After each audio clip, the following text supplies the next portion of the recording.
This McLaren MP44, in which he won 8 races and his first World Championship, had very little downforce.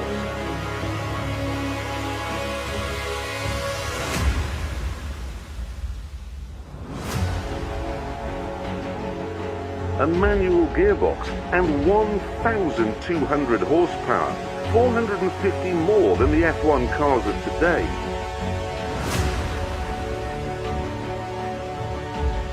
It is the last of the turbocharged monsters, one of the greatest racing cars ever made.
A vitória, e se ele conseguir a vitória, será campeão mundial em 1988. Vai buscar a sua posição Ayrton Senna, lá na frente, pela 12ª vez, pole position neste campeonato. Vai largar por dentro e um pouco à frente de Prost, que larga por fora. Larga pela direita, por dentro, a primeira curva exatamente para a direita. Eles vêm chegando, os dois últimos.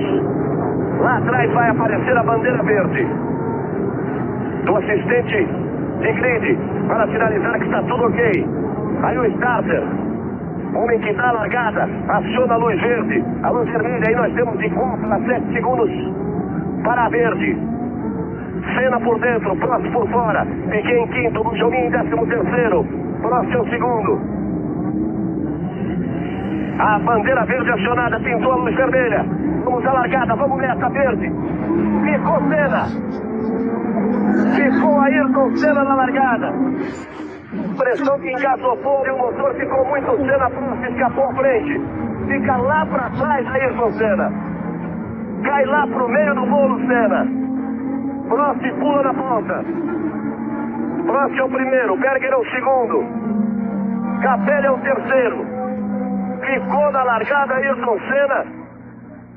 Cai muitas posições Ayrton Senna. Deu até a impressão que ele ia sinalizar que o motor tinha parado. É porque estava uma parada no trampo, ele conseguiu buscar de novo. E agora vem tentando recuperar posições. Ali está Ayrton Senna na 14ª posição. Ele vai chegar ali atrás de Maurício Gugelmin. A ponta de Alain Prost, que mais uma vez largou bem. Aí você tem o replay, olha lá, ele chegou a erguer os braços, dizendo que o motor parou. Piquet jogou o carro por dentro para fugir ali do carro de Senna. Ele conseguiu acionar o motor de novo. Então o Prost vem na ponta. Senna vai ter que tentar uma corrida de recuperação. Prost, Berger, Capelli é o terceiro.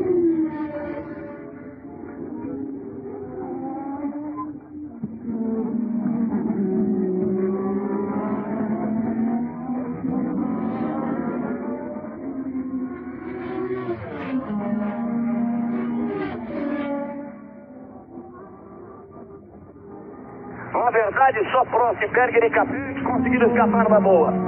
Você viu o Piquet, que era o quinto, como teve dificuldades para sair quando o carro de Senna ia parando. Prost veio para completar a primeira volta. Vem no chicane. Berger botando pressão. Vamos lá, contagem. Você vai vendo os dois. Prost, Berger é o segundo. Capelli é o terceiro. Depois muito espaço. Alboreto o quarto, Botsei o quinto, o sexto Nannini, o sétimo Mansell, o sétimo Patrese, o oitavo Ayrton Senna.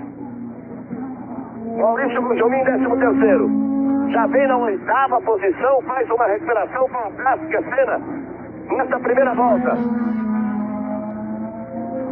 Nigel Mansell, que era um adversário forte na prova, vai para o boxe ao final da primeira volta.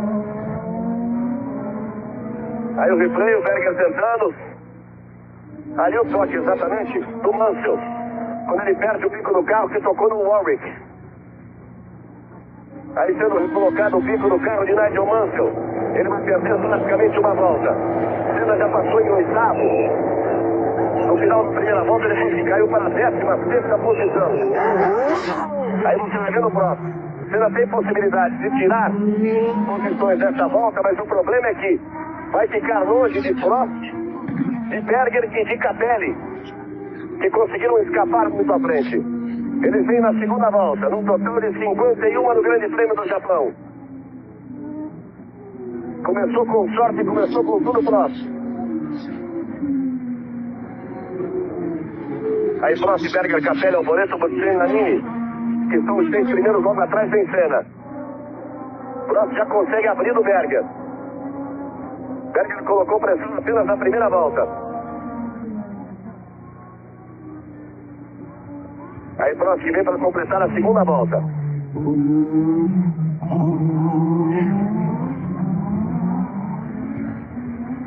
Vai apontando na reta Prost. Ele já abre grande vantagem para Berger. Prost, Berger, Capelli, os 3 primeiros. O quarto é o Alboreto. O quinto é o seu sexto e Ayrton Senna. 7º Nannini, 8º Patrese. 9º para Piquet. Maurício Gugelmin cai para a 14ª posição. Portanto, os brasileiros, Senna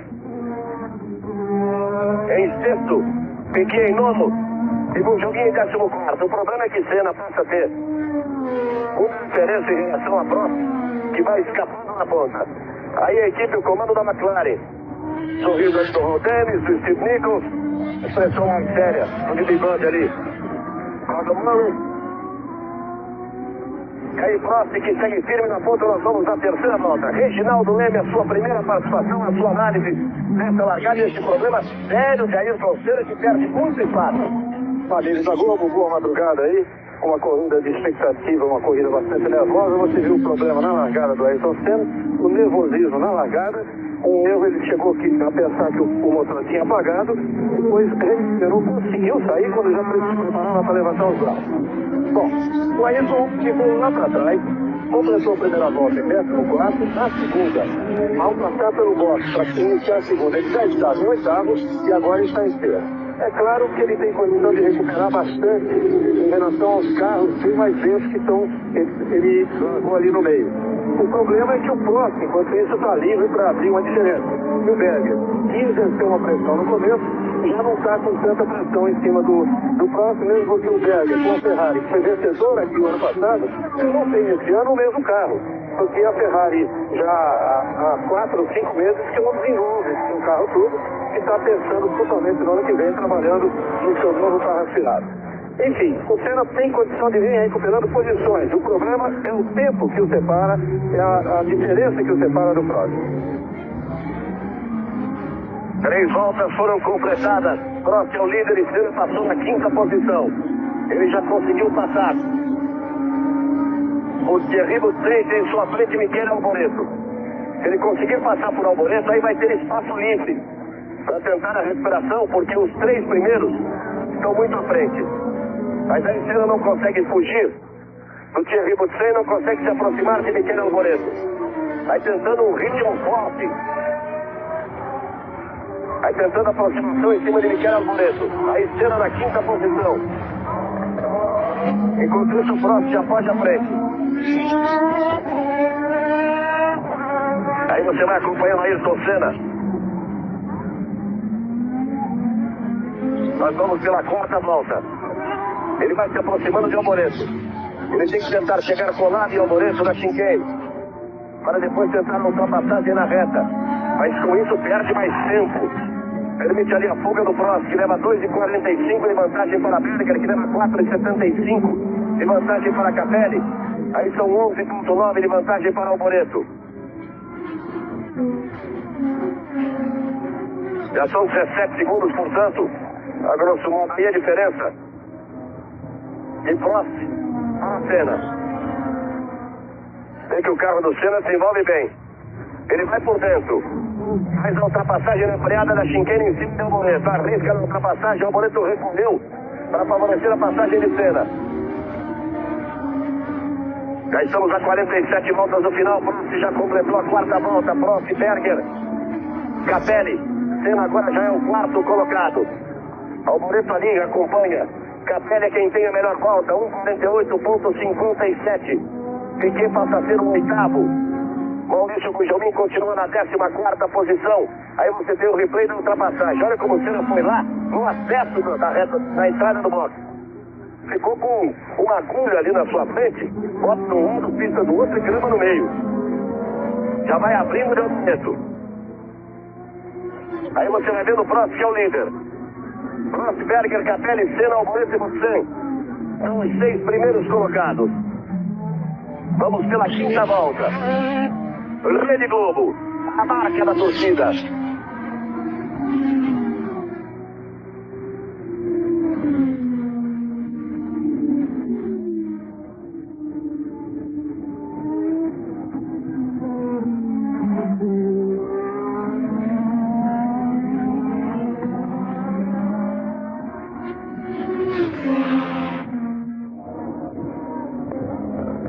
Você vê a vantagem que o Prost leva. Pegou ali uma sujeira, jogou pra cima.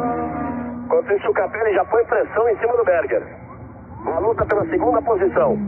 Capelli já vem com tudo pra cima do Berger. Prost vem para completar a 5ª volta. Olha só. Capelli, como já tá aí, o Senna apareceu lá, na reta que leva para a chicane. Vamos começar a acompanhar essa diferença. Olha o Capelli, para tentar a ultrapassagem em cima de Berger. Ficou com a preferência da curva, vai para a ultrapassagem. Entrou muito mais forte, mas meio sem traçado, o Berger deve sair mais forte que ele. Mas mesmo assim sai bem à frente Ivan Capelli. Prost é o primeiro, Capelli é o segundo, uma grande fase Capelli. Berger é o terceiro e Senna é o 4º. Piquet continua em 8º. O Gugelmin é o 14º. O Capelli tem um chassi novo, que é o mesmo que o Gugelmin tinha e que acabou destruindo no acidente de ontem.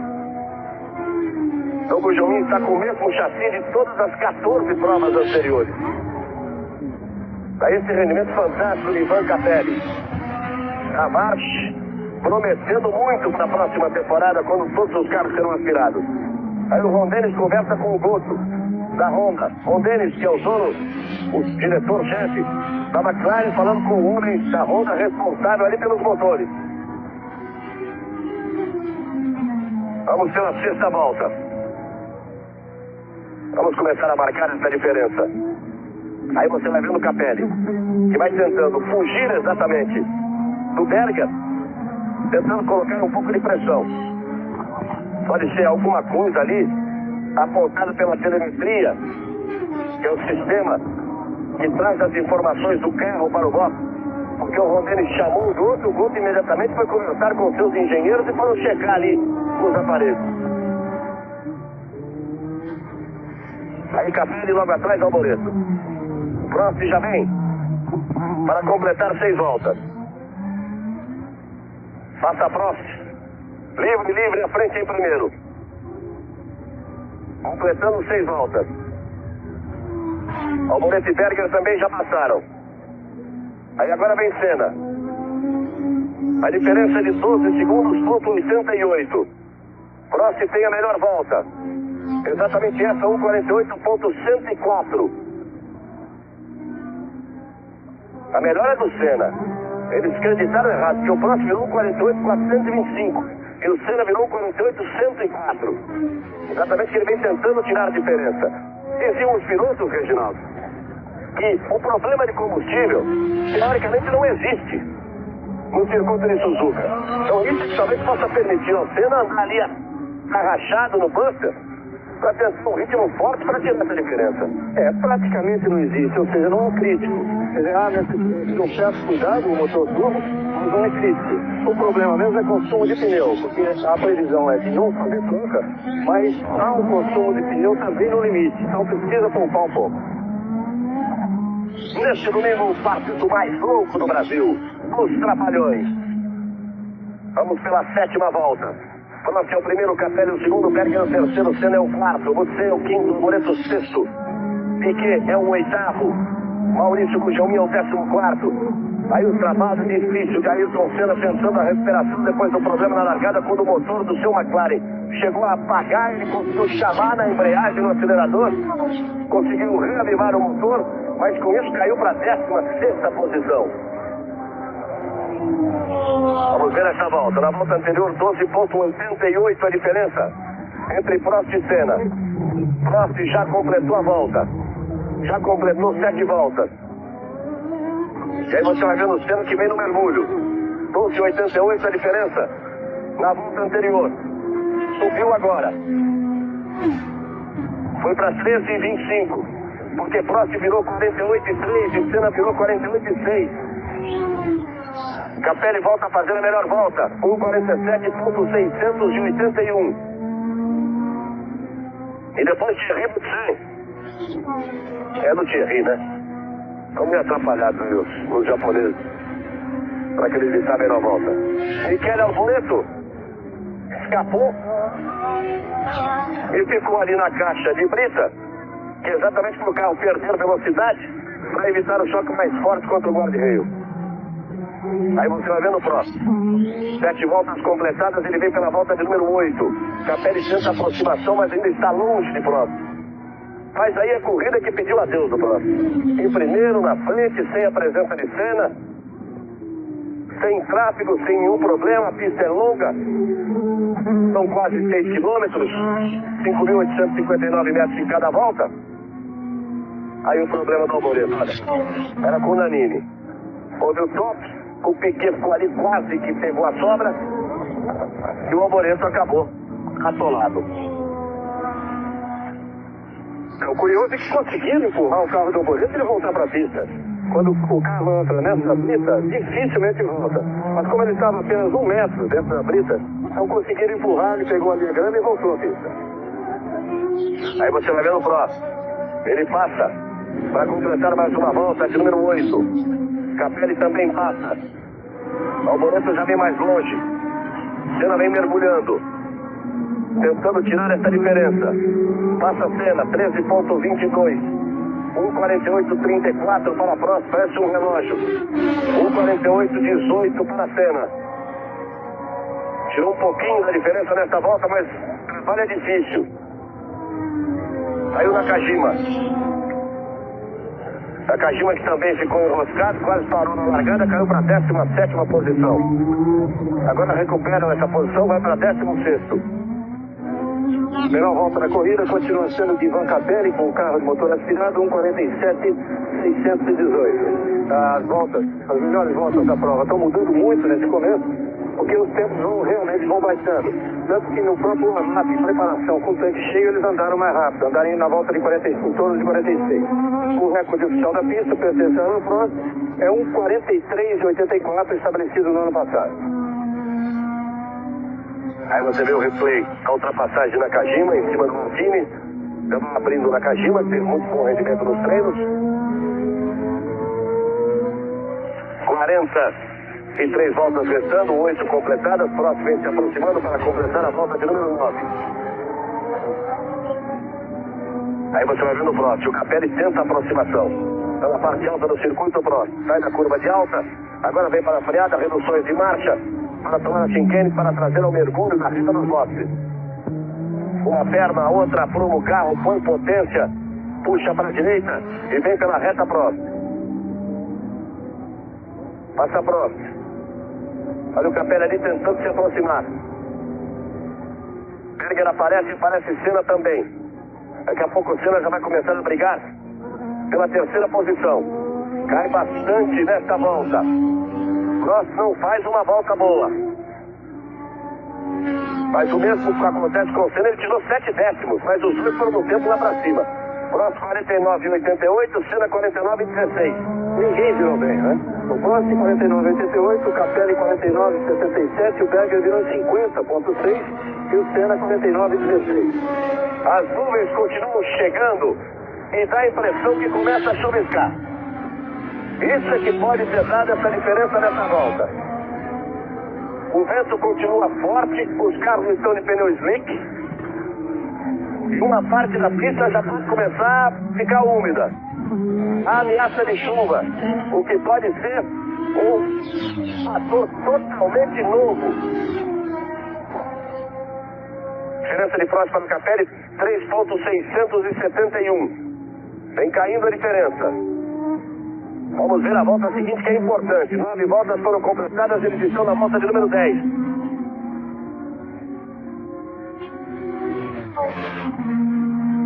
São as emoções do Grande Prêmio do Japão, que começou muito bem para a Prost, começou muito mal para a Senna, que ficou na largada, caiu para 16º. E agora, vem para brigar pela 3ª posição aí, tentando se aproximar de Berger. Vem trazendo com ele Thierry Boutsen, que é o 5º colocado, vem rendendo bem a versão de Thierry Boutsen. Prost passou, completou mais uma volta. 1:49:23 para Prost.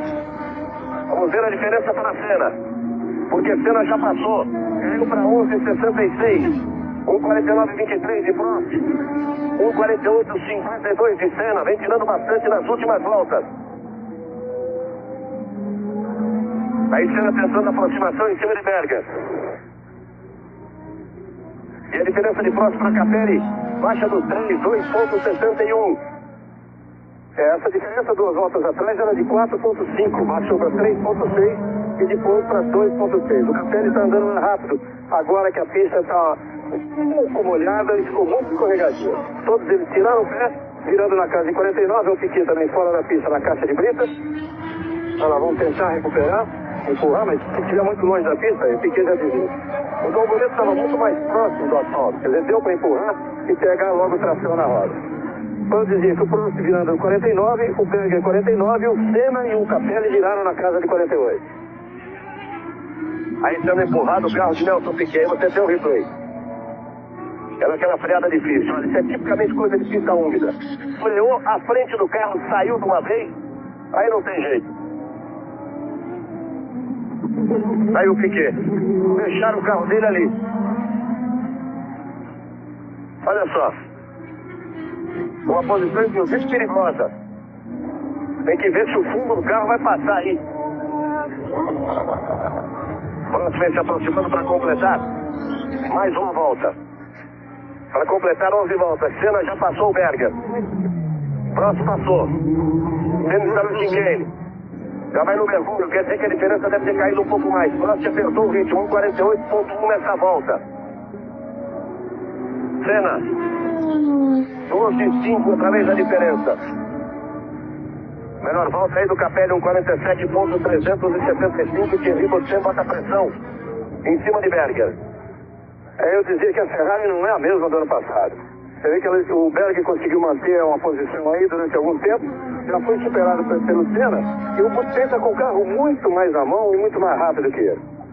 Nesta tentativa de ultrapassagem em cima de Berger, o Senna perdeu tempo. O próximo foi 1 segundo mais rápido que Senna nessa volta. 12,63 ali atrás. O Senna em relação ao próximo.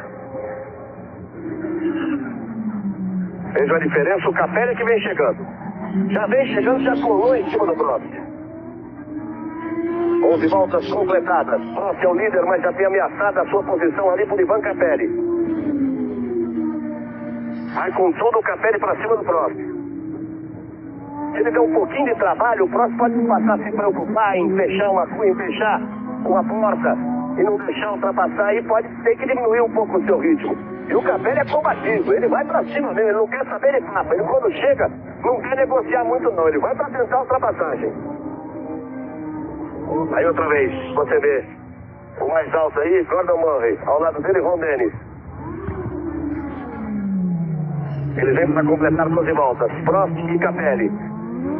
A diferença de 12,66 na última volta de Prost para a Senna. Senna agora teve pista livre depois que passou o Berger. Prost completou mais uma volta, restando 39 para o final. Você vai vendo o Prost fechando a reta na curva e Senna vem ganhando a reta dos boxes. Cai 1 segundo a diferença, porque Prost virou 49,9 e Senna virou 48,7, tirou 1 segundo e 2. Prost começa a se preocupar ali com o Capelli. Rede Globo, a marca da energia.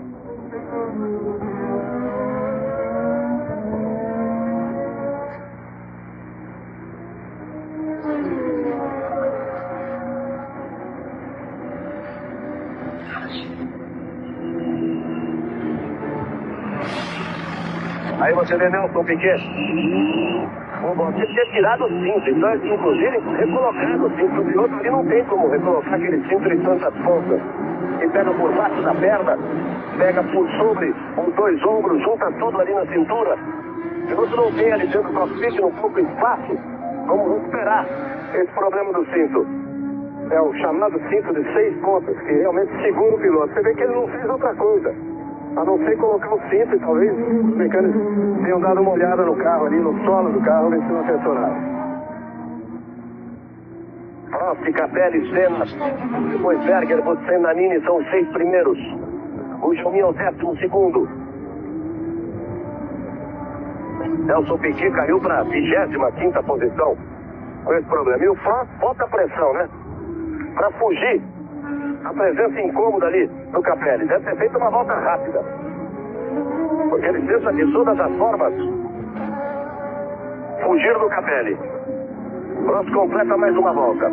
Completa 13 voltas do Prost.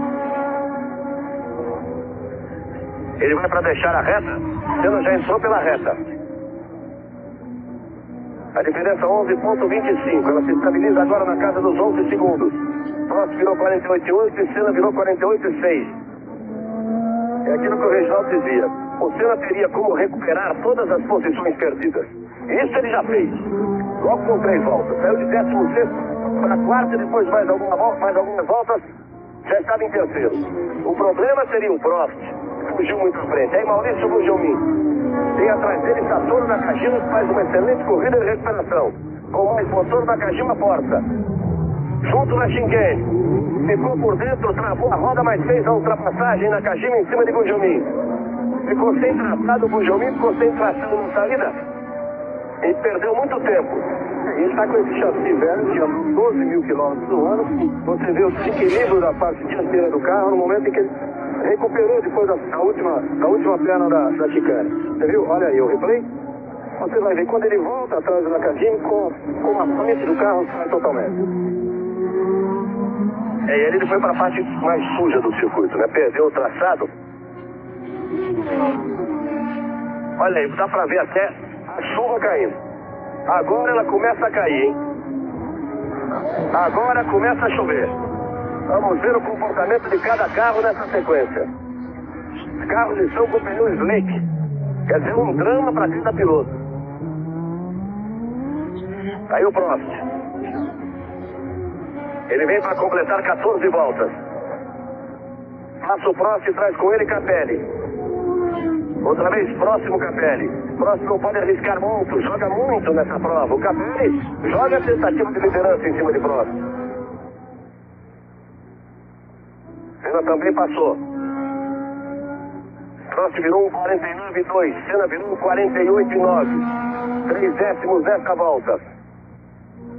Vem tirando aos poucos. Olha aí, a diferença 10,96. Pela primeira vez ela cai de 11 segundos. Teve em 17 já.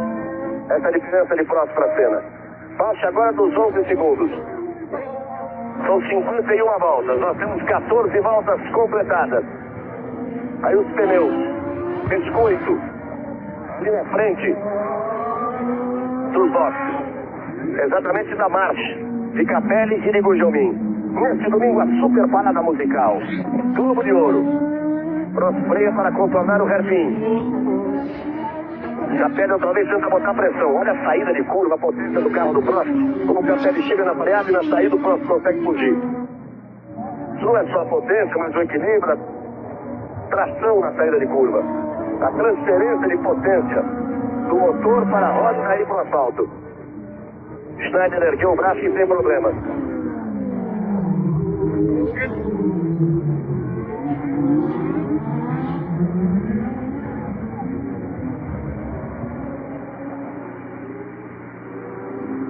Vamos ver a passagem de Prost para completar mais uma volta, a 15ª.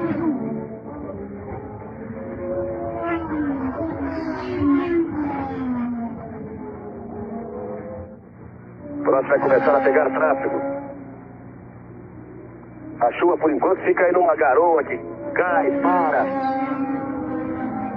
Fica só no susto para os pilotos. Prost busca a ultrapassagem, consegue passar. 10,4 cai a diferença. Tirou mais um pouco Senna. Prost 1,51,5. Senna 1,50,9. Andou muito nessa pouco de 100. 1,49,4 com essa pista ensaboada. O Capelli virou 1,52,1. A pista está ficando cada vez mais lisa. A garoa agora é mais constante e está muito perigosa. Os pilotos já estão levantando o pé, né? Olha o Capelli como vai para cima do Prost. Ali no miolo, para dar trabalho a Prost. Aí na parte da aceleração, Capelli vai para essa freada difícil aí. Na tomada do hairpin, tem um galeão também ali, aquela caixa de brita. Do lado de fora, Prost contorna bem para sair à frente.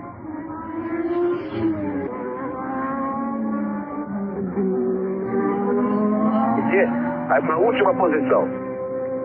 Porque ele ficou muito tempo parado, depois parou no box para recolocar o cinto. Então fica na última posição na prova. Vê que a câmera já tem algumas marcas de chuva. Olha só como o Suzuki voltou na frente do Prost. Prost vem para completar mais uma volta. Capelli vem tentar a ultrapassagem. Capelli vai assumir a liderança. Capelli e Prost. O Prost assustou com a presença do Suzuki, vai tentar voltar o Prost. Capelli com ele, volta por dentro do Prost, na força do motor. Depois que o Capelli chegou a botar meio carro na frente de Prost. Prost virou 51,3, Senna virou 49,1. Tira bastante a diferença dessa volta. Vai aos poucos tentando de todas as formas tirar a diferença Senna. E o Prost está pressionado ali pelo Capelli. Capelli chegou a ultrapassar. Depois falou mais alto o motor de Prost.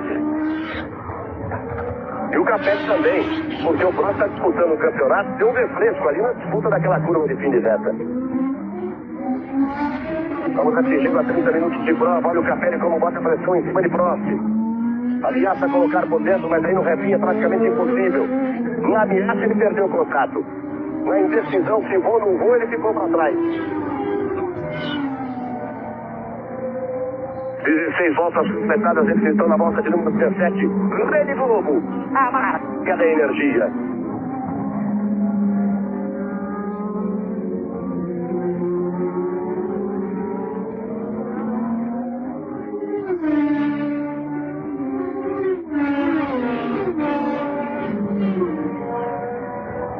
Outra vez o tráfego ali para Prost.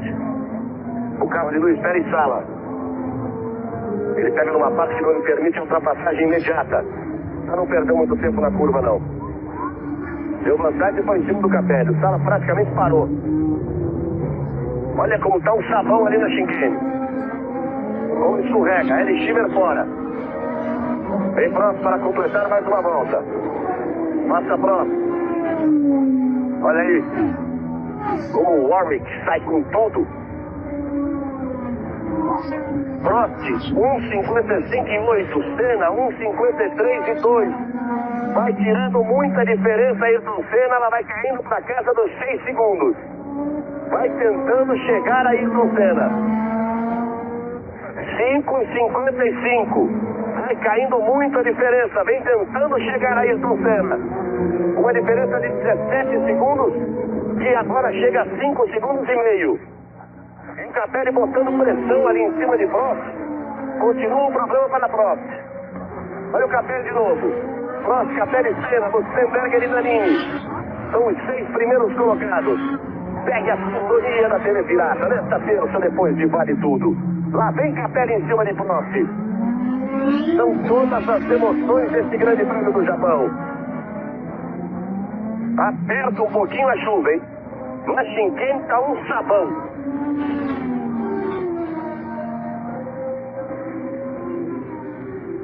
Olha ali. Prost e Capelli pela primeira vez agora há pouco. Você viu aparecer o bico de carro de Ayrton Senna na mesma tomada. A chuva aperta um pouco. E é difícil, hein? Com o pneu liso. Olha-se lá atrás do carro de Senna. Ele tem um retardatário ainda entre ele e o Capelli. Senna que é o terceiro, Capelli que é o segundo. Tenta apertar o Prost, fugir da presença incômoda do Capelli. Ele consegue um pouco mais de espaço. Vem para completar a volta. Vai completar a 18ª. Olha como escorrega ali na chicane. 5,55 é a diferença na última volta. Lá vem Prost. Senna vai pegar tráfego. Passou Prost. Vai passar Senna. Pode ser aumentada a diferença. Subiu para 6 segundos cravados. Prost virou 57,5. Senna virou 58,1 porque ele teve que fazer uma ultrapassagem. Outra vez ele vai ter a pista livre entre ele, Capelli e Prost. Vai começar tudo de novo. Tentar tirar outra vez a diferença. São 18 voltas completadas, um total de 51 voltas.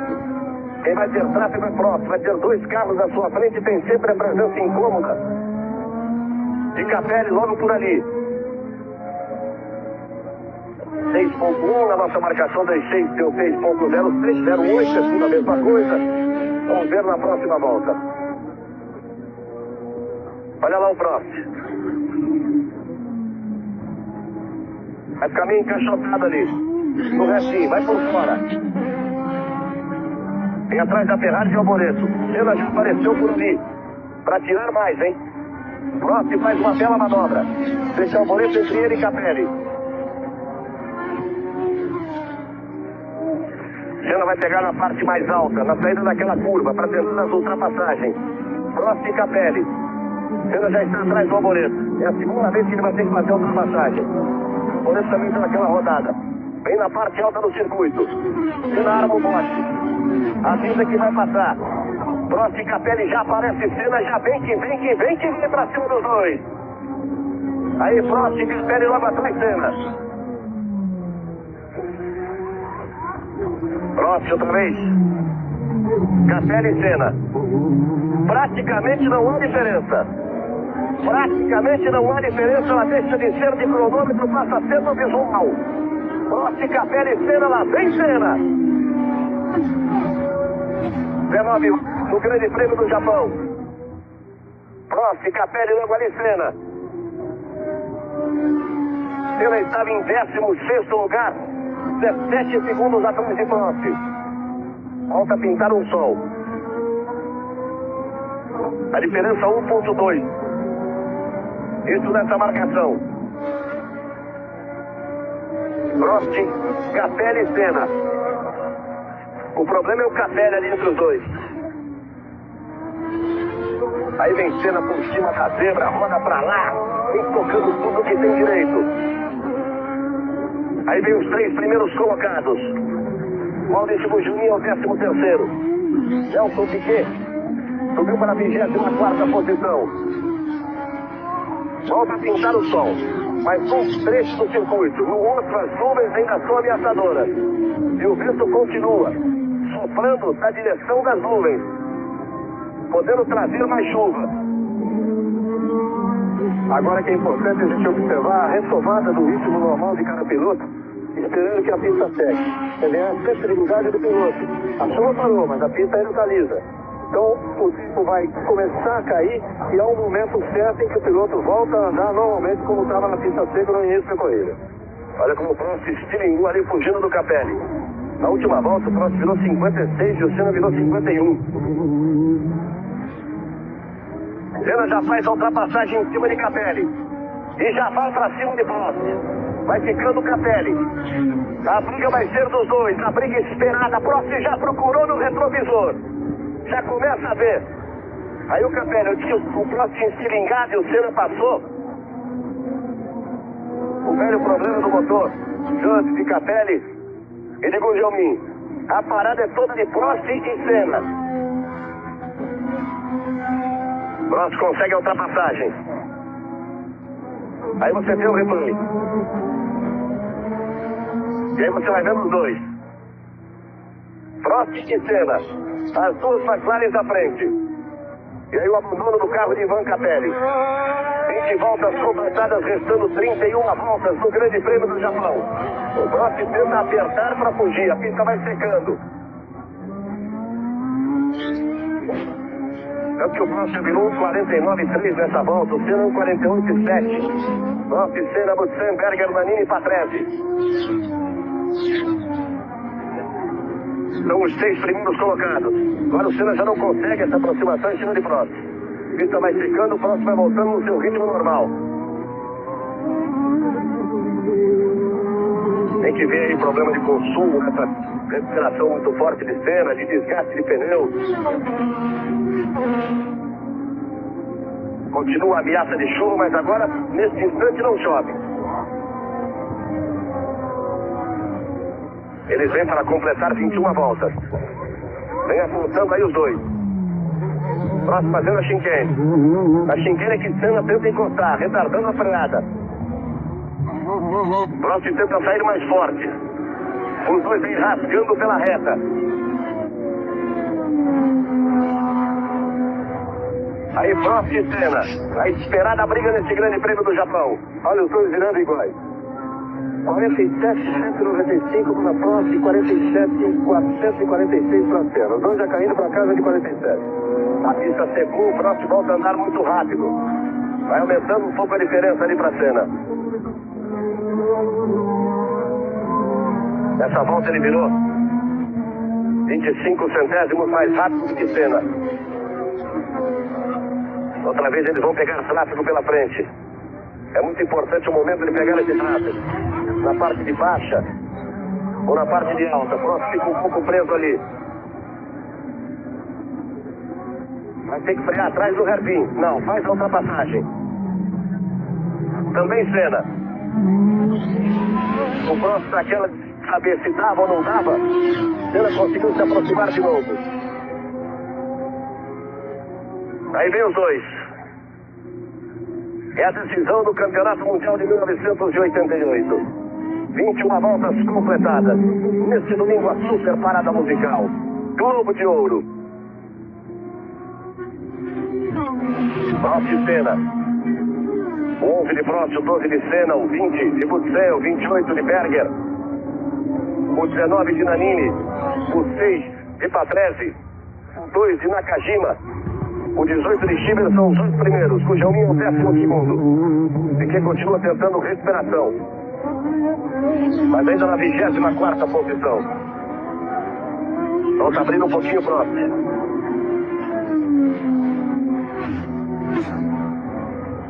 47,4 de Prost, 47,2 de Senna, exatamente naquela indecisão. Deu uma escorregadinha de traseiro, Prost. Melhor volta ele tinha Ribo de ser 1,47,161. Aí o Capelli, que chegou a liderar por 50 metros, com o carro à frente de Prost. E depois abandonou. Você vê, japonês, evidentemente vai dar aí uma força pro Nakajima, né? Nakajima está na 7ª posição. E eles vão aproveitar para mostrar o Nakajima. Rede Globo, a marca da vibração.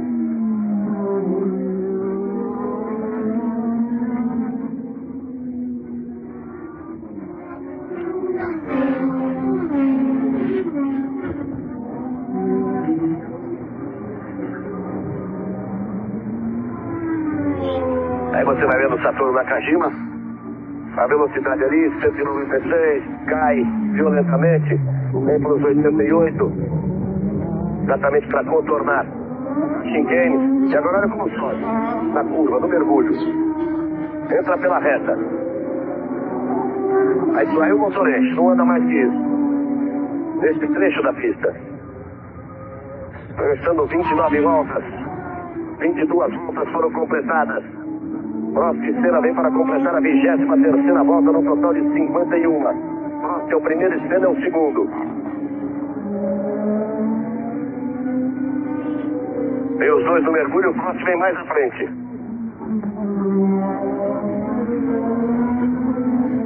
A diferença sobe de 1 segundo ponto 3 de Prost para Senna. Porque o Prost faz a melhor volta da prova, 1,46,783. Você vê aí a média já de 197,526 km/h. A essa altura, depois de toda aquela recuperação, a loucura do ritmo de Ayrton Senna, ele vai tentando ali, dá a impressão de controlar, não deixar o Prost fugir muito, para tentar uma arrancada final. Mas vai abrindo o Prost. 1,3 é a diferença. A impressão que vai abrir mais um pouco. Mas Senna aperta o ritmo ali atrás para não deixar o Prost fugir. Depois de estar 17 segundos atrás, estar em 16º, Senna chegaria em segundo e não quer de forma alguma permitir a fuga de Prost.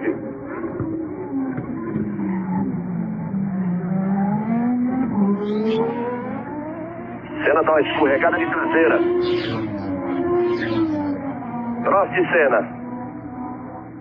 São os dois primeiros, é a briga da McLaren, é a briga pelo título de 1988. Prost lidera desde a primeira curva. Balançou muito o carro de Prost. Deu uma balançada forte. 1,3, saiu o Grosso. O engenheiro responsável pelos motores da Honda. 1,3 é a diferença dos dois. É o que está mais ao alto ali, o de óculos, né? 1,3 é a diferença entre os dois quando eles completaram 31 voltas. Aliás, 23 voltas. Aí você tem, que por 2 vezes já fez a volta mais rápida. 1,1. Ele foi um pouco mais rápido nessa volta. O próximo é uma balançada forte. 46,8 para a Prost.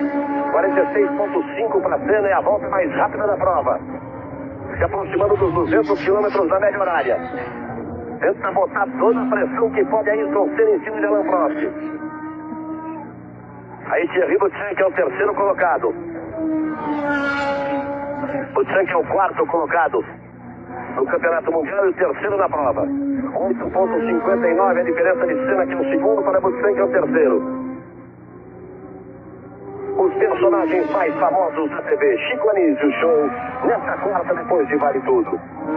Estamos curtindo todas as emoções do Grande Prêmio do Japão, 15ª etapa do Mundial de Fórmula 1 1988. Prost é o primeiro, Senna é o segundo.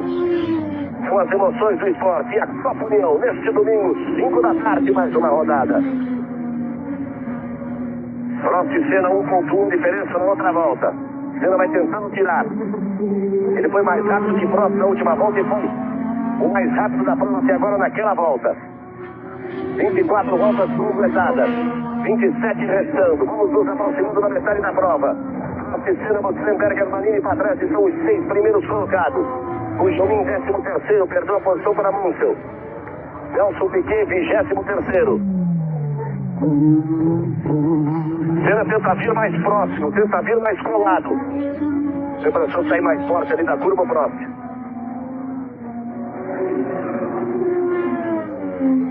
Cravado, Senna foi alguma coisa mais rápido. Olha só, o Prost fez 1:47:17 e o Senna 1:47:13. Com 4 centésimos apenas a diferença. Aí um slow, a câmera lenta fantástica aí. Na condução de Prost. Prost e Senna. Aí os dois. Nessa parte do circuito, que o Prost dá a impressão de ser mais rápido, quando ele abre um pouco.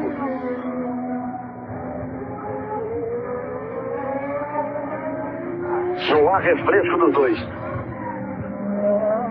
O Senna dizia ontem, olha, se os dois carros estiverem bem, o armado que vai definir isso vai ser uma corrida daquelas de arrepiar. O início ficou muito para trás do Senna, e agora é aquilo que ele dizia, uma corrida de arrepiar. Na disputa de cada freada, de cada mudança de marcha, de cada reta, de cada aceleração final entre Prost e Senna. E o ritmo de corrida ainda vai mudar muito, eles ainda vão virar bem mais rápido. Você vê que é uma corrida até agora, até esse momento dela, 25ª volta, quer dizer, metade da corrida, uma corrida atípica. No começo, porque Prost não tinha a ameaça do Senna, não precisou forçar tanto o ritmo. E depois, por essa chuvinha fraca que vem e vai, e que eles não puderam andar no ritmo ideal. Tanto assim que estão virando na casa de 47 e no armado viraram 46:37, o Senna que fez o menor tempo do armado. E o recorde oficial é 1:43:84. É claro que eles não podem se aproximar muito do recorde, dada a diferença de potência dos motores desse ano em relação ao ano passado. É bem menor, pela limitação na pressão atmosférica, hoje de 2,5, ano passado de 4. Mas levando-se em conta que nos treinos oficiais a diferença foi de 1.4, é de se esperar que pelo menos um segundo e meio no máximo de diferença em relação a essa menor volta do ano passado, que foi 1:43:8. Então eles devem vir em condições normais perto de 1:45 até abaixo. Senna tenta de todas as formas se aproximar e baixa a diferença de 1 segundo. Ele voltou a ser mais rápido, mas outra vez pouca coisa. 1/10 agora. Ele dá a impressão de que vai para cima do Prost. Aí o Mansell parado. Você vê a repetição ali? Outra vez ele foi estocado, quase capotou com o Piquet, no choque com o Nelson Piquet, tomou um susto terrível e sente o braço esquerdo ali. O Nigel Mansell realmente não dá sorte nesse circuito de Suzuka. Mas olha, podia ter sido um acidente de graves proporções ali para o Mansell se ele tivesse capotado. Olha, e só não foi porque foi uma chicane muito lenta. Ele entrou do lado do Piquet e o Piquet contornou a curva fazendo seu traçado normal e o Mansell fechou. Quer dizer, os dois estavam lado a lado, um batendo no outro, e olha porque era um trecho de muito baixa velocidade. Poderia ter sido um acidente mais grave. Um momento importante da prova, tráfego aí na chicane. Senna vai colar no Prost. Vai chegar coladinho ali no Prost. Prost até balançou um pouco, Senna saiu mais forte. Vai tentar pegar o vácuo para tentar a ultrapassagem. Vai tentar o Senna chegar. Vai para cima do Prost. Tirou para botar por dentro. Prost espreme. Senna bota o carro. Vai para ultrapassagem, para sair à frente. Prost belisca a zebra. Ayrton Senna vai com tudo e passa Prost. Ele saiu mais forte e pegou o vácuo. O Prost tentou espremer o Senna ali pela direita. Ele foi com tudo e saiu à frente de Prost. Faz a ultrapassagem e assume a liderança. O Grande Prêmio do Japão. Na volta de número 27, Ayrton Senna faz a ultrapassagem em cima de Prost. Agora é Prost que tem que correr atrás. Senna é o primeiro, Prost é o segundo, olha o replay. Pegou o vácuo, ganhou embalo, o Prost atirava para a linha de dentro. Ele foi, Senna chegou a botar a roda lá na parte suja, beirando ali o muro do box. Passa por Maurício Gunjalmin. Gunjalmin entra entre ele e Prost. Senna fez até o final ali. Aí Senna e Prost em segundo atrás de Maurício Gunjalmin. Ayrton Senna é o novo líder do Grande Prêmio do Japão. Ele vem pela volta de número 28. Restando 24. Prost fez a ultrapassagem. Vai começar agora a recuperar essa distância para botar pressão em cima de Senna. Foi na presença do tráfego que o Senna conseguiu se aproximar na freada da chicane e depois da ultrapassagem na reta. E é Senna quem vai ter tráfego agora. Na mesma posição, o Prost pode conseguir a aproximação. Pode tentar dar o troco. Foi um pouco antes. Com isso, o Senna vai passando e Prost é o segundo. Aí mais uma rodada. Olha o Suzuki aí. Olha o japonês passeando na pista.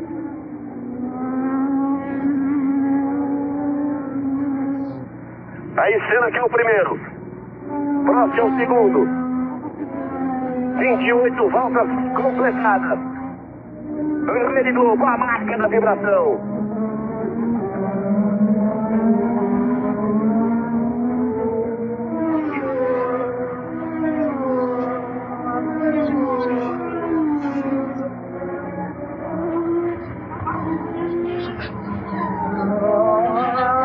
Agora as posições estão invertidas. É Senna quem tenta apertar o ritmo para abrir a diferença em relação a Prost. Ele já abre um segundo e meio. Aí Senna, o hairpin, sai do hairpin, contorna do hairpin Prost. Vai ter tráfego de novo. Vai ter Piquet ali à frente. Lá vai Senna chegando. Prost logo ali atrás. 1.5 é a diferença, você confere 1.57, Senna próximo, Steinberger, Manini para trás.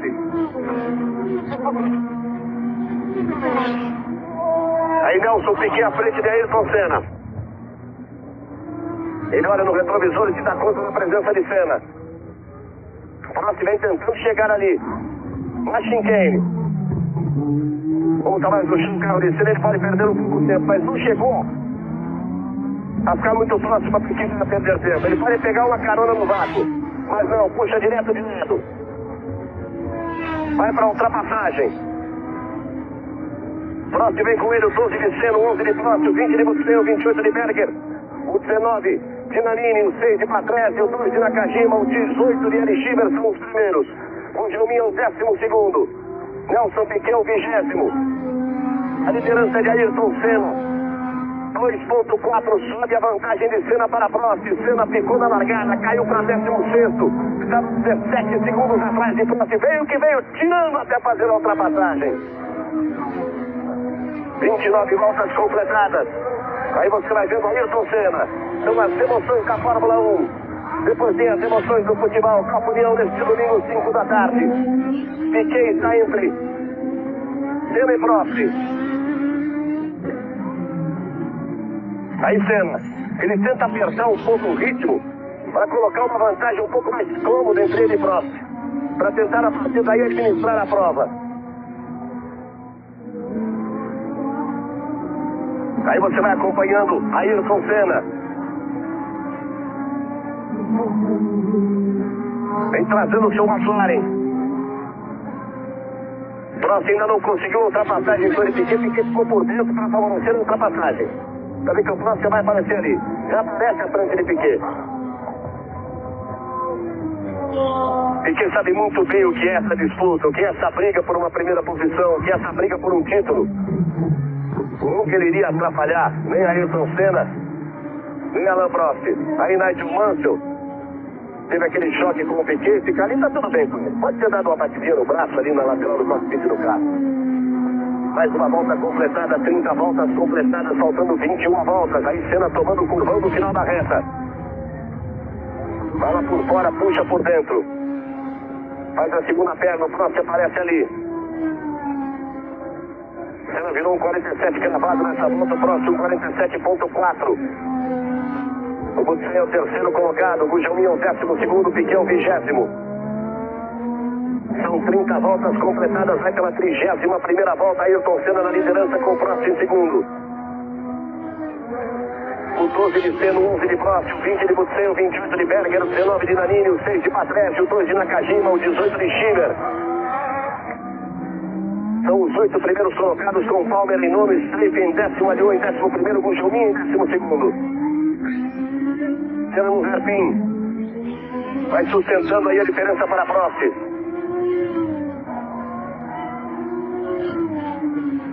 Continua num ritmo forte Ayrton Senna. Vamos ver a diferença no final desta volta. Quando ele completar 31 voltas, no total de 51 no Grande Prêmio do Japão. 298 quilômetros, 809 metros. Na distância total do Grande Prêmio do Japão, a 15ª etapa do Mundial de Fórmula 1 1988. Aí a imagem em cima do helicóptero tentando acompanhar o voo baixo dos carros de Fórmula 1. É outra vez a chicane. Gujalmin aí, atrás do Butzen e do Suzuki. Senna passou. E a diferença para a Prost é de 2,53. Isso com 31 voltas completadas. Aí você vê o Thierry Butzen completando também. Neste momento a volta é de número 31. E Thierry Butzen, que é o terceiro colocado na prova, o quarto no campeonato. Thierry, que deve ter carro bom, deve ter carro para brigar muito. Na próxima temporada ele que vai correr na Williams.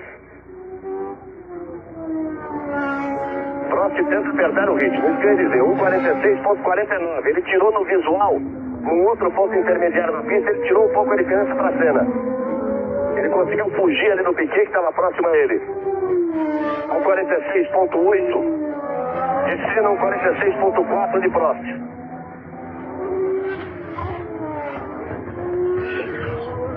É uma corrida terrível e enche o coração.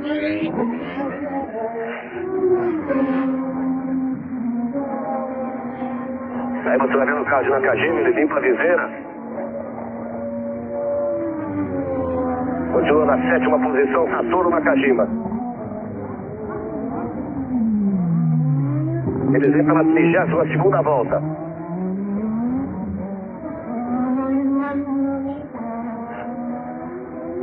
Nakajima completando agora a volta de número 31. Ele que é o 7º colocado.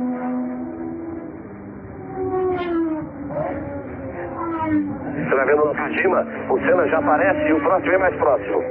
Vem apertando muito o Prost. Tirou para 1,44 a diferença. Tirou muita diferença em relação a Senna. Senna virou 47,6. O Prost virou 46,5. 1 segundo e 2 mais rápido que Senna. Olha aí, 1,43 a diferença. O Senna teve que fazer uma ultrapassagem. Pode ter sido também isso. A TV japonesa continua mostrando Nakajima, né?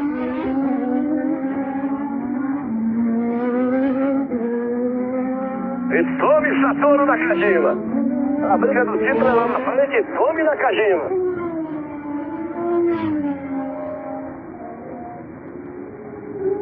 Aí o Satoru.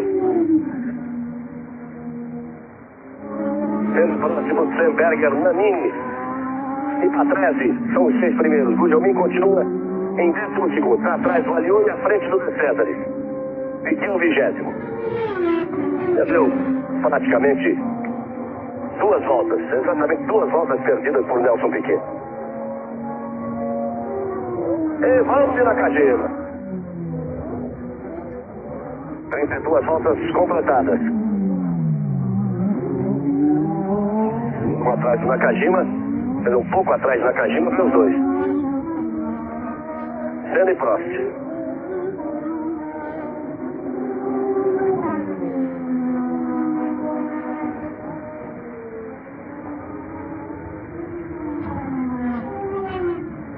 Senna abriu muito, hein? Alguma coisa aconteceu com o Prost a diferença subiu de 1.4 para 3.6. O Senna virou 1.46,3 para fazer aí a melhor volta. Tudo bem, mas é que o próximo foi para 1.48,5. Foi muito lento. É aquilo que eu disse, é o tráfego. O Senna tinha feito uma ultrapassagem na última volta. O Prost teria que fazer essa ultrapassagem nessa volta. 3.6.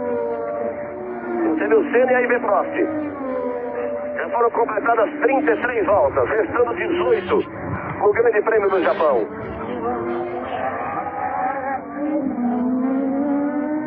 Passamos de 1 hora de prova. Senna na frente em primeiro, depois de uma recuperação fantástica. Prost é o segundo, você é o terceiro, Naninho o quarto, Berg no quinto. A sexta posição ele Patrese, Gujomin 12º. Nelson Piquet 20º. Aí Senna vai pegar tráfego de novo. Tem que dar sorte de pegar aí numa parte de alta que é pra passar e ir embora. Prost também chegando no tráfego. 3.6 a diferença entre os dois na última volta. Tyrrell na frente de Senna, Tyrrell na frente de Prost. Aí o Palmer na frente de Senna e o Bailey na frente de Prost. Senna chegou mal posicionado no tráfego. Chegou na chicane logo atrás do Palmer. O Prost fez a ultrapassagem antes, com isso vai tirar um pouco a diferença. Vai conseguir tirar um pouco daqueles 3.6. Senna passou e faz também a ultrapassagem. Prost passou e a diferença caiu para 3.35. Perdeu um pouco, mas não perdeu tanto. Senna ao negociar essa ultrapassagem em cima de Jonathan Palmer. E o Palmer é que vai ficar para ser ultrapassado pelo Prost. 3.3, portanto, a vantagem de Senna para Prost. Eles completaram 34 voltas, restando 17. Vão pela volta de número 35. Rede Globo, a marca da torcida.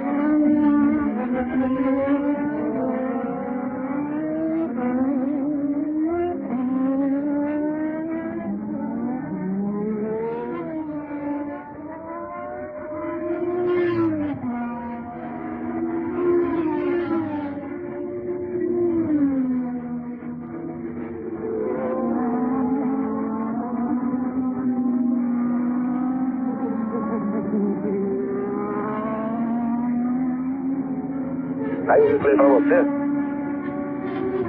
O DeSantis. Olha como ele erra. Como vai no Suzuki. Os dois praticamente param para evitar o choque. E depois seguem. 3.35. A vantagem de Senna na última volta. Senna vem para completar a volta de número 35. Passa Senna, completa 35 voltas. Vem Prost, passa Prost. 5 segundos a vantagem de Senna para Prost. 5.06. Senna virou 47,3, Prost virou 48,9. Abre 5 segundos, Ayrton Senna para Alain Prost. O sintomático aí foi o tempo que o Prost demorou para passar o Jonathan Palmer. Realmente ele ficou uma volta e meia atrás do Palmer, não conseguia negociar mesmo em curvas de alta, quando os dois chegaram juntos. Aí a diferença 5.1 de Senna para Prost. Ele vem pela volta de número 36. Você acompanha Ayrton Senna. Vai para a freada do hairpin. Puxa o carro para a direita. Vai ter tráfego duplo à sua frente. Daí eles vão para a parte de alta. Eles vão tentar chegar nessa parte do tráfego para evitar a presença dos dois com a chicane. Então ele vai voando baixo o Senna.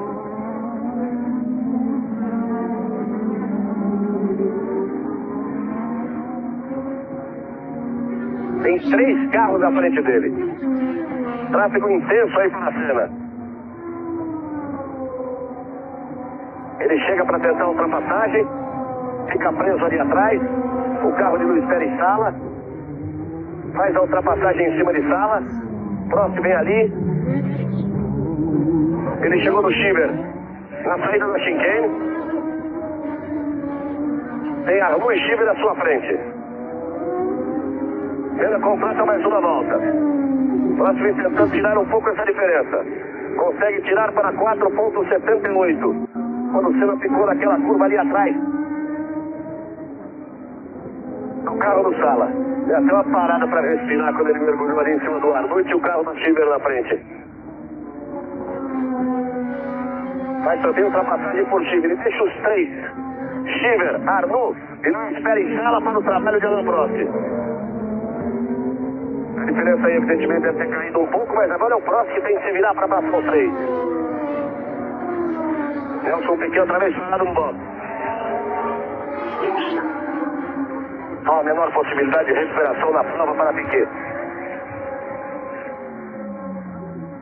Se seguir vai apenas o senso profissional, a tentativa de levar os pilotos até o final da prova. Mas não, vai abandonar Nelson Piquet. Tira o cinto, sai o volante. Em 20º abandona a prova Nelson Piquet.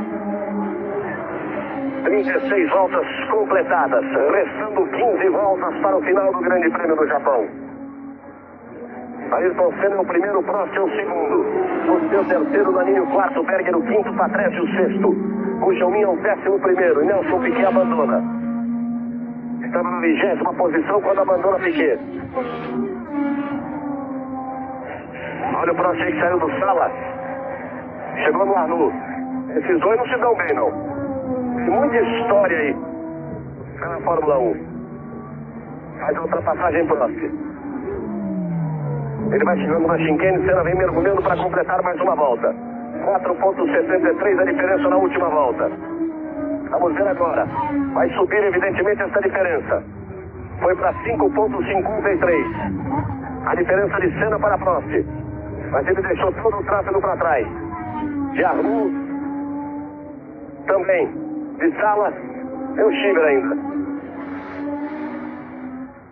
Aí você vê o Prost, aí você vê Thierry Boutsen, que é o terceiro colocado. 37 voltas completadas. Restando 14. É o Grande Prêmio do Japão 1988. A liderança de Ayrton Senna, depois que ele ficou na largada, caiu para 16º, estava 17 segundos atrás de Prost.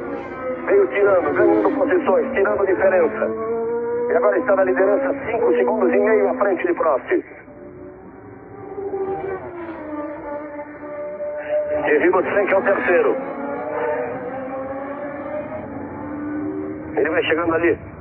Ao Alboreto. Alboreto, à frente de Boutsen. O Jaumin sobe para a 10ª posição. A diferença de Senna para Boutsen 19,09. A diferença do primeiro Senna para Boutsen, que é o terceiro.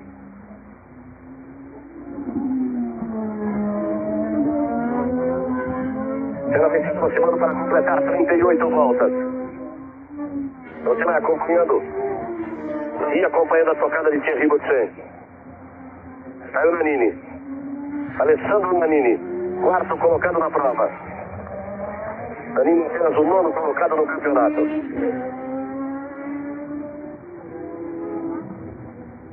Senna completa mais uma volta.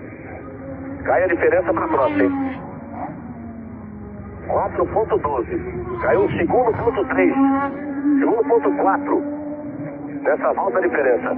Senna virou 48,42. O Prost virou 47 cravados. O 47,07. 12 de Senna, 11 de Prost, 20 de Boutsen, 19 de Nannini, 28 de Berger, 6 de Patrese, 2 de Nakajima, 14 de Philip Snake. São os 8 primeiros. Dá impressão o Prost que vai partir com tudo para tentar tirar essa diferença. Vamos ver na volta seguinte. Cada volta é importante, 38 foram completadas. Senna em primeiro e Prost em segundo. Olha lá o Prost como tenta se aproximar. Já aparece o carro na mesma tomada. Senna faz o hairpin. Prost vem para a freada do hairpin. Controla o hairpin Prost.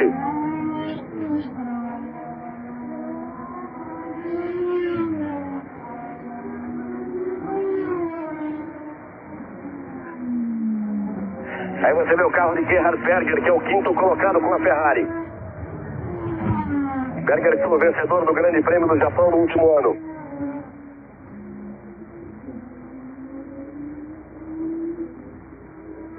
Aí Gerhard Berger, que continua na Ferrari para a próxima temporada, vai correr junto com Nigel Mansell na Ferrari. Cada vez se aproximando para completar 39 voltas.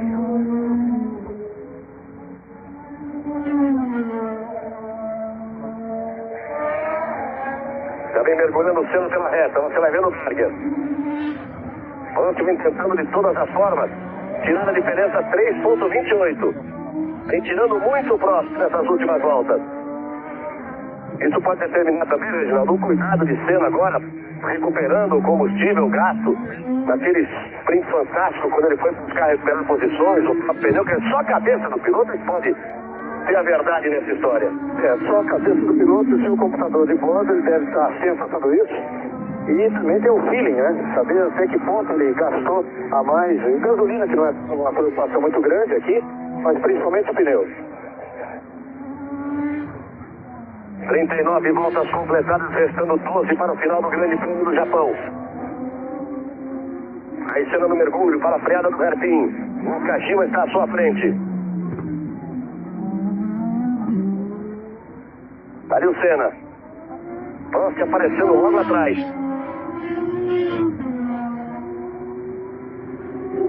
Senna tenta essa aproximação em cima de Nakajima. É evidente que Senna fez uma corrida de mais desgaste do seu carro do que Prost, por toda a recuperação que teve que fazer.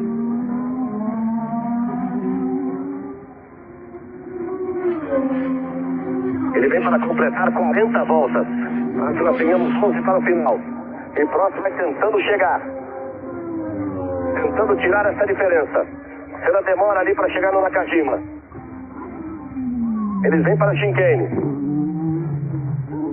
Nakajima, Senna e o Prost logo atrás. Vem o mergulho na reta. Senna vai completar 40 voltas. Passa Senna e completa. Lá vem Prost. Passa Prost. 3,12 a diferença ainda permanece acima. Na casa dos 3, mas Senna virou 1,47,1. Prost virou 1,46,9. Virou 2 décimos nessa volta, o que não é tão significativo assim. Vamos ver na sequência de voltas. Eles vão pela volta de número 41. Rede do voar da torcida.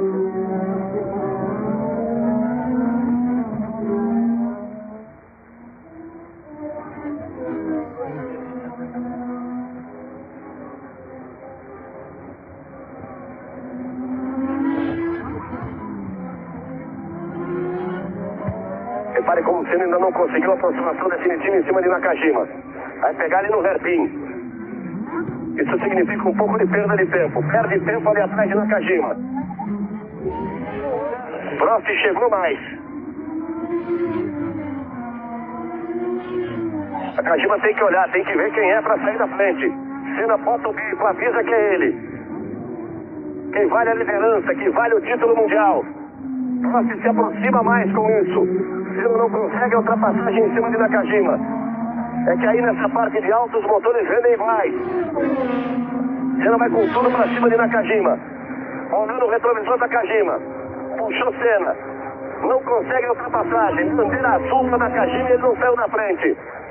É aquilo que eu dizia. O Piquet quando esteve aí favoreceu. Olha o Nakajima. Senna faz a ultrapassagem na chicane, arriscando tudo para sair do Nakajima. E o próximo esse chegou muito. O Piquet sabe bem o que é isso, o que é uma liderança, o que é uma luta pelo título. O Nakajima está ali, um dele. Sem abrir, custa chegar de lado. Senna, Nakajima entre os dois e mais atrás do Prost. 41 voltas completadas, restando 10. 1,7 a diferença. 1,48,45 foi a volta do Senna, 1,47,07 a volta do Prost.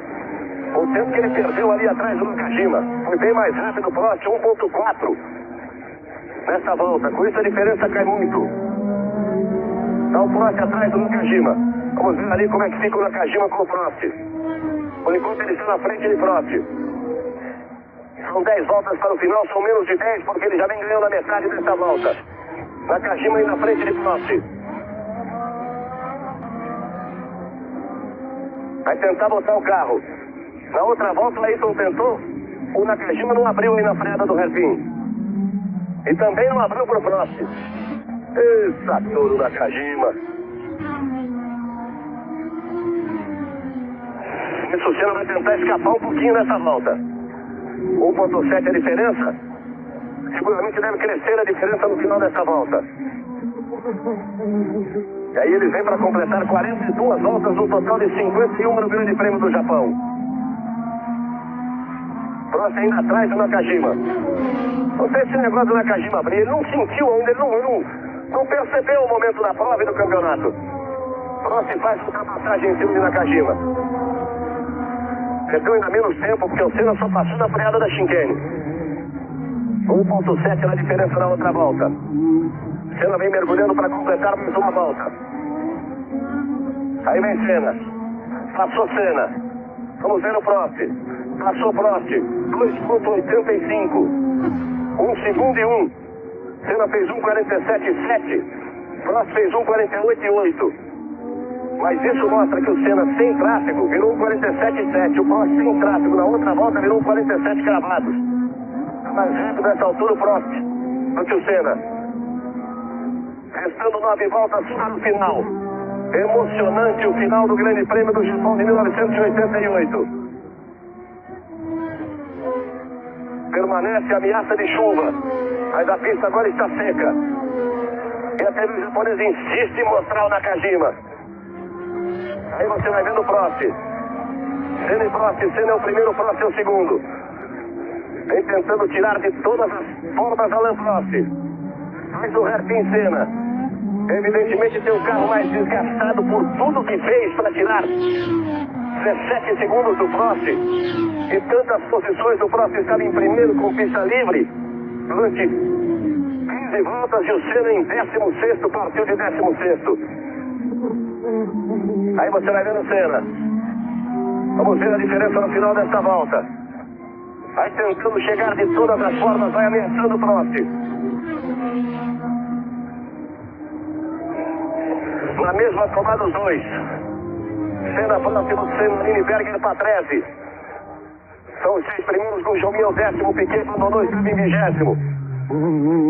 Vem para Chinquene, Ayrton Senna. Passa por cima da zebra de todo lado. Vem para completar mais uma volta e Prost vem tentando se aproximar. Passa Senna. Passa Prost. 2.37 de diferença. Tira mais uma vez. Tira 4 décimos. Senna virou 47.1. Inclusive apertou seu ritmo.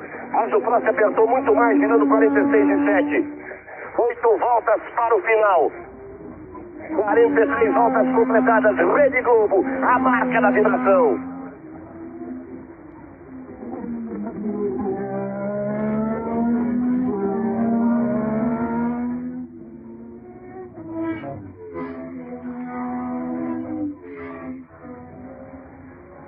Aí você vai vendo os dois, Senna e Prost.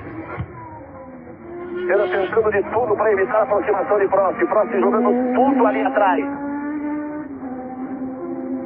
No visual você vê que chegou um pouco. 2.3 a diferença na última volta. Vamos ver nessa. Tentando chegar Prost. Usa toda a pista, tudo que tem direito Senna. Aí vem os dois. Senna controla a curvona para a esquerda. Curva longa que vai levar para a grande reta. Aí bota potência. Vai acelerar tudo que pode ser. O mesmo faz ali atrás do Prost. Como disse Ayrton Senna ontem, seria uma corrida de arrepiar. Aí vem Senna. Prost aparece lá atrás, foi lá morder a zebra. Vem para a Chinquene Senna. Os dois dando um limite total e absoluto de suas máquinas. Mergulha Senna, bota a potência, mergulha atrás Prost. Passa Senna. Passa Prost. De forma até surpreendente, a diferença subiu.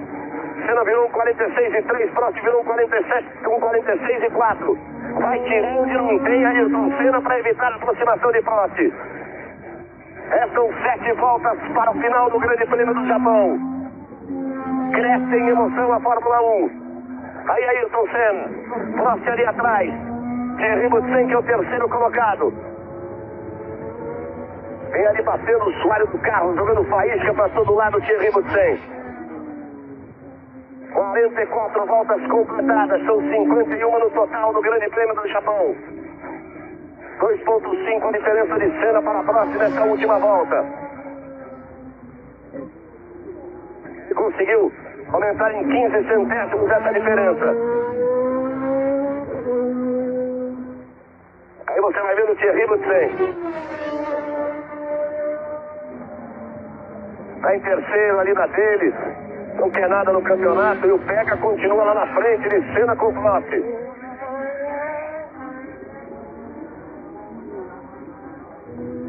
Eles vêm para completar a volta de número 45. Você chega ali para colocar uma volta em cima de Michele Alboreto. Daqui a pouco o Senna e Prost vão aparecer na reta para completar mais uma volta.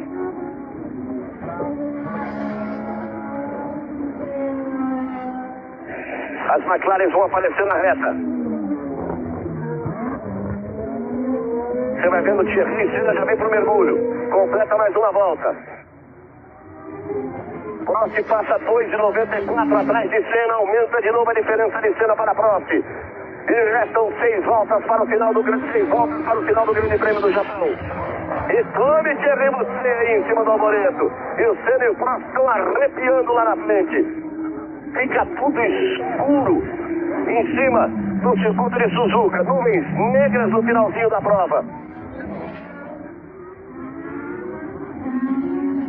Aí o Nannini. 12 de Senna, 11 de Prost, 20 de Boutsen, 19 de Nannini, 28 de Berger, 6 de Patrese, 2 de Nakajima, 14 de Philips Trey. O Jaumin é o 10º colocado. Piquet abandonou quando estava em 20º. O Nannini não consegue a ultrapassagem. O diretor de TV, o diretor da transmissão do Japão está achando isso aí bonito. E Prost e Senna vem se aproximando para completar mais uma volta. Aí Senna. Aparece Ayrton Senna. Vem trazendo seu McLaren. Ele faz um sinal. Volta a chover no circuito de Suzuka. Volta a chover no circuito de Suzuka. Ele faz sinal como quem pede o fim da prova. Como quem pede o fim da prova. Agora eu entendi o sinal que ele fez quando ele passou aqui. Na última passada pelo boxe ele já fez esse sinal. Faz sinal que está chovendo, pede o fim da prova, Senna. O diretor pode terminar. Está ali esperando, Ayrton Senna, se ele entender que a chuva é muito perigosa, aponta na reta Senna, faz sinal para o diretor de prova.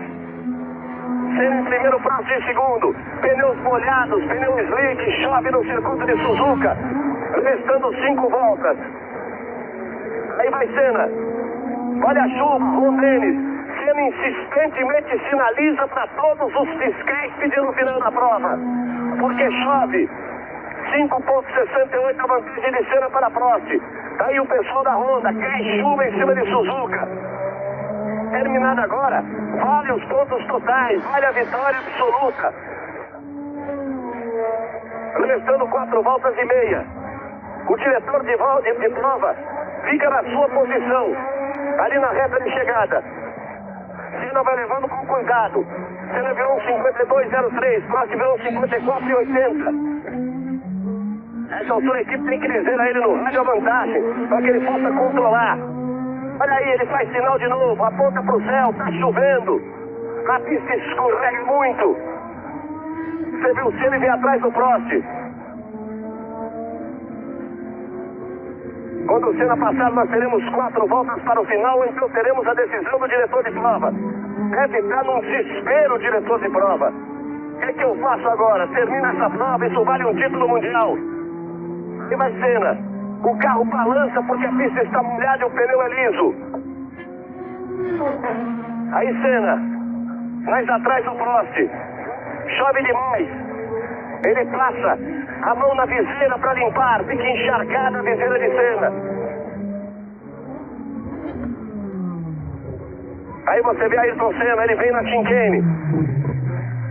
Já com todo cuidado para contornar a chicane. O carro escorrega, ele traz na mão. Vai passar Senna, vai sinalizar de novo. Passa Senna. Na frente do diretor de prova, ele insistentemente faz sinais. Pede o final da prova.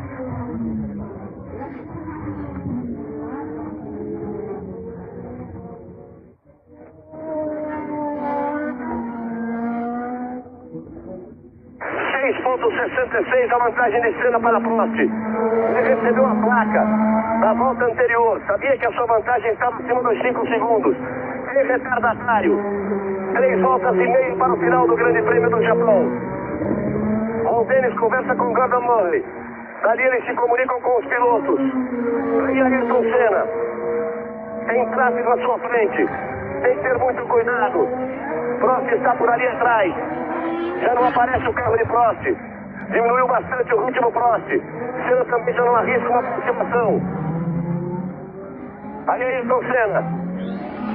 Ele já não sinaliza mais para os fiscais de pista, mas sinalizou de forma insistente. Olha só como ele teve cuidado ao contornar o hairpin. Olha só como ele acelera com cuidado. Prost volta a aparecer então na mesma imagem. Aí Senna ainda atrás do retardatário, não quer arriscar nada. Vai para a ultrapassagem. Com cuidado, tem que deixar o carro escorregar. Olha o Prost aparecendo lá. O diretor de prova aqui à minha frente continua estático, parece uma estátua. Aí Senna. Vem se aproximando para completar mais uma volta. Seguiu também Prost.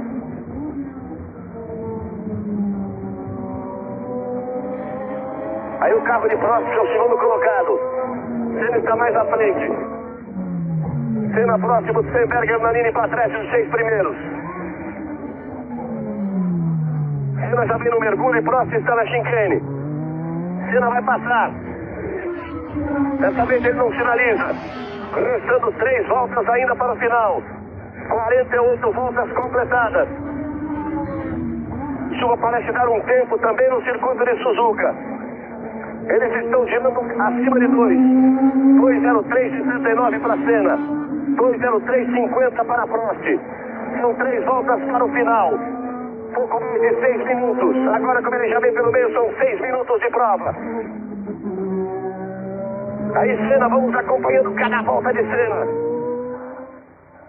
Ele já definitivamente desistiu de finalizar. Até porque a chuva parou. Essa chuva que vinha e ia constantemente, agora foi um pouco mais forte, o diretor de prova ficou na dúvida. Então ele esperou e realmente parou. Agora foi inclusive importante para o Senna. No momento estava em 2 segundos, você vê como ele abriu a diferença e agora é fazer uma corrida tranquila até o final. Agora a pista ainda está escorregadia, evidentemente. Aí você vai vendo o Senna. Ele vem pelo meio do circuito. Saiu do hairpin. Aí Senna vai pro curvão, puxa, já não traz por dentro, deixa escorregar bastante, faz uma nova tangência, o carro quer sair, ele traz na mão, e aí põe potência outra vez na parte de alta. Você viu Senna? E você vê como não aparece, só agora aparece o carro de Prost. É importante Senna olhar a placa agora quando ele passar aqui, que seriam 2 voltas para o final. E a vantagem que ele tem para Prost. Senna vem apontando na chicane. Aí vem ele, voltando na chicane. Vem pro mergulho para ganhar a reta. Aí Ayrton Senna. Passa Senna. São 2 voltas para o final. São um pouco mais de 10 quilômetros. Ayrton Senna virou 1:54:90 porque a pista realmente melhorou. Prost virou 1:57:98, a diferença é grande. Senna teve isso na placa. Outra vez passa a mão, limpa a viseira para enxergar melhor.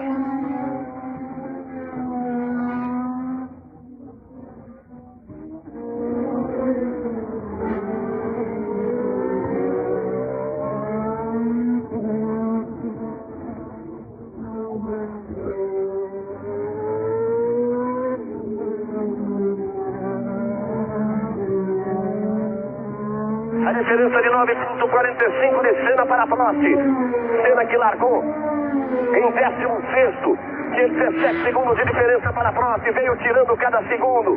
Fez uma ultrapassagem fantástica, botou frente.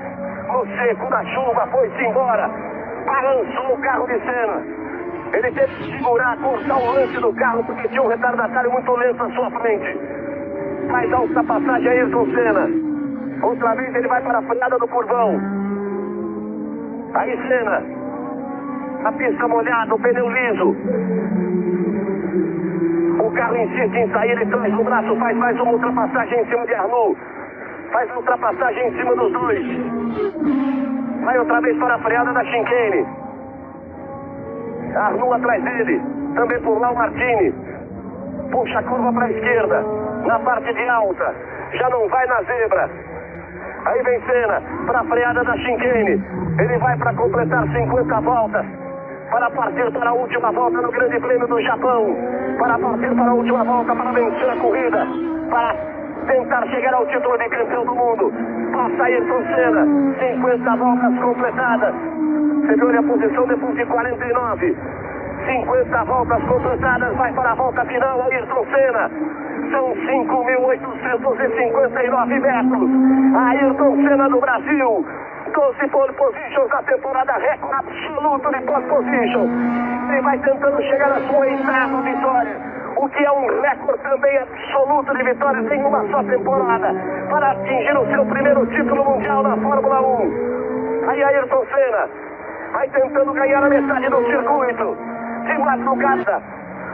Senna vai tentando para colocar mais de 50% de vitórias em uma só temporada, se aproximando da oitava vitória, de um sonho que ele alimenta desde os primeiros anos, quando seu Milton, seu pai, fez e lhe deu o primeiro kart, quando ele partiu para ser campeão de kart. Vai frear pela última vez para passar na chicane. O diretor de prova aguarda. O Brasil inteiro aguarda. Ayrton Senna ergue o punho. Vibra. Brasil!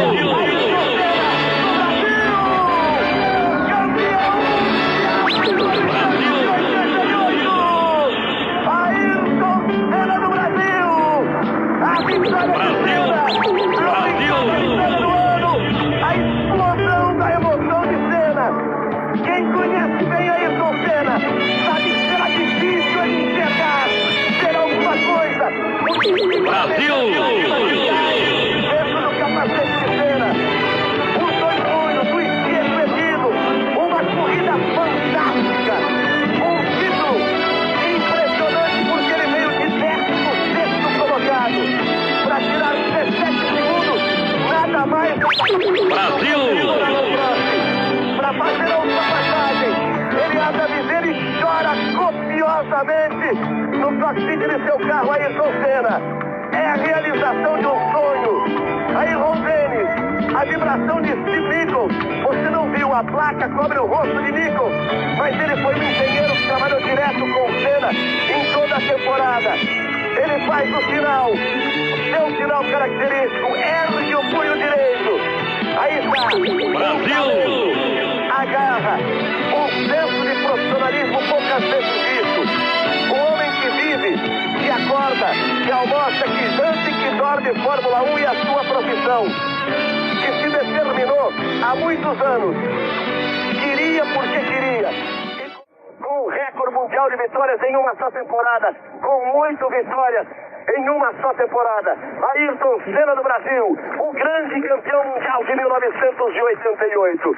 Senna, a realização de um sonho, a confirmação de uma meta. Um título altamente merecido por este grande talento do automobilismo brasileiro. Ayrton Senna vence no Japão. Isso, é campeão mundial em 1988. A imagem de Senna no alto do pódio, erguendo a taça, recebido, o troféu recebido por ter sido o vencedor do Japão. Ayrton Senna explode a alegria no pódio de Suzuka no Japão. Comemora a sua vitória. Faz a festa no pódio, Ayrton Senna. Parabéns, Senna, por todas as suas vitórias, por ter permitido do que nessa temporada o nacional brasileiro fosse tantas vezes ouvido, que tantas bandeiras em verde e amarelo fossem agitadas por todo o mundo.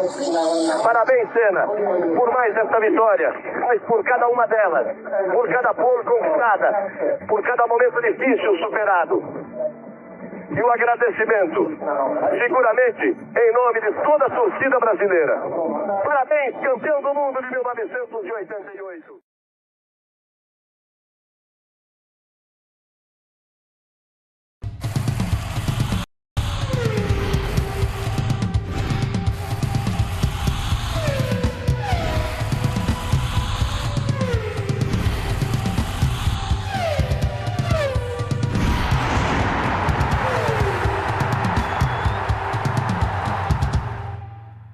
Certainly the biggest crowd I've ever seen at Brands Hatch. The weather overcast and the wind dropping just before the start, so a threat of rain to heighten the drama. And what all the people had come to see was what was on paper at any rate looked like being the finest British Grand Prix of all time. Only 25 cars could qualify out of the 37 entrants, so that meant keen competition in practice. In fact, all 25 to qualify broke the existing lap record at 1:23, established in March of last year. And in the final positions for the grid, only 1 second covered the 9 fastest cars.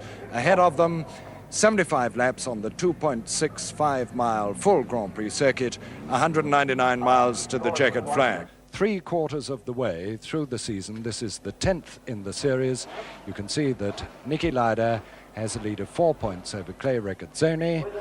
Fittipaldi, Jody Scheckter well up, having come up recently, and the rest of the field. Now, Niki Lauda is in pole position for this race, having brought the Ferrari 312 B3 round towards the last minutes of practice yesterday in 1 minute 19.7 seconds, which by a curious mathematical coincidence is 119.7 miles an hour. The point is that he has broken the mystic 120. Whereas Ronnie Peterson alongside him in car number 1, the JPS 72E, 4-year-old design, modified right up to date, equaled Lauda's time of 119.7. He is 5th in the World Championship, as you saw, with 19 points, and he's really hungry to go. There's the 10-second board, 75 laps, 199 miles to the checkered flag. Niki Lauda in pole position alongside Ronnie Peterson. And it's Lauda leading. Clean start all the way, Lauda ahead of Peterson. And the field safely through paddock. Now up to Druids, and it's still Lauda in the Ferrari ahead of Jody Scheckter in second place. And then Regazzoni has got up well ahead of Peterson. So it's still Niki Lauda really putting on the pressure from Jody Scheckter, Clay Regazzoni and Ronnie Peterson as they go through South Bank Bend. Ronnie Peterson on the outside there ahead of Carlos Reutemann.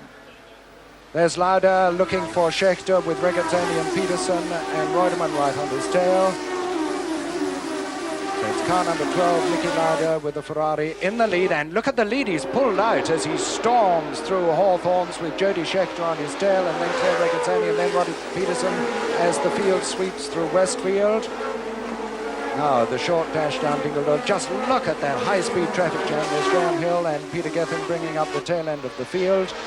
Coming down through Dingle to Sterling's now, and Niki Lauda's really putting on the pressure at this opening seconds and pulling away from Jody Scheckter in second place and Clay Regazzoni, and Lauda in the Ferrari has really got a flyer as he comes past the pits at 155 and more on the first lap. It's Lauda, Scheckter, Regazzoni, Peterson, Reutemann, and then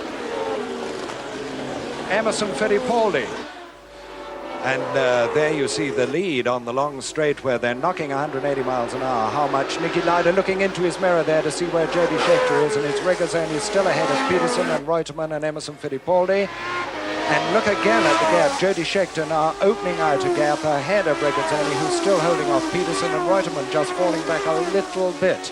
The rest of the field well strung out. Lauda through, Schechter through, Regazzoni through, Peterson on his tail. There's Reutemann, there's Emerson, there's Tom Price well up, showing that his practice time in the shadow was not just a flash in the pan. This brilliant Welsh newcomer to the field, and Niki Lauda really trying immensely hard, and with a disadvantage because he's got more petrol in his tanks than, for instance, the JPS, Jackie Stewart. Yes, correct. The Ford engine certainly travels with less fuel, less oil, less water, in fact, probably than the Ferrari, but at this time the Ferrari has been performing very well this year. Niki Lauda's driving in a very mature way, one of the most developed drivers over this year. The number 12 Ferrari there that you can see, beautifully controlled. Niki's controlled practice all the way through, in fact, but I think Jody Schechter's obviously the only man in the position at this time to really compete with him. Jody Schechter himself, and number 3, my old car, the Tyrrell Ford.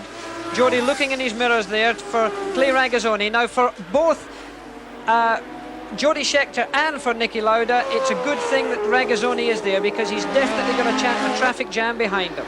Niki Lauda's lead 1.8 seconds, and his time for the second lap according to our watch is 1:24, 113.57 miles an hour. And there's James Hunt off at Pilgrims, the driver walking away from the car. So the disastrous sequence of events which has pursued the Hesketh team this season after their non-championship win at Silverstone continues, and James Hunt is out of the race on the third lap.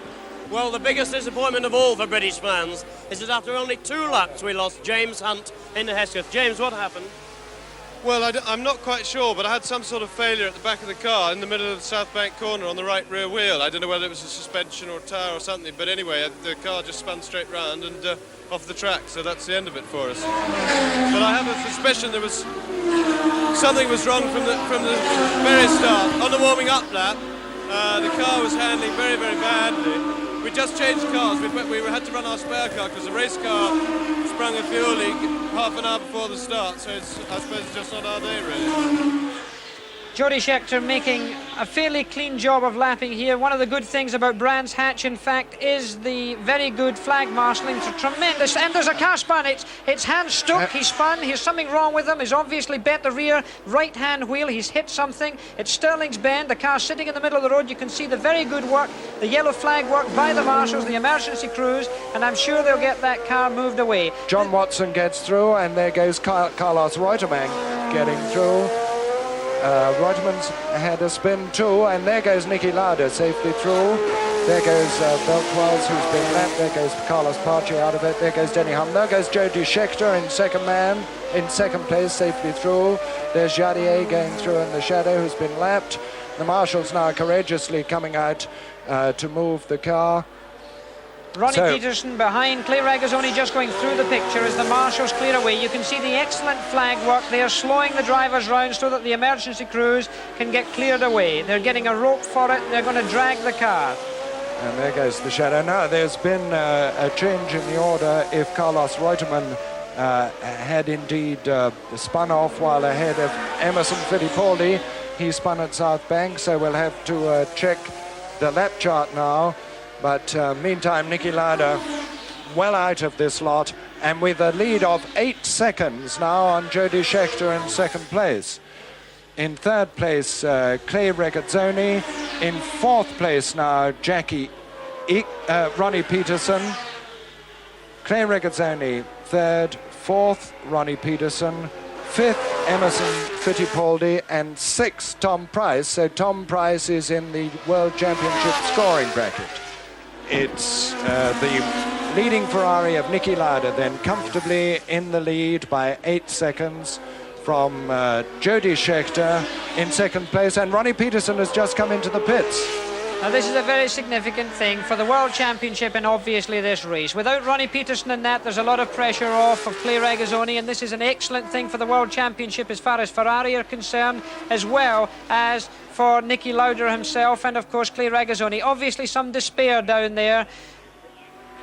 But nevertheless, terribly bad luck on Ronnie Peterson. It's Regazzoni, he's Clay Regazzoni in the pits, and he's got a puncture as well. They're changing a front right-hand wheel. Now, I'm sure it's something to do with the debris. That's 2 cars being in the pits in a matter of minutes. Migo's aerofoil has fallen off. You can see this. He's being black flagged because the aerofoil is, of course, a very dangerous situation. That could fly off, hit any marshal, even spectators, apart from leaving debris on the racetrack itself. Migo's BRM, obviously some sort of structural failure in the aerofoil. He's still going quickly. Of course, the car is unstable now.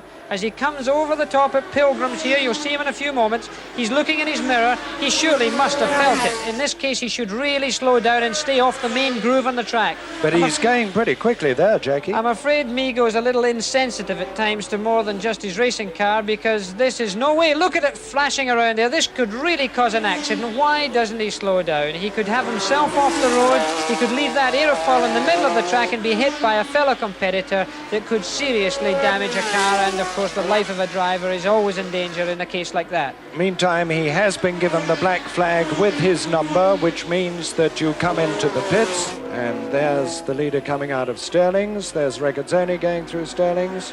There's Reutemann. So it's only about the length of the pit straight, really, between the 2 cars. If Jody Scheckter could just see him on the track, this would help. You know, it gives the driver a lot of spirit. It gives him a lot of enthusiasm. If he just sees the tail end of the leading car ahead of him, this will certainly give him that little jab that he needs. And of course, he's going to see a Ferrari in front of him. Even if it's not Nicky Lauda's, he's going to see the tail end of Clay Regazzoni's Ferrari. Now, that might just be the car he's looking for. Mike Hailwood. Mike Hailwood off at Westfield when lying 5th on the 58th lap. Mike Hailwood with a lot of grass on the right-hand wheels, not apparently punctured. Would you think an engine failure here? He's back in the car, he's trying to start the car. I don't know whether he's spun going round Westfield or what's happened. He's gone up the inside of the racetrack because he's got grass on each side of the car. It seems peculiar that he's trying to start the car, but of course an engine, when it's very hot, a racing engine, is difficult to restart. This is not an easy thing. You can see the marshals there with their fire equipment on the left-hand side of your picture, properly dressed in the case of an emergency, their helmets and their fireproof overalls. Mike Hailwood is not getting his engine restarted. And you can see the heat rising off the engine of the McLaren M23. Very bad luck on Mike Hailwood. Very, very bad luck. Lying 5th and going well in the hunt for points.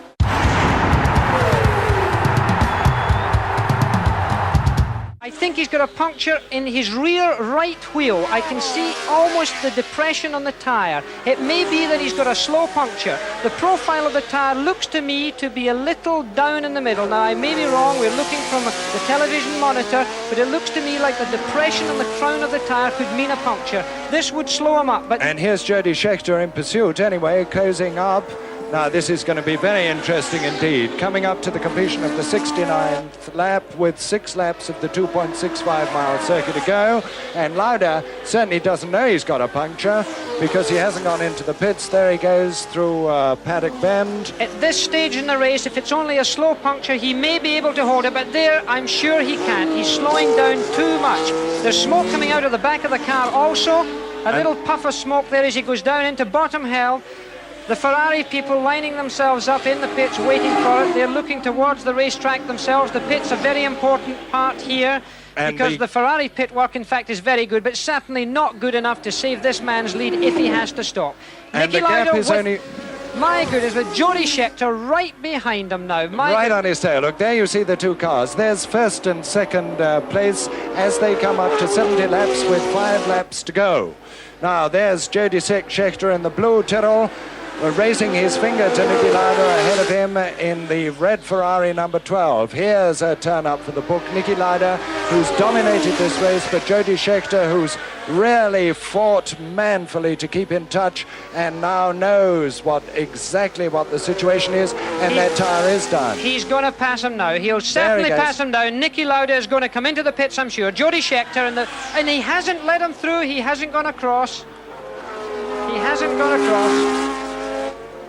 There he goes now on the outside coming into clearways. It's Jody Scheckter taking the lead with the Tyrrell at the 71st lap with 4 laps to go. The young South African Jackie Stewart's replacement in the Tyrrell team lives up to Ken Tyrrell's confidence in him and takes the lead from the Ferrari.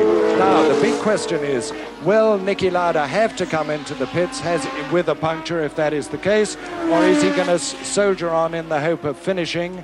Because now behind him he's got Emerson Fittipaldi, although Emerson is quite a long way back on the McLaren M23-5, number 5. What a situation for Jody Scheckter and the British Tyrrell team. This is Ken Tyrrell. This must be a great moment from him. We've won the British Grand Prix before. Of course, there's somebody on the grass there. Tom Price going wide on the grass there.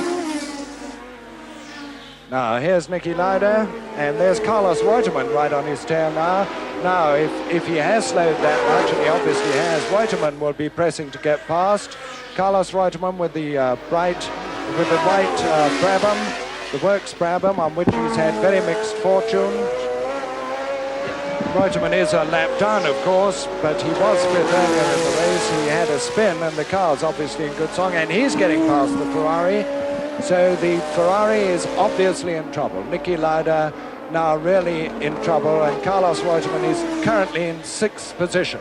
Now, I think it must be that tyre that I saw go down earlier on. I just saw the profile. Now, this is something that a racing driver must always look for in his mirror. It may be this that's causing the slowing down procedure of Niki Lauda. It could be something else, of course. It's difficult for us to see from here. But he must stay on the racetrack. He's got so few laps to go that he can't risk coming into the pits. If he goes into the pits, there's an awful long time to stay in there. There is a puff of smoke coming out of the back of the car. Now, that could be almost anything. A very disappointing situation for Nick. But he is still in 2nd place, and Emerson Fittipaldi in the McLaren number 5 is only a few seconds behind him and closing up. There he is now on the right. There's Lauda on the inside, and Emerson Fittipaldi going past him, so he's now in 3rd place. The tyres are smoking now. The tyre is breaking up because no tyre can put up with this. The tyre itself, you'll see, is smoking as he comes in. There's the tyre smoking. The left-hand rear tyre is starting to break up because of temperature. It's questionable now whether he can get even round to finish this race. I very much doubt it. He'll be on the rim before long. Now, he must stay out of trouble. He's got to be very careful. The tyre fly off the rim here. It could cause him a big accident, because even at this reduced speed, he's still travelling very fast by road standards. What a desperate disappointment for Niki Lauda, but what a turn-up for the book as far as Jody Scheckter is concerned in the lead. And now Emerson Fittipaldi in 2nd place, and Jackie Ickx, to his great surprise, looks as if he's going to be 3rd on JPS number 2. Meantime, there's John. He's gone on. He hasn't gone into the pits. Niki Lauda hasn't gone into the pits. There's John Watson on his tail. This is really extraordinary. He's got 3 laps to go on the 2.65-mile circuit if he's going to finish. And if he's going to finish and score any points, he's going to be very pushed indeed. He's got to be very careful. The biggest problem here, in fact, is to keep the car on the road, because if that tyre comes off the rim, he's going to fly off the road. Now, this is right on his fingertips, right? He's holding on the edge of a major accident. He's got to be very careful indeed. This, of course, puts the World Championship in a real big change situation. Niki Lauda, after leading this race as he has done, a great disappointment, but of course a great success story for Ken Tyrrell's team, who now find themselves very much in the lead, with Jody Scheckter leading the British Grand Prix. They're on their 73rd lap of the 72 laps actually completed. Jody Scheckter in the lead from Emerson Fittipaldi. The Ferrari of Niki Lauda still 3rd ahead of Jackie Ickx, and 5th is Clay Regazzoni, and 6th is Carlos Reutemann. There can be hardly any air left in this tyre. There's only around 15 or 18 pounds per square inch at the beginning of the race when the tyre is fully inflated. You'll see the tyre flexing because really there's no pressure in it.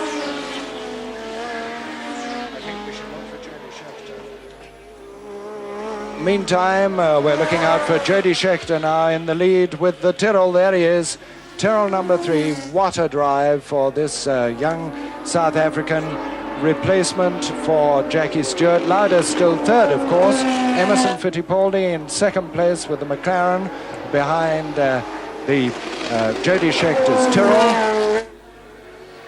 And then it's Jackie Ickx, who, as I say, must be very surprised because he really wasn't a contender in his JPS. It was the JPS of Ronnie Peterson that was providing all the fire, both in practice and in the early stages of the race, having started in pole position alongside Lauda. 73 laps completed. They're on their 74th. And now Jody Scheckter reeling off the mileage. And here's Lauda coming up to Hawthorns with the tyre, the right-hand rear tyre, shredding off now. It's stopping, the tyre's stopping as it goes round there. You can see the tyre's beginning to slip on the rim itself sometimes. He's going very slowly. He's going to wreck the rear suspension in this condition. It's going to wreck the car. The car's going to break. The rear suspension itself, of course, in the Ferrari is pretty strong, but that tyre is finished. It was a very difficult decision for a driver to make under those circumstances. He either makes the decision to keep going or to come into the pits. And you can see bits and pieces flying off of that tyre. Very soon it'll be on the rim, and then surely he will not be able to go much further. Meantime, Jody Scheckter is on his last lap in the lead as the Ferrari limps painfully on. It's Jody Scheckter. And Niki Lauda has just lost third place to Jackie Ickx. Jackie Ickx has got past him.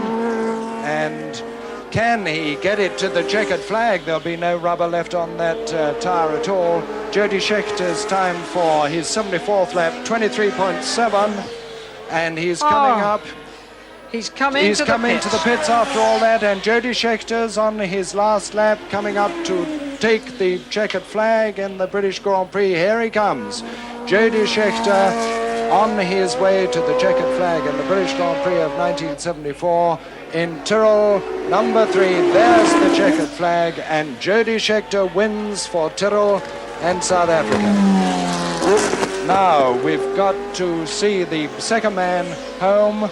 Second man home will be Emerson Fittipaldi in the McLaren. There's Jody Scheckter on his lap of honor. Now Emerson Fittipaldi has taken the checkered flag in second place. Third will be Jackie Ickx, fourth Clay Regazzoni in the Ferrari, and fifth Carlos Reutemann in the Brabham, and sixth will be Denny Hulme on the McLaren M23. Well, Niki Lauda, while the cheering the man who won the race with what? Just a minute and a little while to go, you lost it. What exactly happened? I just got a puncture in the right rear wheel 20 laps before the end, and the air just disappeared slowly, and that was it. You couldn't do anything about it. We were standing in your pit watching the signals. They were going to bring you in, then they weren't. You just had to come in at that moment, did you? No, I just tried to carry on, because I thought I'd lose more time when I'm in the pits. But at the end, just the tire, because there was no air in it, just exploded, and I had to stop. Niki, this really did look as if it was going to be the first Ferrari win since, what, Von Trips in '61. How do you feel now? Well, I'm very sad, but I can't help it, and what can I do in the moment? I can't do anything. The car was going perfect, we had absolutely no problems. So I just did what I could do, and I failed. The team manager Ferrari here, Luca, this was terribly bad luck. How do you feel? Well, I think that Niki shown today that no question he's the best driver in the world, because to lead a so difficult race as Brands for all the race in that situation is very important. And the Ferrari is a very good car. We were really very unlucky, and I'm sorry for him, because 3 laps to go he was in the lead of the championship. But I would like to point out strongly another thing, that I didn't like that somebody stopped him and didn't let him to go out before the end of the race, because he was able to make 1 more laps, and for us was important to make the 4th place in the race. Jody, congratulations on one of the most breathless finishes to a Grand Prix we've ever seen. When did you know you'd won the race? Well, when the flag went down. I never count my chickens before they hatch. You'd given a tremendous chase, Jody. Did you at ever time think you could overhaul Niki Lauda? Well, at some stage in the middle I thought maybe I could catch him, and I pressed on as hard as I could, but I couldn't. He was really going well, and towards the middle, towards the 3/4 way through, I felt myself catching him. But then I think he slowed quite suddenly more. Now, according to our ratings, you're about 1 point behind him in the World Championship, and the next race is Nürburgring. What do you feel about that? Well, we've never expected to be so high in the first full year, and the first year with Tyrrell. We're very pleased and things seem to be going our way, although at the beginning of practice we had a lot of things going wrong and we thought it was going to be a bad weekend. Well, Jackie Stewart, who's been commentating for us today, said that when things go badly in practice, things go well in the race. He's a bit of a prophet as well, isn't he? Well, he said at the ELF conference that he thinks I'm not going to win. He thought Nicky was going to win. He was nearly right, but that's the way it goes. Well, what they overlooked in the heat of the moment, and who can blame them, was that Emerson Fittipaldi, finishing in second place, neatly and surprisingly shot himself back into the lead of the World Championship table. And with only 1 point between Fittipaldi and Lauda, and then 1 point again to Regazzoni and Schechter, certainly it's anybody's championship, and the next round at the Nürburgring, Niki Lauda's favourite circuit, right at the beginning of next month.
very humid. The heat is quite oppressive here today at Hockenheim. It's going to be debilitating for the drivers, but the saving grace for them is that this circuit isn't particularly hard physically. They will lose a lot of grace, though, because the cockpit temperatures will be very high indeed, and the humidity makes them sweat a great deal. And a tremendous turnout here for the German Grand Prix. We've had so many exciting races, the last 3 Grand Prix. Been tremendous battles with lots of drama and entertainment, and that has brought an absolutely packed stadium here. There's hardly a seat empty through these massive grandstands that do the whole of the infield, and now this is the tight, twisty section of the otherwise very fast Hockenheim circuit. They come in amongst the grandstand and then out down the long straights on the back part of the circuit where they are connected. Or the speed is broken up by chicanes. So Gerhard Berger leads the 2 Ferrari round the last corner onto the pit straight. Senna will be slowing down his McLaren to try and let the field bunch up. Don't sit for too long with water temperature climbing. There's no fans, of course, in these racing cars. They depend on moving. And of course, the car in gear, the clutch can build up heat if it's just touching the flywheel, and so the pole man always wants to sit for as short a time as possible before the red light comes on. Let me quickly tell you that in this morning's warm-up, Ayrton Senna was fastest as he was in practice yesterday.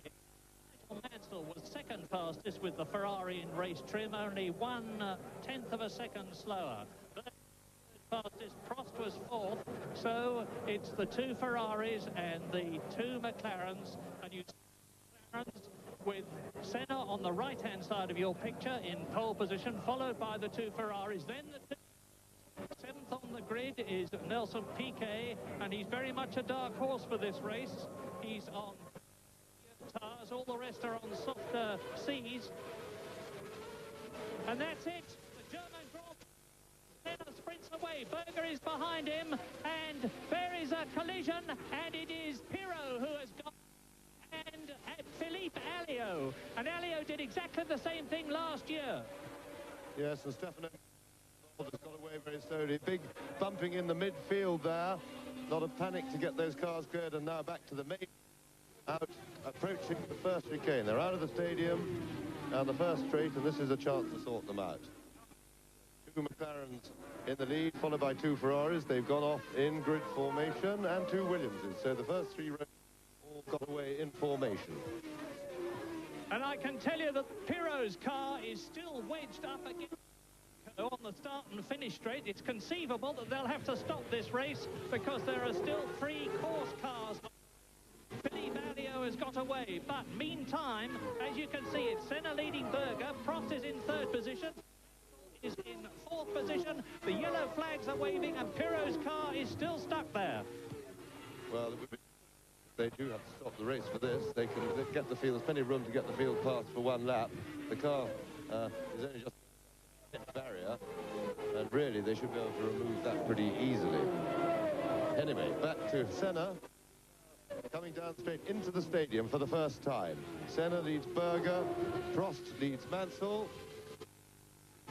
And we've got tremendous yellow flag waving. We're watching this across from opposite the pits. Well, this is frankly ridiculous. There are still 3 silver touring cars on the grid. They're hastily reversing out. Pirot's car is still sticking out into the course. You'll see the flag marshals. There is Pirot's car, and it is Senna leading. 2nd, Prost 3rd, Mansell 4th, Patrese 5th, Boutsen 6th, Piquet 7th, Nannini. Jean Alesi is in 9th position, and that marshal with the flag is really taking his life in his hands. Emanuele Pirot seems to be in real trouble. He's still in the car. Yes, I hadn't realised that Pirot was still stuck in the car. It didn't look like a particularly heavy accident. And here we see the start again, and there is the contact right near the back of the field. Wheel goes up, that was Pirot's car going over another car, and they tangled together. Now let's just see, Pirot went in backwards, it would appear, and he hit fairly hard, but surprised that he can't get out, but maybe the impact just knocked him out. Yes, well, he's still in the car, and the 3 course Cars are still there while the leaders are on the second lap. You can see Perro being lifted out. It may be that he's just been winded. The German Grand Prix is not his lucky race, because when he was driving for Benetton last year, he was in 4th position. Off at the Sachs curve. Senna leads, Berger second, a gap now between them and Prost and Mansell. Then it's still Riccardo Patrese in 5th place, followed by Boutsen 6th, Nelson Piquet in sight of all of them in 7th position. Yes, and Mansell starting to press Alain Prost. He may feel that he wants to get by if the McLaren start to get away at all. And in fact, the McLaren team that have been having some trouble with their chassis feel we're a lot more confident today about having sorted their problems out. And certainly they looked good in the warm-up, because although Nigel Mansell split the McLarens in the warm-up this morning, he was in the spare car for doing that time, and it probably wasn't set with full tanks, and it may also have had yesterday's qualifying engine in, because rather strangely, Ferrari, after using it qualifying, immediately started to change the engine, so it seemed odd, rather like they hadn't got a race engine and were getting it ready. In the car, there is less than a second between Gerhard Berger in the second McLaren and Alain Prost in the first Ferrari. They are second and third. 3 chicanes on this course. The first one is slower than the second, and the second is slower than the third. But the first one is approached, and they're approaching it now as the fastest part of the course, well over 200 miles an hour. As they slow down and go through the gears, it's a second gear entry, third gear. Senna, Berger, and behind them it's Prost, Mansell, third, fourth, Patrese, Boutsen, fifth, sixth, so the symmetry is still preserved. 2 McLarens, 2 Ferraris, 2 Williams, 7th is Piquet, then his teammate Nannini in 8th position, 9th is Alesi, the Frenchman in the Tyrrell, 10th is Capelli in the Leighton House, 11th is Suzuki, 12th is Bernard, Derek Warwick is 13th, and Berger is having a look to see if he can poise himself to get past Ayrton Senna. These 2 drivers are equal in status in the McLaren team, and Berger, of course, has yet to win for McLaren. Yes, and we can report that Emmanuel Pirro is out of the car, and they've moved him over the barrier to an ambulance. Well, they're moving him now on a stretcher. So we will report any news that we get of his condition, and in the meantime we hope that he's all right. It didn't look too big a stunt, so we just keep our fingers crossed, as Prost now has closed the gap just a little bit to Berger and looks to be holding on to the 2 McLarens. I'm sure that he will not be in any hurry to attack the McLarens as yet. His interest mainly will be in keeping up comfortably and looking after his tyres in the early part of the race. The top teams are hoping, but they were going to play it by ear as usual, they're hoping that they'll be able to look after the tyres well enough to go the whole distance on one set. But Prost, who is probably the best man in the business for knowing just how to look after his tyres and get the very best out of them, because preserving them now, giving away a little bit of speed now, can make a great deal of difference in the last third of the race. And because remember, the car is much, much heavier now than later, and therefore if you push it too hard on the tyres, the damage is proportionately much greater at this stage of the race. So 2 McLarens, everything very symmetrical, except that there's a Benetton up, joined, and yeah, it's the Benetton is up with, as you saw, in 6th position. Nelson Piquet is there, and so here is Senna. He's coming down towards the stadium now, with Berger tight up behind him. Prost 3rd, Mansell 4th, Patrese 5th, Piquet up to 6th, Nannini up to 6th. So where has Thierry Boutsen gone? There he is. Thierry Boutsen must have spun, because he is down in 10th position, the Belgian. So now they are coming through to complete lap 4 in this 45-lap race, so just about 1/11th distance. And I'll give you the gap now between Senna leading and Mansell, who is 4th, 2 seconds. Then it's Patrese, Piquet in the Benetton, and Nannini in the Benetton are catching Riccardo Patrese, who is 5th. Now, there's the first ball. They're approaching the first chicane now at well over 200 miles an hour. And as you can see, Nelson Piquet's... Hello, there's something happened back there, and that looks big. That looks big. Certainly a big cloud of dust, but if somebody just put 4 wheels on the grass, they could make that, but in fact, there's a course car whizzing down that direction down the pit road. In the meantime, the Piro incident, the course is now completely clear just before the start-finish line where that accident happened. As soon as they got Emanuele out of the car, they were able to push it away. It was on 4 wheels and get rid of it, so there's no problem there. And these, the top 2 teams, the top 4 cars in the business, now beginning to stretch away a little bit. And we still have to wait to see if this is going to remain a 4-car battle. The McLarens would appear to be looking to edge away, which would be consistent with the speed they showed in the warm-up in race trim this morning. The man to watch at the moment is not Senna, nor Berger, nor Prost, nor Mansell even, but Nelson Piquet, who is in 6th position and now right on the tail of Riccardo Patrese. So there are the leaders.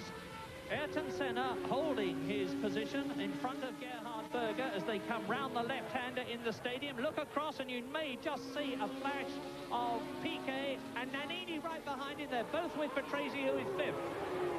Yes, and very right, Murray, to watch out for the Benettons, because the significant fact the fact that may become significant later in the race is that they're on different tyres. They're using a harder compound of Goodyear to the 4 cars up front, and in fact most other cars in the race, they've gone, which is a more conservative compound, but in very hot weather and with fast corners, although there aren't any really fast corners as such here, but the long curve at the end works the tyre very hard, even though it's flat out.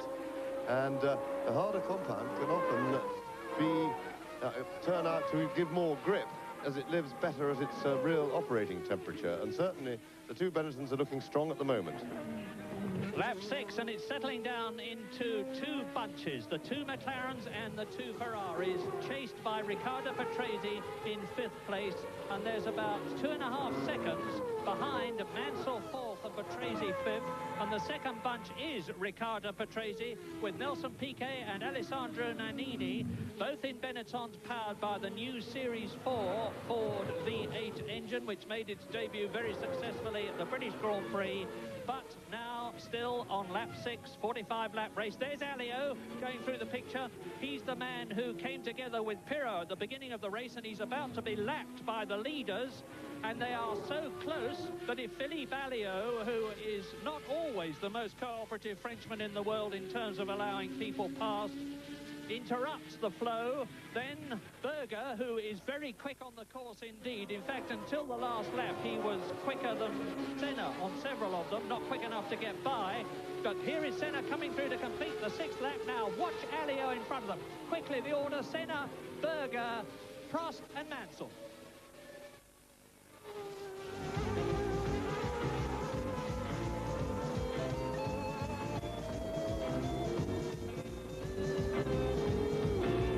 Toyo Samurai.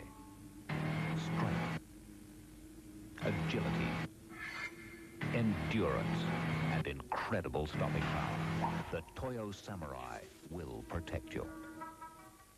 A simple fact: this plus this reduce more plaque than this alone.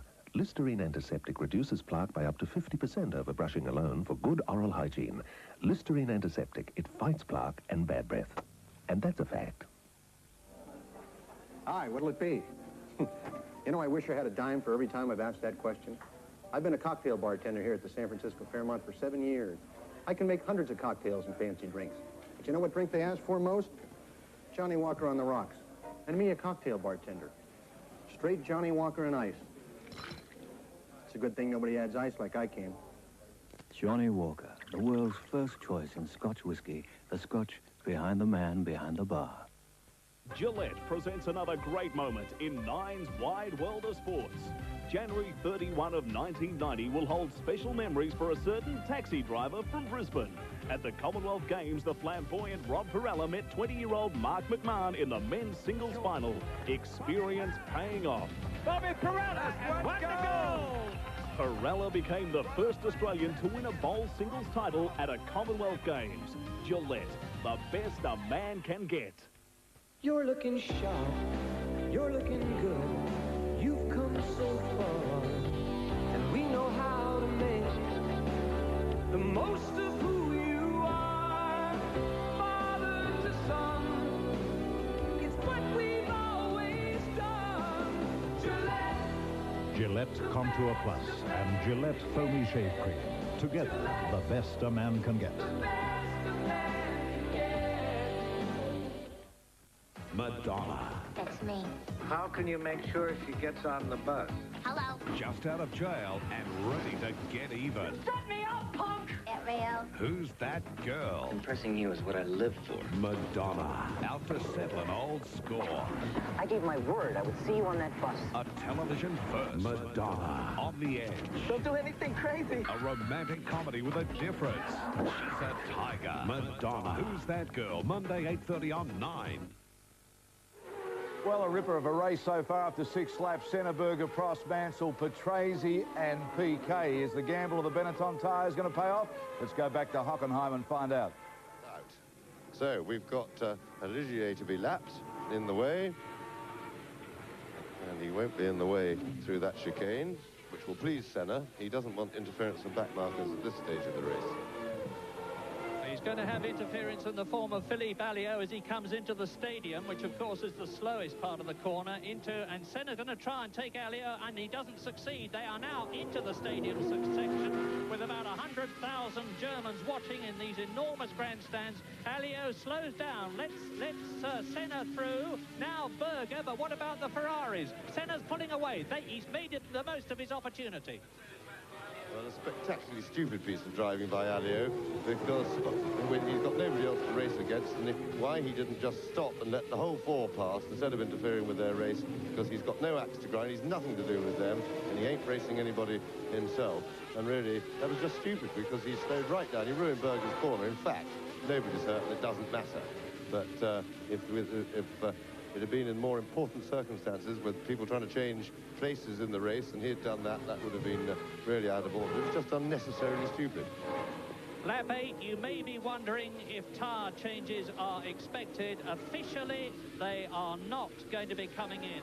But such is the heat and such is the pace and such will be the pressure that they may decide to do so. But I say again, as James has already said, that the 4 lead cars are on a softer compound than the Benettons, and that may work to the advantage of PK and Nannini. Yes, and I was watching in the background then, when we were watching the leading 4, I could see PK really starting to press Patrese, and I think he's looking for a way round, and the straight, as they come down to the stadium, is the quickest part of the circuit where he's likely to make his move. Race order, lap 8. Ayrton Senna leads. Gerhard Berger second. There is Senna. Third is Prost. Fourth is Mansell. Fifth is Patrese. Sixth right behind him is PK. Then Nannini. And watch for PK coming into the stadium this time. He's well placed into that chicane. I'm afraid there's nothing we can do if the producer stays on the leaders, but I'll watch out of the window and see if I can tell you anything. And I'm doing the same thing, and the answer is he's still there. And there's an increasing gap now between Nigel Mansell in 4th place and Riccardo Patrese in 5th. As Senna goes into the newly contoured last corner, they've widened the pit lane, moved the wall out, and they've had to recontour the last corner of the course and the first. As they go through to complete lap 8, they're into lap 9 now, 44-lap race. You can see there's the leader, there is Berger, there are Prost and Mansell virtually together. Now coming down to turn right around the newly contoured first corner into the 210-mile-an-hour approach to chicane number 1. Second gear, then third, accelerate out of it at about 120 miles an hour. Look at Senna's car. You'll see that they don't have a windscreen as such in this race. They have a piece of curved flat plastic for aerodynamic reasons. Yes, that just flows the air over the driver's head because, of course, if your head is in the airstream, you get a phenomenal buffeting in the car, and their necks work hard enough without any help from the wind with just the G-forces and the weight of the helmet, which put a tremendous strain on the neck. It's the part of the body that gets probably the worst bashing, as Mansell now right behind Prost and looking maybe to dip out of the toe to attack. Prost looking to cover, I think. And behind them, Patrese, I think, is holding up both the Benettons, and his straight line speed would appear to be making life very difficult indeed for Piquet, and then of course Nannini to get past, because we know the Renault engine is very strong, and the Williams has been pretty quick in a straight line recently, and still he stays in front. That's Patrese I'm looking at, as you look at the leaders, and it's a very high-speed stalemate at the moment at the front. High-speed train, everybody right on the limit, but no action. No, and the Ferrari chassis was certainly, until this race, as far as Mexico, France and Britain were concerned, superior to the McLaren. McLaren and Honda have done an enormous amount of work in the 2 weeks. Now we're with Nelson Piquet, who is in 6th position. Riccardo Patrese ahead. They've just left the stadium section, and that was a bit of film moving across the camera lens to keep it clean. And now Nelson Piquet chasing Riccardo Patrese. Patrese powered by the Renault V10 engine in his Williams, and Piquet with the V8 Ford up to chicane 1. Well, I'm very much hoping the director will stay with this all the way around and into the stadium. Piquet's a little bit too far behind to be picking up a good tow. Come on, let's get back to Piquet. Nope, and there are the leaders, Ayrton Senna, through the second chicane, at the far end of the circuit. And somebody has just gone past us, sounding very rough indeed in a group of cars, so we'll need to have another listen to see who that is. Well, there is no doubt at all about the fact that the McLarens have got the edge at the moment. You can see that neither Prost, who may just be biding his time, and Mansell are maintaining the same sort of gap. Senna's gone round in 1 minute 47.7. Prost and Mansell just over 1 minute 48 seconds. And you can see the heat haze, which is boiling up from the circuit here. Tremendously hot, tremendously demanding and debilitating for the drivers. Don't worry about that flash of flame from the back of Nigel Mansell's Ferrari. It was happening all through the practice period. The Prost Ferrari, that was, my apologies. There is Nigel Mansell's Ferrari in 4th position, and on lap 10, just under 1/4 distance, the race order is in the lead, of course, Ayrton Senna, and in 2nd position, Berger, followed by Prost, Mansell, Patrese, Piquet. Alessandro Nannini is 7th. The new fastest lap then for Ayrton Senna, just pipping the previous one, which I think stood to Nigel Mansell in the race.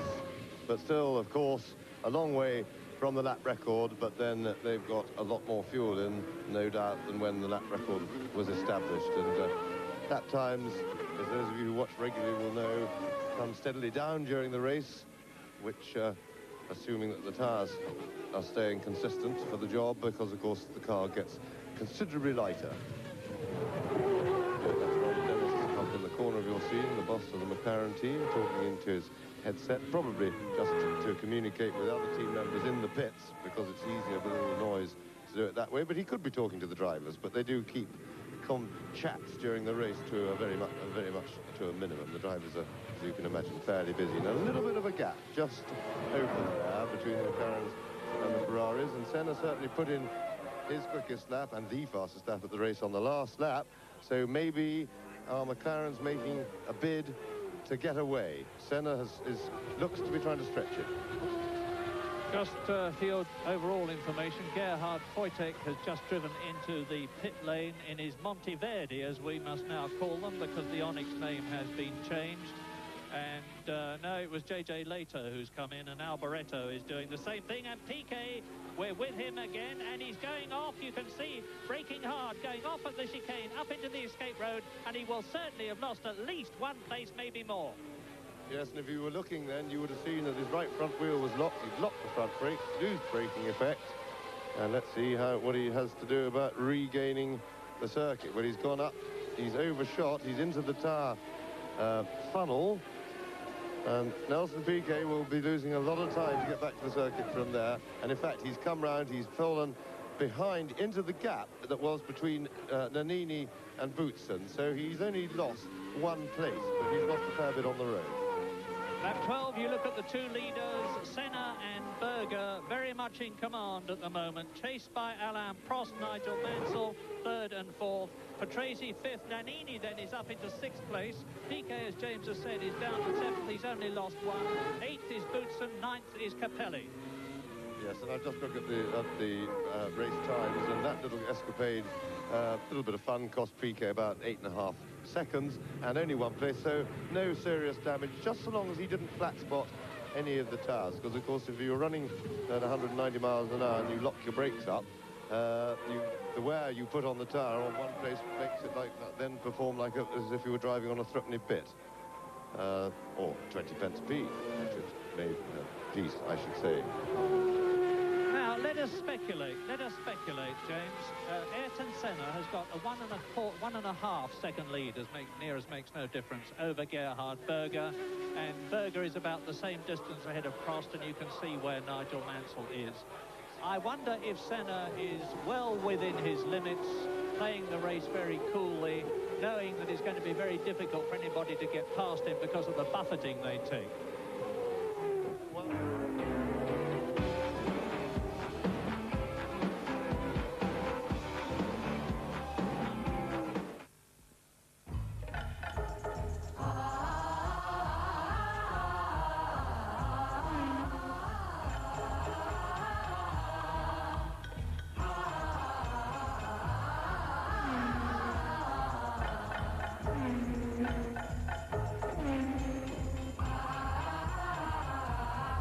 It reflects everything we've learned from Formula One.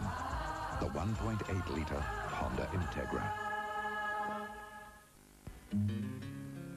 At North America's oldest registered distillery, Jack Daniel's in Tennessee, there's time to make Jack Daniel's like old Jack himself made it in 1866, using spring water from this limestone cave and smoothing every drop of whiskey through these mellowing vats. Nobody else takes the time to make whiskey this way. But after one sip, you'll be glad Jack Daniel's still does. Jack Daniel's Tennessee whiskey. They want me to say these Vicks vapor drops soothe the throat and clear the nose. Come off and clear the nose. You've got to be kidding. Clear the nose.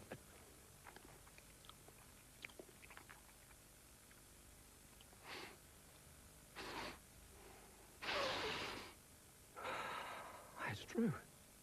These delicious Vicks vapor drops soothe the throat and clear the nose. Of course, I knew they would. Can everyone see this? I know the type's a little small, but it's really the best we could do. If your word processing looks like word processing and your graphics aren't too graphic, you need a Canon laser printer to make the printed page look better for as little as $2,800. I trust everyone can see this. Canon laser printers for presentations that will wake the dead. 12 laps gone now. Senna, Berger, Prost, Mansell, Patrese, Nannini. Shame there about PK going off. Can he come back now into that top six? A lot of interest in that. Let's take you back to Germany. Murray Walker and James Hunt. And he's had all sorts of trouble during practice, most of them petrol pumps. He's broken 4 petrol pumps, and into the pits too comes David Brabham. Australian viewers will be sorry to hear David Brabham, who was in 20th position. And as you watch Prost and Mansell 3rd and 4th on lap 13 out of 45, here are the first 12. Senna leading Berger by 1.5 seconds. Berger is about 2 seconds now ahead of Alain Prost 3rd. Mansell 4th. Patrese is in 5th position, hotly chased by Alessandro Nannini in 6th position. And then behind Nannini, PK 7th, Boutsen 8th, Capelli 9th, but he's coming to the pits. So that means to say that Alesi will now move up to 9th, Warwick to 10th, Suzuki to 11th, and Eric Bernard to 12th. And we're with Nelson Piquet after his trip up the escape lane, and he's now frantically trying to catch his teammate Alessandro Nannini, who is a good way ahead of him now. Yes, but at the same time, Nannini is stuck behind Patrese, so that will help Piquet to catch them. And in fact, he has closed the gap a little bit in the couple of laps since that excursion. He's now just under 7 seconds behind Nannini, so we'll keep you posted on that. But it would have been more fun watching from Nelson's car when he was trying to get past Patrese rather than watching the view, which is quite nice, but it's rather similar with all those trees and Armco barrier around Hockenheim. I'm sure the race is a bit more interesting. Ayrton Senna, the master. That's Maurizio Gugelmin on the inset in the pit lane in his Leighton house, and Senna then well in command in the McLaren. It's his 103rd Grand Prix, and he's already won 23 of them with this incredible pole positions achievement record, 47, which is 14 more than the great Jim Clark, who previously held the record. And Senna comes through into the stadium section, out of it now, into the start and finish straight to complete his 15th lap. Interesting situation developing with the two Ferraris behind, because I get the feeling that Mansell, if he could get past Prost, would go a little bit quicker and be able to chase the McLarens, and I'm jolly certain that Mansell himself has got that feeling too. And his commitment that he made when he announced his retirement to support Prost and try to help him win the championship in every way, if he really does mean that, which he may or may not, and it's a question of what Prost believes. If Prost believes that Mansell really does mean that, it might be a clever thing for Prost to let Mansell get by and get amongst the McLarens while Prost sits behind, takes it easy, looks after his tyres particularly and his car in general, right, and lets Mansell push the McLarens and then let Prost come later in the race. And even if he has to, the right thing to be, if he's trying to help make Prost world champion, would be, if he's ahead of him when they get to the end of the race, to slow down and let Prost pass him before they both cross the finish line. And Mansell, as you saw, has gone off on the chicane. It looked to me as though he was still rolling, and it also looks to me as though Prost is marginally closer to Gerhard Berger, but there's a long gap now. Is there going to be a new fourth-place man coming through? In which case it would be Riccardo Patrese. But Prost is started. There's the blue flags waving in the background, and Mansell is touring. Mansell is touring. Patrese goes through. Nannini is right behind Patrese, and Nigel Mansell, I can't see anything wrong with the car. It may just have been a spin, and he's getting his momentum back. Yeah, well, he was back. Here we are. Now we can see again what happened to Mansell. He went wide over the curb. That's not very good for modern Formula One cars. Their under trays are very much part of the aerodynamics, and I would think he must have done some damage to the car. More, and Berger going into the pits, and there is Gerhard Berger into the pits, and so of course is Mansell.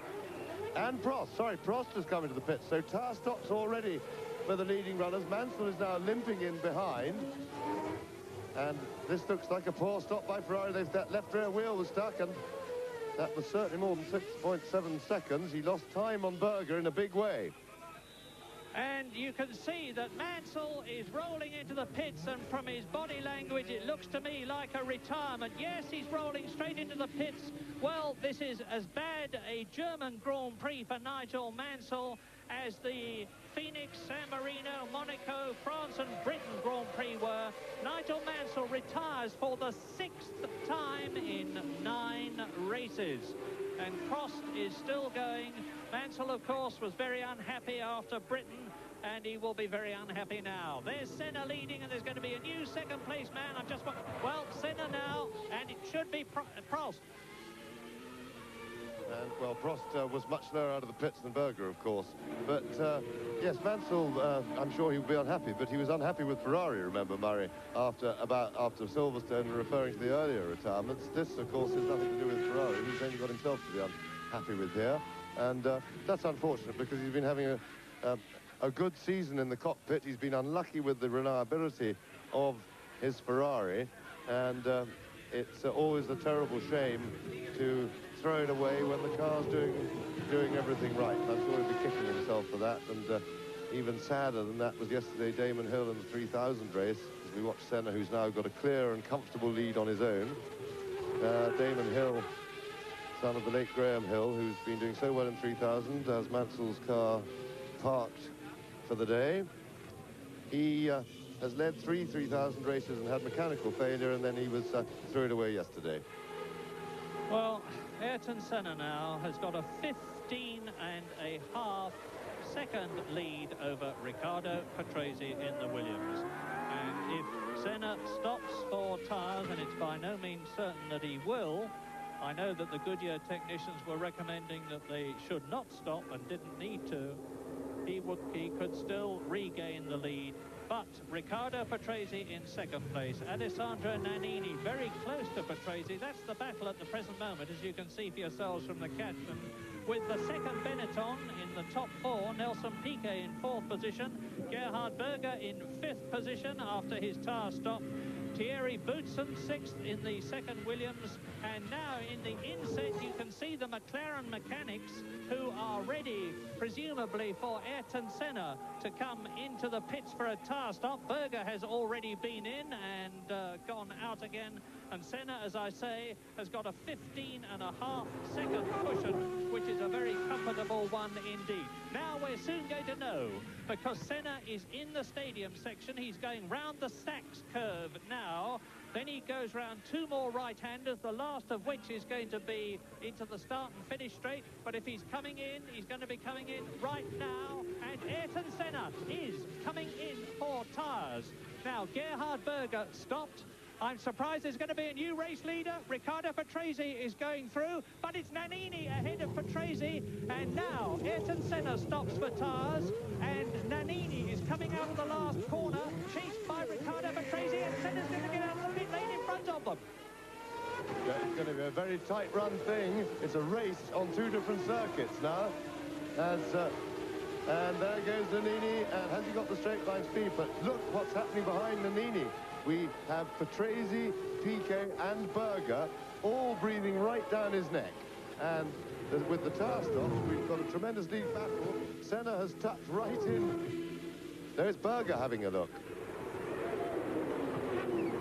So I'm having trouble identifying the helmet. It is a Senna. So Senna has tucked in behind, but he now, of course, remember, is on fresh rubber. And after about half a lap, that should be a very healthy advantage. As Berger bringing up the back of that queue, Prost's pit stop cost him some 8 seconds on Gerhard Berger. So that was a bit of a disaster for Ferrari. But by the end of this race, it may all be forgotten. I think that the way things are, it won't be seriously significant for the result. Look at them all together. Alessandro Nannini leading Ayrton Senna second. Riccardo Patrese third. Nelson Piquet fourth. Gerhard Berger fifth position. Thierry Boutsen in sixth place. What was a strung-out German Grand Prix has suddenly tightened up on lap 18 out of 45. And the Japanese Grand Prix winner of 1989, Alessandro Nannini in the Benetton Ford, leads in Germany. Yes, and the new tyres are certain. The fresh tyres are working because the new fastest lap for Gerhard Berger, some 0.7 of a second quicker than anybody who'd gone on the first set of rubber. So, in the infield now. Senna's tyres will now be warmed up. You see that Nannini has stretched the lead a little bit because he is on tyres that are already warmed up, and he knows the circuit. Not only, of course, do you have to get the tyres hot when you put on a fresh set, you have to have a little feel. You can't drive, if you want to finish the race, absolutely flat out, straight out of the pits, even if the tyres can take it. You have to just make sure that they haven't got any nasty vices and the car is behaving a little bit differently. So you drive with a little less commitment for a lap until you've seen what happens.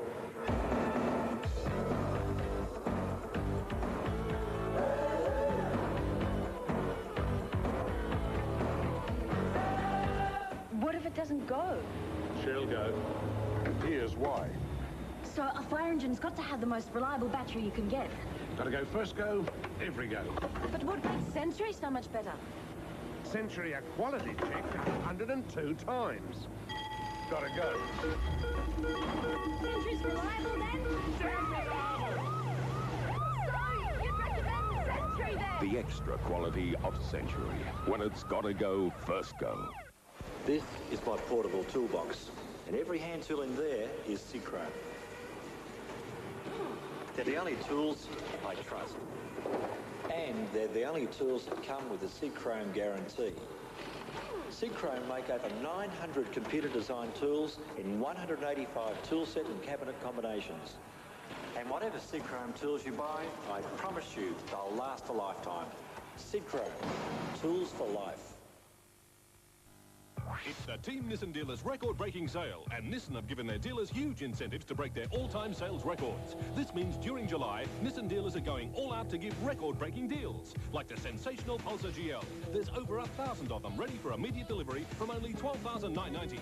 Fantastic deals on the powerful new Ventaras, and bigger than ever trade-in prices. So get down to your Team Nissan dealer for a record-breaking deal before July 31. It's a Nissan, that's my car.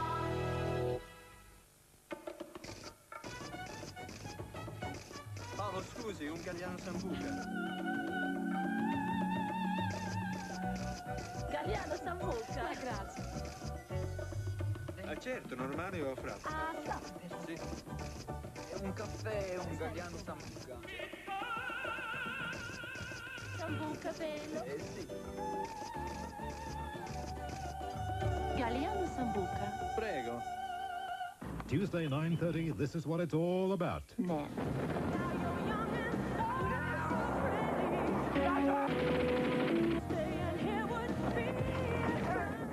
It's between men. I know a few things about men.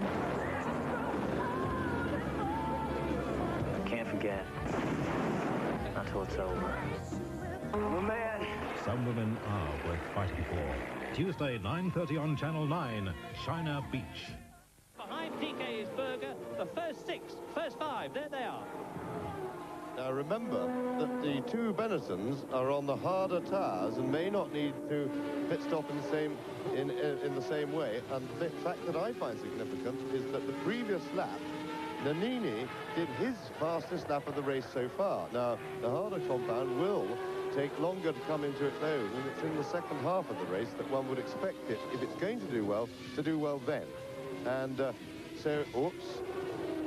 That was Patrese ducking out of the line to go into the pits, so Patrese into the pits for tires. There he is. And Nannini, meanwhile, has gone even quicker. So Nannini's times are coming down without having to stop for tires, and he's actually stretched his lead a tiny bit over Senna. So, as we surmised at the beginning of the programme, this may be the clever way to go, depending on whether they can last without a stop. Remember, they're still not at half distance yet, quite, so if the Benettons are going to stop, they ought to be stopping very soon. That's PK followed by Berger, who's at the back of that little leading group of four. Well, one of the Tyrrells has just come in and undershot its pit, misjudged the distance and has had to accelerate onwards again. And it was Jean Alesi who was in 9th position. And so there is PK. And the significant thing to me is that Senna has not yet got to grips with Nannini, the leader. I was going to say nor has Berger got to grips with PK, who is now in 3rd position. And we are riding with Nelson Piquet now as he goes through the chicane, accelerates up. This is a 200-mile-an-hour picture that you're getting with the two aerials in front of Piquet's head on the nose of the Benetton. One of them to enable the engine to give messages to the Ford technicians in the pit, and the other to enable the pits to talk to Piquet. Now that they're in the slow section of the circuit, you'll just see Senna's McLaren. It's back view, there it is, just disappearing out of the picture ahead of us. And as they get onto the pit straight, you'll see again him and also his teammate Sandro Nannini. There they are. The camera doesn't see very well on the long shots. And once again, Nannini goes quicker. He's going the last 3 laps. Nannini has gone 2/10 quicker than the one before, then 1/10 quicker, and Senna is certainly not climbing all over the back of him at the moment. Senna seems to be just hanging on. The gap hasn't really changed significantly. And he certainly doesn't look as if he's going to walk straight past. And remember that the softer tire may be going to go decline in performance sooner than these hard B compounds that the Benettons have got on. Certainly Berger's early pace when he set the fastest lap, which still stands, has gone away. But of course that may be because he's got Piquet ahead of him. We can't do anything about that.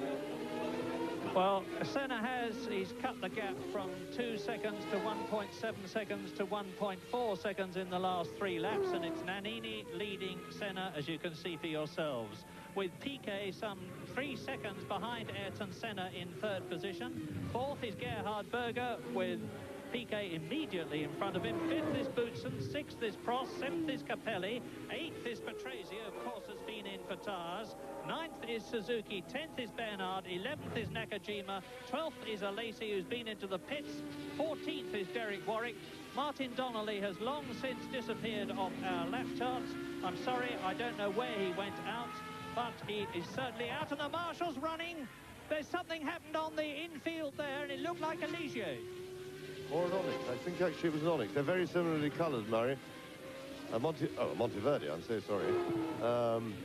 What used to be an Onyx. And he's stuck very much in the sandpit. There he is, and that looks like all over for Gregor Wojtek.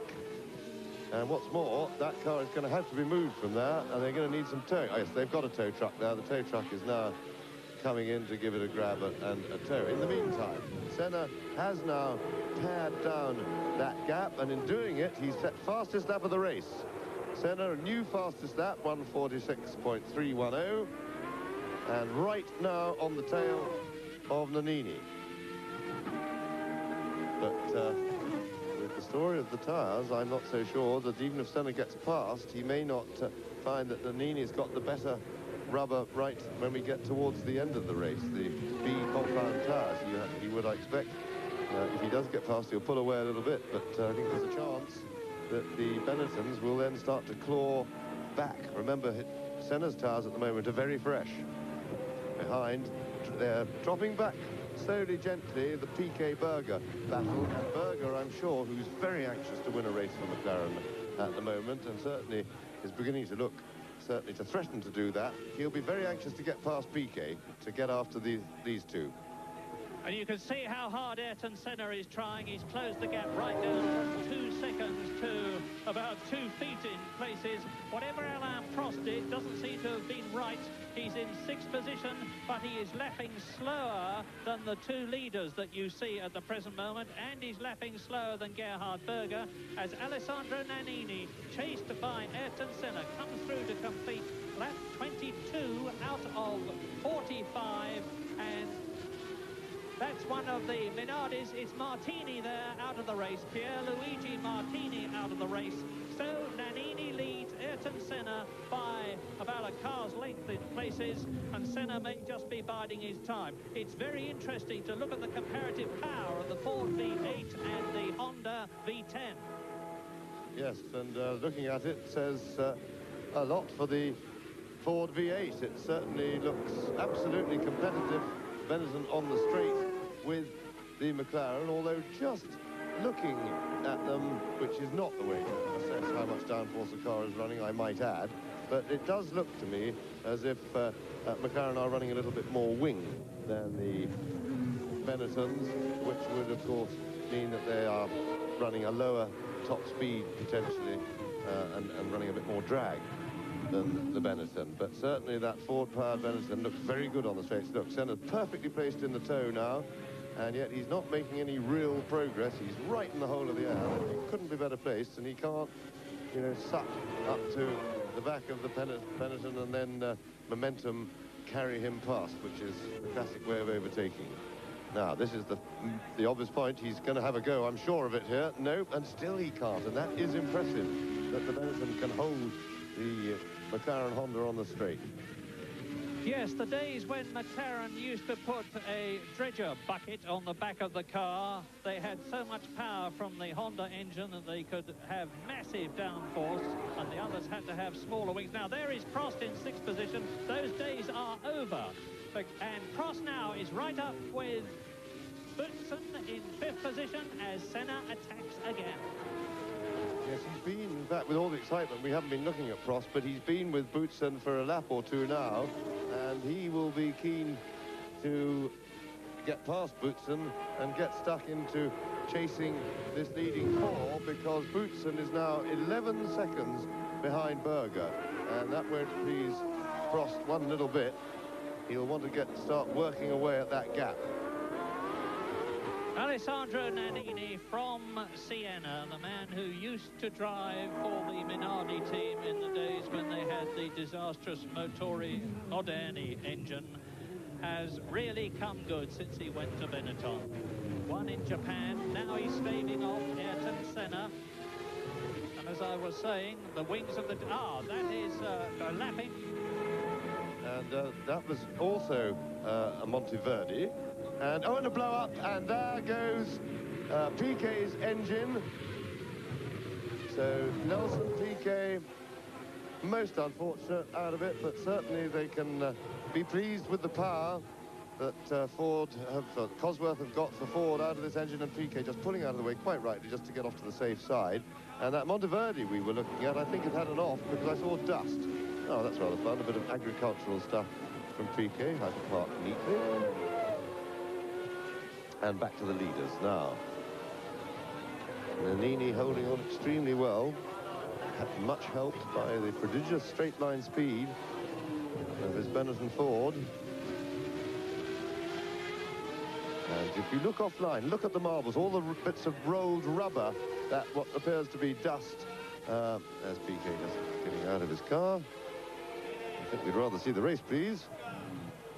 So Gerhard Berger goes up to third position. Bad luck for Piquet. He has already won the German Grand Prix 3 times in his career for Brabham and for Williams, and really was in with the sporting chance of doing extremely well today. Well, that's been snatched away from him, and now Nannini has got the hopes of Benetton and Ford resting on his very capable shoulders. Yes, it occurs to me that the longer that Senna stays stuck behind Nannini, which is how he'd view it, the more risk, the more likelihood of damaging his tires. When I say damaging, I mean that in a rather gentle sense of the word, in that when you're following close behind another car, you're in the hole that it makes in the air, and that's great on the straights because you go faster. But when you get to the corners, the last thing you want is a hole in the air because your wings create the downforce which creates the grip. Now, with less grip and less downforce following another car closely, it slides about more, and that works the tires harder and tends to overheat them. And remember that Senna's on the softer compound, and he'll want to get by very soon so that his tires can have an easier time. If he doesn't, he may well hurt his tires and not be able to mount a challenge later on. Now,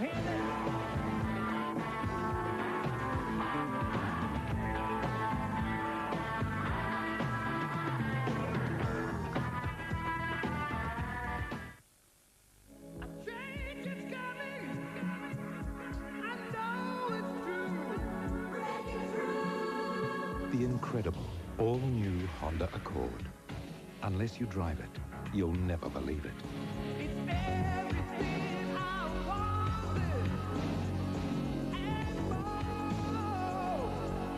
The all-new Honda Accord. Brilliant technology, beautifully applied. Bring them down, build them up. Tensions rising, energy pumps. Feel the magic, can't wait no more. Hey, well, it's happening. Watch us roll. Come on, get ready to bump free.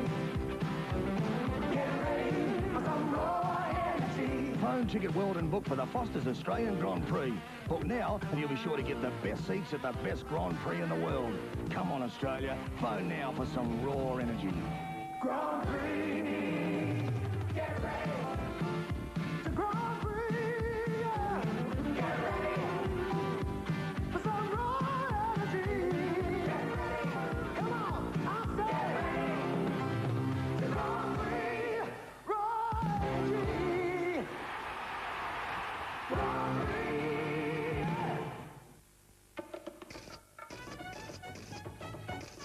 Galliano per tutti? E io prendo un Galliano con tonic. Un Galliano, per favore. Un Galliano con qualcosa. Con ghiaccio, Galliano? Ah, sì, sì. bravo, Galliano. Un Galliano, per favore. Prego.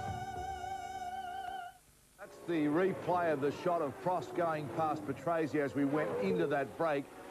So the professor now finally getting past Patrese. It'll be interesting to see now if he can mount a challenge. Let's take you back now as we go through the top six: Daniti, Sena, Berger, Prost, Boutsen and Patrese. And so, it may well be that Senna is going to struggle, because look at, just watch Nannini. He's actually opening the gap a little bit.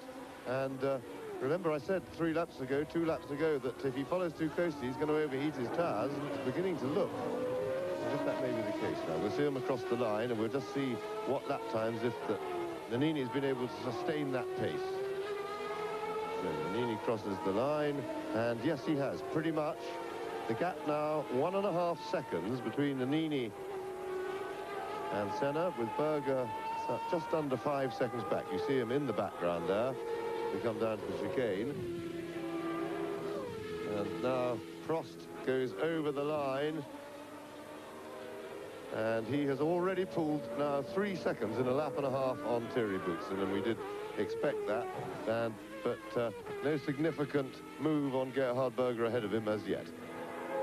Well, there are a lot of people, certainly the McLaren people, who think that Nannini won the Japanese Grand Prix last year by default when Ayrton Senna was, of course, disqualified. There's certainly no question of him leading by default now. He is ahead of Senna. He is staying ahead of Senna. This is lap 27. He took the lead on lap 18, and he's holding it. Berger third, and Berger is lapping now within 1/10 of a second at exactly the same speed as Nannini and Senna. Prost, on the other hand, is marginally slower than the 3 cars in front of him, but is up to 4. Capelli 7th, Suzuki 8th, Bernard 9th, Warwick 10th, Alesi is 11th, and he is almost left. Yes, and I very much like the body language of Nannini's car through that chicane. As Murray was talking then, we saw he was really throwing it about, and it looked like a very confident combination of car and driver. Looks like he stretches his lead just a tiny bit, and I think Senna is now struggling to stay with him. So, Nannini completes 27 laps, and a new fastest lap of the race from Sandro Nannini, and exactly as it looked to me, the body language from the car was very confident. He chucked it through that last chicane, then he's pulled away. He's only edging away, but there's no doubt that Senna is now using everything he's got to keep up. Now, Alain Prost, we look at Alain Prost. He was 15 seconds behind Gerhard Berger, and he still is. So Prost and Berger, the gap is remaining very, very constant at the moment. And with 15 seconds to make up, Prost is going to have to find a new burst of speed in order to catch Berger. And Nannini's fastest lap so far is 0.4 of a second outside Nigel Mansell's 1987 turbocharged Williams Honda lap record. A speed of about 143.8 miles an hour. That's Mansell's lap record. And Nannini obviously a bit slower than that. Now they're coming up the usual problem of lapping people. And Nannini and Senna, who is famous for his bravery in diving into gaps where certainly his teammate Prost last year was reluctant to do. And this might affect things. They are into the stadium section, and it is one of the arrows that is in front of them. Coming out of it now, there is Nannini, race leader, and the arrows in front of them is going to be in the way very shortly. Yes, and it looks to me Senna's close to this lap. He's not taking it lying down. He's responded. And this is the time for him to respond. Yes, he's knocked 0.6 of a second off the gap there. Maybe a little mistake from Nannini around the back, but you can't afford many of those with Senna breathing down your neck. And you can't afford back markers. That's Alex Caffey ahead of them. Well, he's a pretty experienced driver. And he's also Italian, which may or may not help Nannini. They don't. It could be national friendliness. It could also be domestic national rivalry. So Senna definitely closer, I should say, and mounting an attack. And that's good tactical driving by Senna to get right onto him when he's got the chance, and the chance being the fact that there's a slower car ahead of them. And it's the old story that if the slower car does anything unexpected, there's only one person who can come off badly of the people following, and that's the one who's in front, because he'll lose his place. So it can only benefit the man behind, and who in this case is Senna. Saw Berger in the background, so they're not dropping him either. He's holding on, but he seems, the gap's very constant, and he really seems unable to actually get on terms with the first two. Well, now this is the crucial moment. Alex Caffey about to be lapped by race leader Nannini, with Ayrton Senna right behind him. There is Gerhard Berger in third place. It's still Prost fourth, Boutsen fifth, Patrese sixth, Capelli seventh, Suzuki eighth. And into the section they come. Now they have both got past, so no problem there. Yes, courtesy of good gentlemanly driving, good alert driving by Caffey, in the exact antithesis of Alio's performance earlier into the same corner when he let one by and then started to barge in to join in the group of leaders with whom he really had nothing to do. So, leaders over the line, still lapping at very high speed indeed. Nannini has got over that one slow lap that he put in. And, looks for the moment to have gathered himself and at least gathered his poise up front. And behind them, Prost is over the line and not really making any progress in fourth place.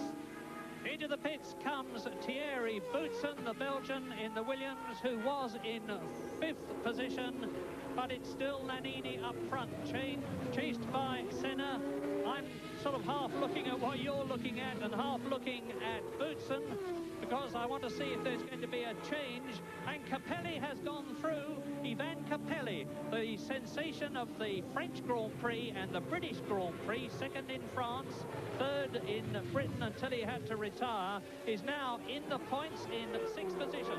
It's Nannini, Senna, Berger, Prost, Patrese, and then Capelli. Here is Alessandro Nannini and Senna. Just imagine the heat in those cockpits. With a 650 horsepower engine roaring away behind you, just puts the left rear onto the grass and raises a tiny bit of dust. And now Gerhard Berger behind the two that you are looking at. Well, the one, Nannini and Senna, and Gerhard Berger is bearing down on Alex Caffey to lap him. The next man that should be lapped is Jean Alesi, who is in 11th position. And so Nannini goes over the line, and the gap between Nannini and Senna is 1.1 seconds. And it was 9/10 of a second before, so the gap is as near as makes no difference being maintained. Here they come.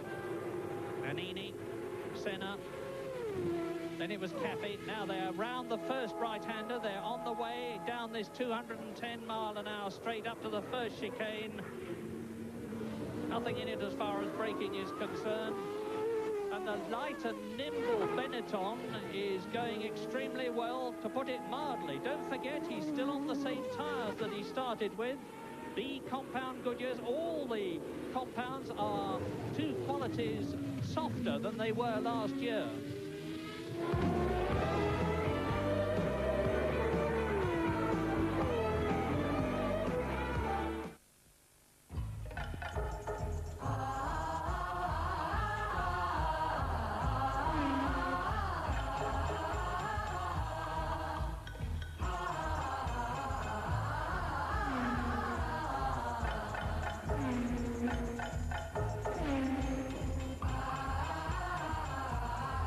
It reflects everything we've learned from Formula One.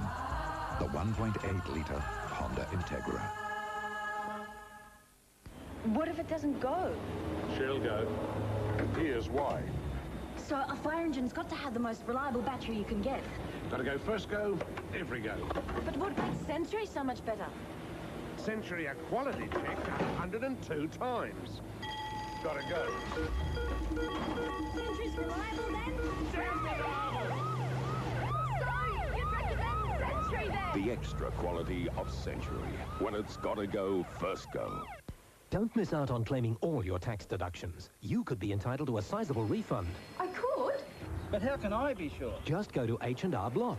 That's all? That's right. H&R Block are the tax specialists. They looked after me. For a low tax-deductible fee, H&R Block look for every deduction the tax laws allow and prepare your tax return quickly and accurately. That way you'll get back every dollar you're entitled to. That's great! That's H&R Block, the people who know all the deductions. A simple fact. This Plus this reduce more plaque than this alone. Listerine Antiseptic reduces plaque by up to 50% over brushing alone for good oral hygiene. Listerine Antiseptic, it fights plaque and bad breath. And that's a fact. Now you can be friendly to the environment, but tough on dirt and stains. Down-to-Earth liquid laundry detergent from the new Down-to-Earth range is phosphate-free and biodegradable, so you can have a cleaner home and a cleaner world. How old do you think Bugs Bunny is? He is history's most irresistible rabbit. Talking about Bugs Bunny. Wednesday night, a galaxy of stars come together to celebrate the Super Rabbit's 50th birthday. Man, you are the Dustin Hoffman of bunnies. A television first. Bunny and Hulk Hogan in the same ring. Full of surprises. Discover the early Bugs, the classic Bugs, and those unforgettable moments. Bugs Bunny's 50th birthday special premiere Wednesday, 7:30. On Channel 9. Oh, brother. How corny can you get? That is, and starting to, if anything, to dominate, to dictate anyway, the race to Senna, who's behind him. In the meantime, of course, if the first four finish as they are at the moment, but remember, there's a very long way to go yet, but should they do that with Senna in second place, Prost in fourth, that would really concertina yet further the Senna-Prost battle for the championship up front, because that would give Senna just 3 points to gain on Prost's situation, and that would make life awfully close. Yes, he would be leading the championship by just 1 point. But we are now on lap 32, 13 laps still to go, including this one that they are on. And Alessandro Nannini controlling things magnificently from the front. It would seem visually, anyway, we don't know what's going on in Senna's cockpit, but it would seem that try as he may, he can't do anything about Nannini. Yes, the only time he's closed up in the last 6 or 7 laps has been that one lap on which Nannini, although we didn't see it, appeared to have made a mistake and lost about a second. And Nannini is yet again edging away from him, and once more, as it was before that one mistake, Senna, I think, is giving it appears to me, everything he's got just to hold on. He is clinging on, but of course, as long as he can cling on, within, say, a second and a half, he, of course, is a major threat, because Nannini has to keep pushing, and he's right in position to pick up any mistake that Nannini makes. Well, Nannini's well experienced. We don't expect him to make error, but Senna has, with his reputation, has a psychological effect on other drivers. They are, a lot of them are, to some extent, to a greater or lesser extent, in awe of him, and having him breathing down your neck somehow, it would appear to this generation of drivers, is worse than having a lesser mortal breathing down your neck. Now, there's one of the greats, Alain Prost, but today, having a quiet race, perpetrated a little bit by a poor pit stop by the Ferrari team. They were unfortunately got a wheel stuck, and since his pit stop, Prost has been playing a fairly low-key game, but still, of course, working away at scoring points, 4th place, brings 3 points, and Prost, better than anyone, knows the value that those might have when the day of reckoning at the end of the season. Well, my mind goes back to last year's German Grand Prix as you look at Ivan Capelli in the Leighton House car with its Judd V8 engine, and he is in 6th position now in the points. And last year, both Prost, who was driving for McLaren, of course, and Senna had dreadful tyre stops. Here is Nannini leading. And the result was that Prost was leading Senna for, I think, 2 laps from the end, and then he had a gearbox problem, and Senna went through and won. And Senna is as close to Nannini now as he was to Prost last year. And again, as Nelson Piquet walks in with a can of mineral water in his hand, and he must be absolutely drenched inside those overalls, because it's tremendously hot here, and even hotter on the circuit, of course. And there's the Monteverdi in front of Alessandro Nannini. Again, it's going to be critical that I think it's Leto moves over, and he does so, and they both go through.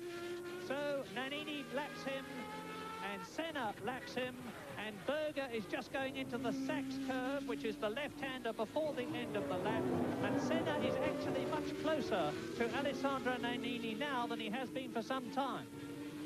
Very much so, helped by 2 things. The fact that Senna, once again, had seen the back marker ahead and put in a superhuman effort, because the previous lap was his fastest lap of the race so far, and Then, of course, Leto was a little minor interference, but being a properly brought-up driver, he did exactly right. His manners were impeccable, and he got out of their way. But, of course, even having a car in front going quickly, the hole in the air that it makes slows you down a little bit, as it did to Nannini. But battle is now joined, and this must surely be Senna's big effort. It has to be now, because Senna his tyres are not going to get better relative to Nannini's in the remains of the race, and he's really pushing. Nannini got a little bit more cleanly through that chicane, and this is vital because Senna is in perfect position to get the toe. Now, we saw the McLaren struggle before. Nannini no, and I think Senna's got it. Senna's on the inside, and he won't let the corner go now. And Ayrton Senna takes the lead, and that really, surely, was the special genius of Ayrton Senna. The way the previous lap he started this overtaking maneuver, he saw Leto in front, he drove an absolutely scorching lap, which was his fastest lap of the race, to get right on Nannini's tail. At the moment they arrived at Leto, then he kept pushing because he knew it was his only chance, because I really believe that without the back marker in front, and his tyres probably deteriorating faster than Nannini's, this was his chance. Now, in clean air, he's got to build up a little bit of a cushion. Yes, Senna superbly takes the lead, and now Nannini's problem is, can he stave off Gerhard Berger, who is in third position. Berger some 7 seconds behind the Italian in the Benetton. And in fourth place, it is still Alain Prost, who's not making up any time at all on Berger. Fifth, Patrese, sixth, Capelli, and here's a replay of the passing maneuver. Yes, and conventionally done, but very well done, because we'd seen earlier the difficulty Senna had. If he wasn't perfectly placed in the toe, he couldn't get there, and at this point, he's only getting alongside, and then being Senna, he just stays off the brakes. He's the sort of man who will look at Nannini and just wait till Nannini brakes, and irrespective of when that is almost, maybe half an eye on the corner in case Nannini's just going to go suicidal and must not try and make the corner at all, but he will watch you because he knows that whatever you do, he'll be able to handle braking later. And he's now 1.5 seconds ahead of Nannini, having got past the Italian. He's putting in another superhuman effort to build a cushion between himself and the Benetton Ford. We're on lap 35 in this 45-lap race. Ayrton Senna most certainly looks as though he has got it made, as he did in 1988 and 89, and is on his way to the hat-trick at the present moment. Yes, well, Nannini slowed down a bit on that lap, probably lost a bit of time with being fast, of course, goes you down very slightly. We'll see if he can respond, because it's very important that Nannini should not let Senna get away. I believe that Senna's tyres will be in a worse state than his at the end of the race. Nannini really must try and push and stay close to Senna, because I think his tyres may yet deteriorate, and at that point there's no reason why Nannini shouldn't. He needs to be in a position to remount a challenge in the closing 5 laps of the race. In the meantime, behind, Alain Prost is by no means chasing Gerhard Berger. He's losing time to Berger, and in fact is going backwards to an extent, and is now coming under threat from Riccardo Patrese, who is only 10 seconds behind him and going quicker. So Prost, fourth place, rather than attacking for third, is now defending to try and stay in fourth. Well, Ayrton Senna on his way to win number 24 in his incredible career. And it looks as though he made the right decision to come in for a new set of tyres when he did so. You can see the advantage that he's got over Alessandro Nannini now. Lap 36, Berger third, Prost fourth, Patrese in fifth position, and in sixth place Ivan Capelli. So there's no change there except for the important one of Senna. Yes, but what I don't understand is the fact that Nannini, who's now 2.1 seconds behind Senna in less than 2 laps, and 2 laps, less than 2 laps when they crossed the line, has slowed down by a second a lap from what he was doing before. In fact, the previous lap was even slower than that. Now, I can't believe that being passed by Senna has changed his car.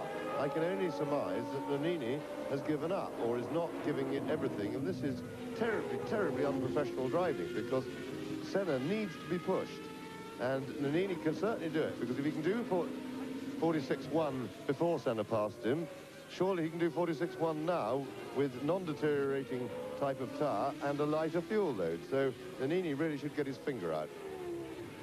There's Mike Cranafus in the inset, and he's the head man of the worldwide Ford competition empire, probably feeling a bit disappointed that his man who led so well for so long is now down in second place. Gerhard Berger is, as James said, closing up slightly on Nannini. The gap between Nannini second and Berger third is just over 6 seconds.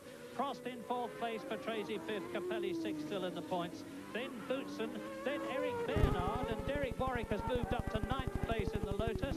10th, Alesi, 11th, Caffey, and in 12th position, Larini. Well, I'll tell you, shouldn't be so rude to Nannini. He was clearly listening because he speeded up a little bit on that last lap.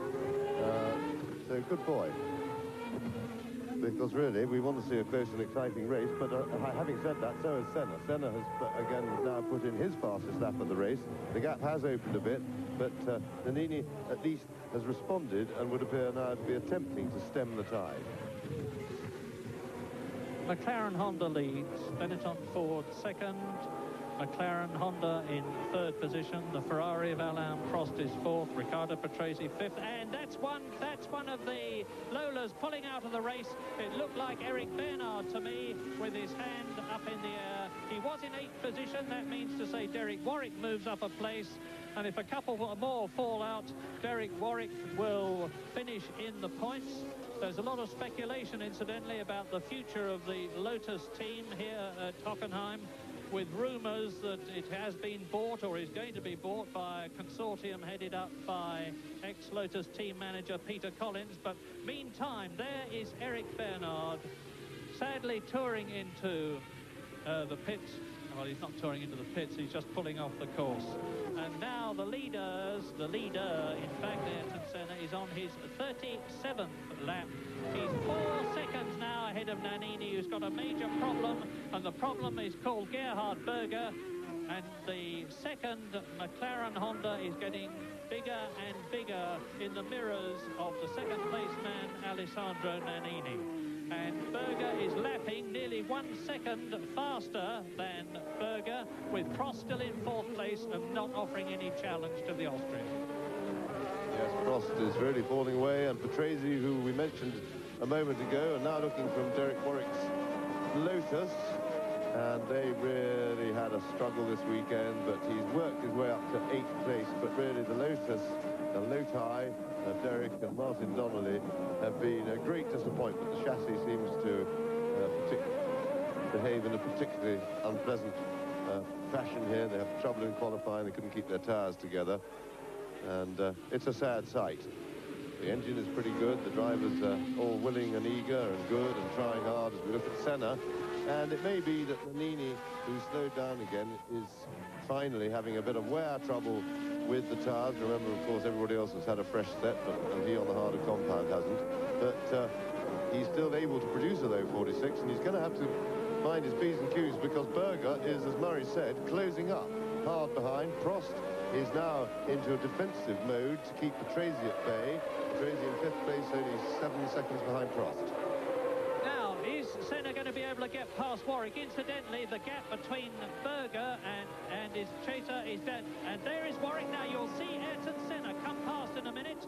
There he goes. What a pity we didn't have a look at the on-car camera, because there he goes, Ayrton Senna lapping Derek Warwick in the Lotus, who is in 8th position. So, race order now as you travel with the 8th man and watch the leader, Ayrton Senna, pulling away.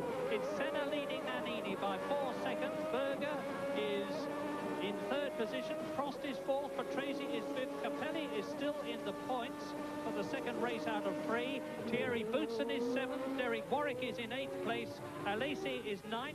Caffey is in 10th position. 11th is Larini. 12th is Bernard. And 13th is his Larousse Lola teammate, Aguri Suzuki.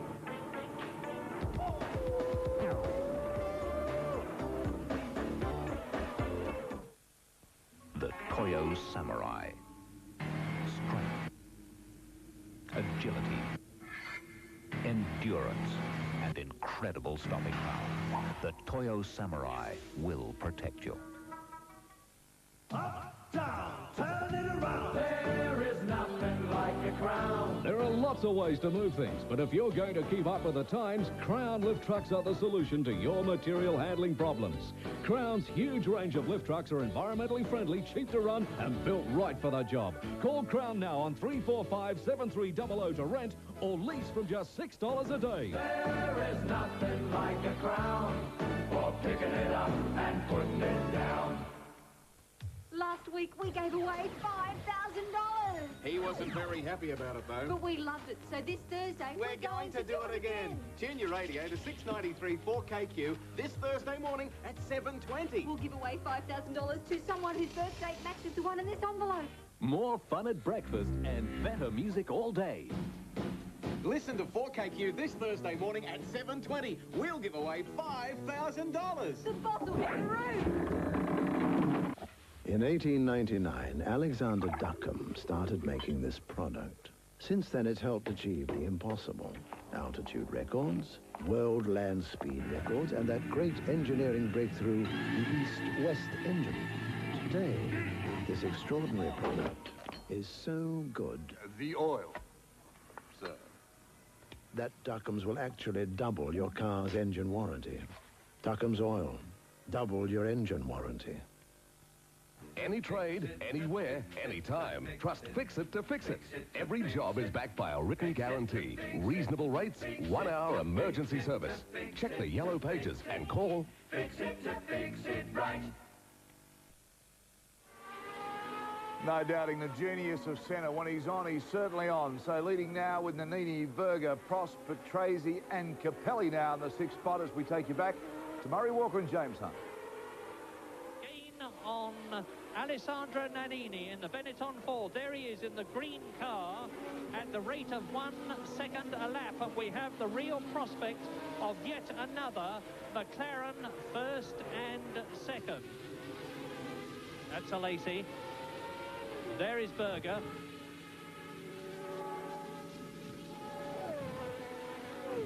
Well, Senna won in Phoenix. Gerhard Berger has yet to win a Grand Prix. Senna won in Monaco, of course, as he did in Canada, and has been beaten in the last 3 Grand Prix by 1989 world champion Alain Prost this year, driving for Ferrari. So Ayrton Senna has gone past Nicola Larini in the Ligier. His teammate Philippe Alliot, who was involved in that coming together with Emanuele Pirro at the start, has long since disappeared.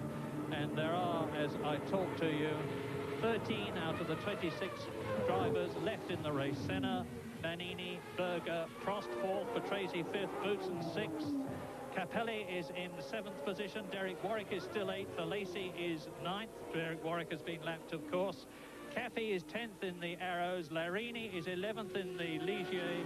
12th is Eric Bernard in the Larousse Lola. And 13th his teammate as we ride with Derek Warwick.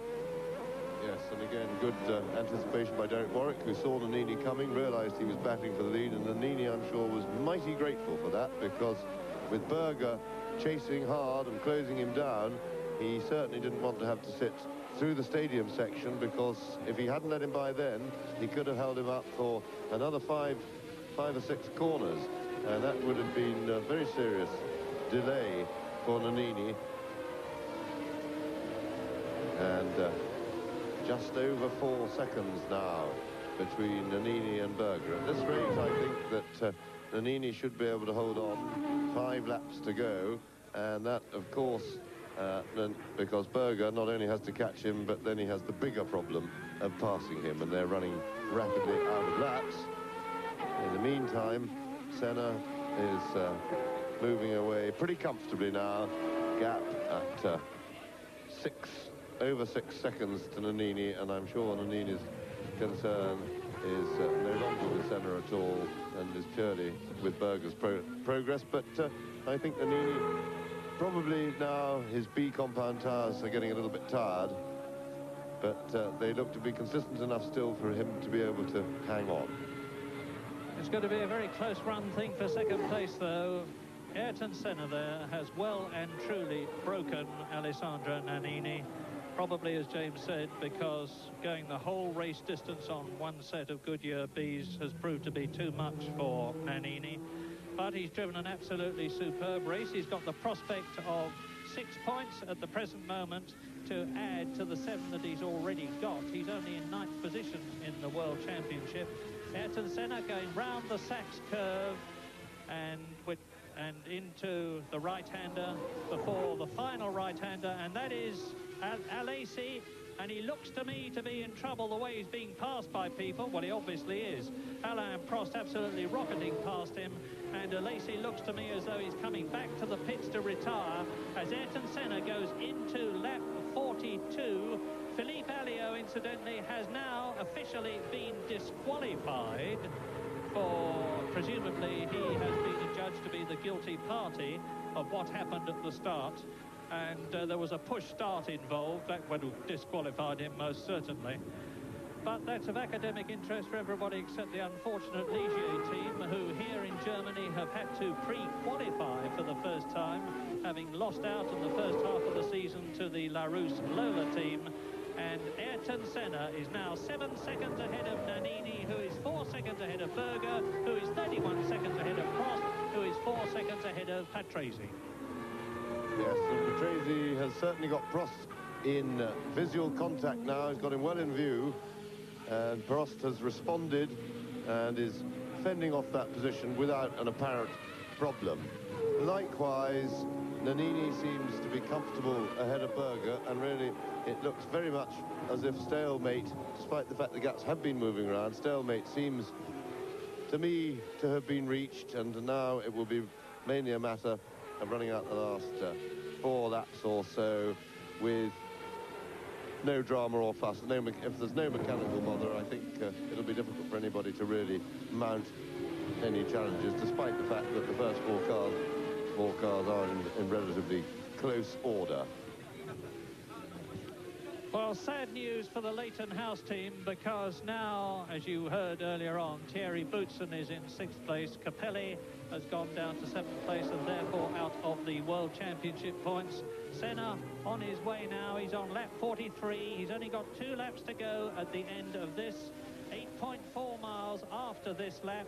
And number 36 there is J.J. Leto, the Finnish driver, the protege of ex-world champion Keke Rosberg, who is here. Look at the bodywork of the Monteverdi of J.J. Leto's car. The engine cover flapping in the wind there, and he'll probably have to come in and have that replaced, although it's so close to the end of the race that it's hardly worth bothering. Lap 43 then for Ayrton Senna, race leader, with a 7.6 second gap now between himself and Alessandro Nannini, who looks at the moment secure for 2nd position and 6 points, because Gerhard Berger is still 4 seconds behind him. Prost 4th, Patrese 5th, Boutsen 6th, Capelli 7th. Yes, and the big gap between Berger and Prost, of course, that puts it into Prost into a separate race, and Patrese looks to me to have decided, just because he's the one who slowed down the gaps now, moved out to nearly 6 seconds from 4, was the closest that Riccardo Patrese got, and he looks to have given up the chase, driving just to finish and pick up his 2 points. And because, in fact, he chased hard for several laps, and I'm sure that's right. Prost doesn't appear to have any trouble. Berger now with Ligier in front. But again, Berger really doesn't look like catching Nannini now, so he won't be too worried, and he has a huge lead over Prost. 3.5 seconds between Nannini in 2nd place and Berger there. And there is Alain Prost. Well, one has to say, because it's true, that the Ferraris have been well and truly beaten by McLaren here in Germany. They may have won, as they did in Mexico and in France and in Britain with the same driver, Alain Prost. But McLaren have risen brilliantly to the challenge, as have their engine suppliers, Honda. McLaren have been working very hard on the chassis, making alterations, and to the aerodynamics. Honda have been working very hard on the engine. This is since the British Grand Prix. The results have come together to produce what looks like being a resounding and crushing victory in the German Grand Prix, because there is only one lap to go after this one for Ayrton Senna and McLaren. And that is Ivan Capelli in the background, who has just been lapped. He's in 7th position. He's been lapped by Ayrton Senna, who's still got this commanding 7.5-second lead with only one lap to go at the end of this one. There's the Leighton House. You can see the heat haze shimmering up from the circuit, and the drivers are going to be more. There's Nannini, second. Now, there's the Ligier of Larini, and he still has not been passed by Gerhard Berger. Berger goes, no, he doesn't. And of course, all the time, this is making it virtually impossible for Gerhard Berger to get that second position. Larini is trying very hard indeed. You saw his left front tyre lock up. Ayrton Senna goes through to complete lap 44 and start his last lap. And over the line, as he's approaching it, Nannini now, Gerhard Berger in 3rd position, and the gap between Nannini 2nd and Berger 3rd, with 1 lap to go, is just under 5 seconds. Yes, and as Senna now goes round his last lap, well, mistakes he may have made, threw it away at the British Grand Prix, thrown enough mistakes this season, like in Brazil in the first race, to throw away what ought to be a big lead in the championship. But today, Senna drove absolutely magnificently. Not a foot wrong. His tactics were perfect, particularly when following Nannini. It was noticeable to me that both times there was a back marker looming ahead of them. He speeded up, and that means he must have been intelligently looking after his tyres when there was no chance to overtake. Each time a back marker was looming up, he put in a really quick lap before they got there to get right on the tail. That took him into the lead. His tactics were good. He really used his head, and of course his genius enabled him to get so close. It was a problem to pass the Benetton, but he was man enough. He got really tight up his tail and used all his skills to pass and then drive off to a relatively easy win. Nannini, a great second place, marvellous race from him. Berger, very strong in the other McLaren, and Prost, of course, coming in solidly in 4th place. Bad pit stop by Ferrari cost him a battle, really, for the lead, and but he'll be very happy, or relatively happy, with 3 points for 4th place, so long as he can get it round to the line. So great drive by Ayrton Senna this time.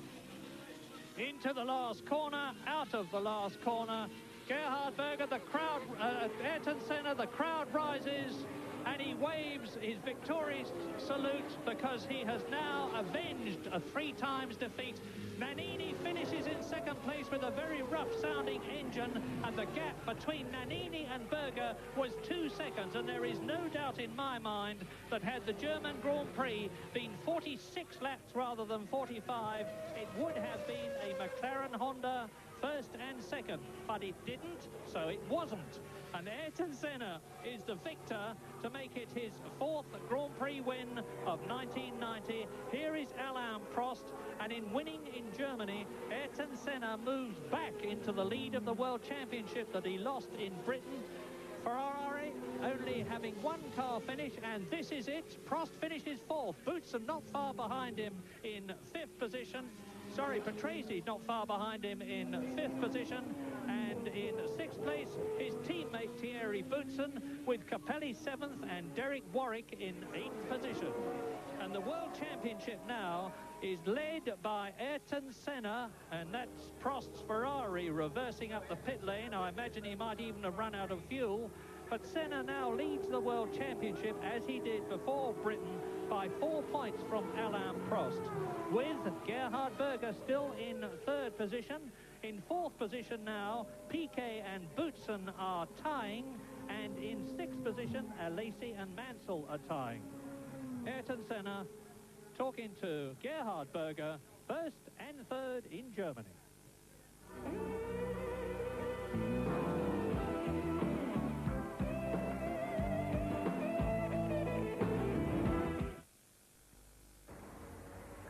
How healthy is your business? I don't mean just figures. I mean down there, on the floor, the health of the men and women whose productivity affects your profits.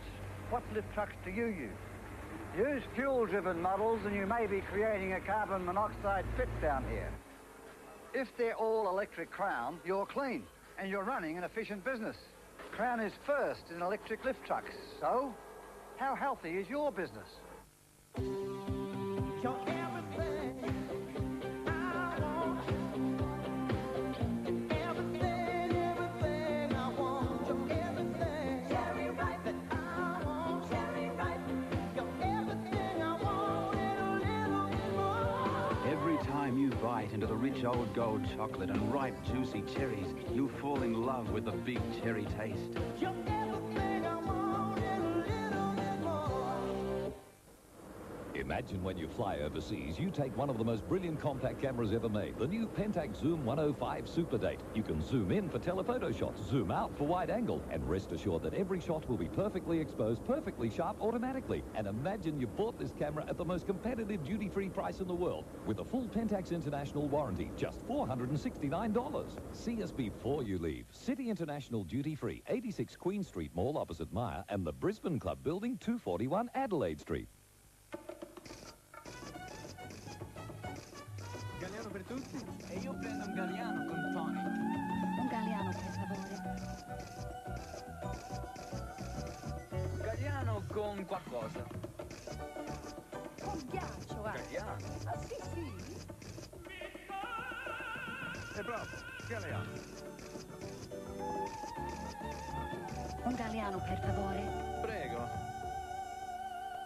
Here are some scenes from Graham Kennedy's funniest home video show. Just in case you haven't been paying attention. They're all funny. Terribly funny. So whether you're getting goosed, playing it cool, or just out for a piece of the action... That still makes me laugh, though. It's all there, Thursday, 7:30.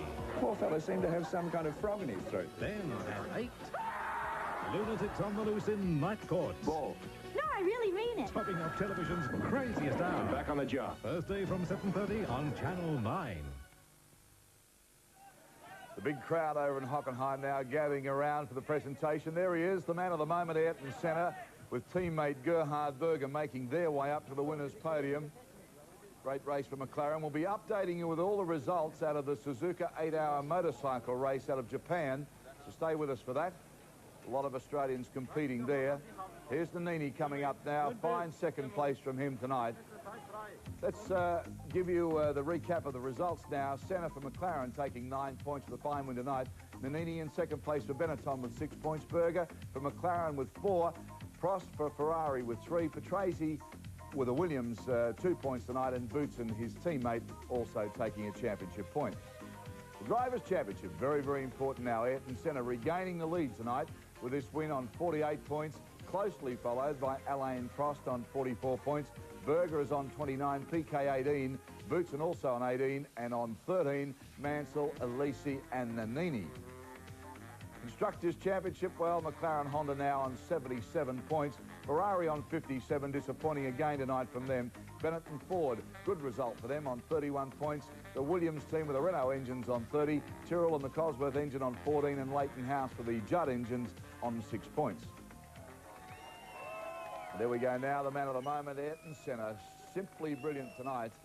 One wonders if Nannini did have some tyre problems toward the end. He did go right through on one set of tyres. A softer compound has been mentioned right throughout the race, but a great drive from the Brazilian Ayrton Senna. Took his 47th pole position to lead this race. Dived in for tyres, fought his way back. Berger, of course, was third. His teammate split only by the Benetton of Nannini, and he was very, very happy boy when he won that race at Suzuka. We were there for that, and gee, I don't think I've ever seen a driver so happy in a long, long time. Okay, talking about Suzuka in Japan, the 8-hour motorcycle endurance race was held today. Let's recap the results of that for you. Eddie Lawson and the Japanese rider Taira won the race with 205 laps. A great performance. Congratulations to Lawson and Taira for that performance.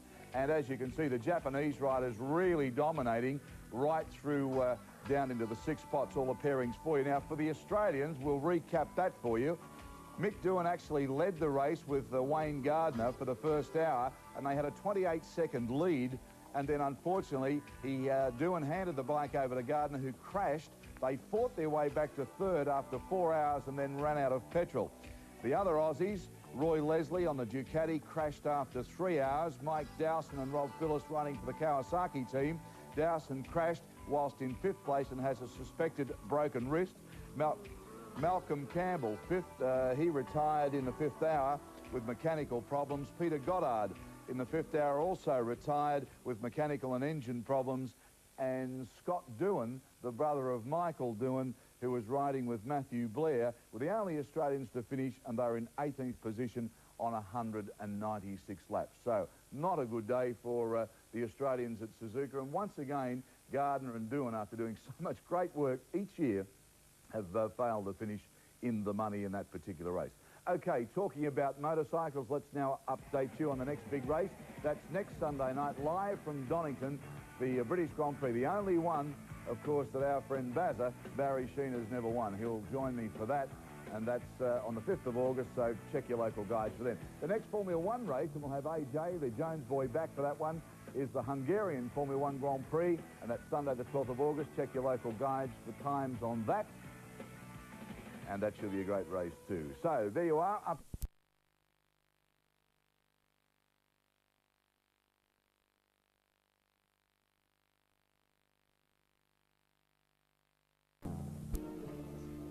I'll say it clear, I'll state my case, of which I'm certain. I've lived a life that's full, I traveled each and every highway, and more, much more than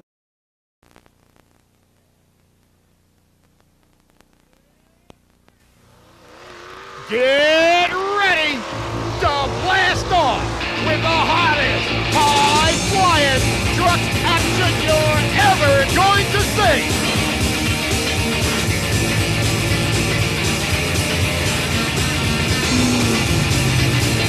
Cars crushed into pie pans like some of the wildest, most awesome vehicles to ever roll on 4 wheels.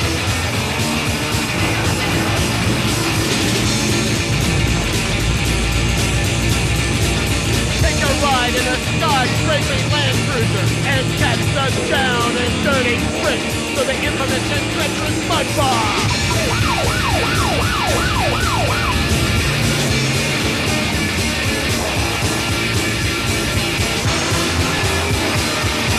Watch these drivers take all challenges to crush anything.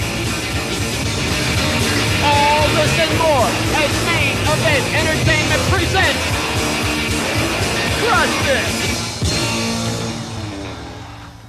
Oh, it was absolutely super. There were some of the biggest trucks. I'm hoarse from yelling, honestly. I'm sorry. There were some of the biggest trucks I've ever seen here. It was absolutely phenomenal. Just absolutely phenomenal. I'm serious.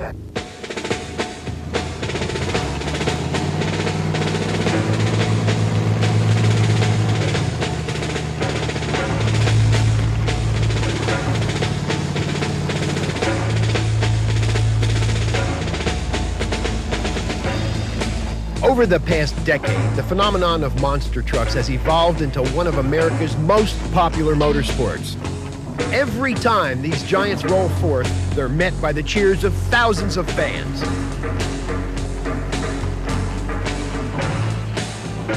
Among the highlights of all giant truck gatherings is the parade to the Monster Corral. With chrome shining, paint gleaming, and flags flying, the drivers ease their machines through the crowds with military precision.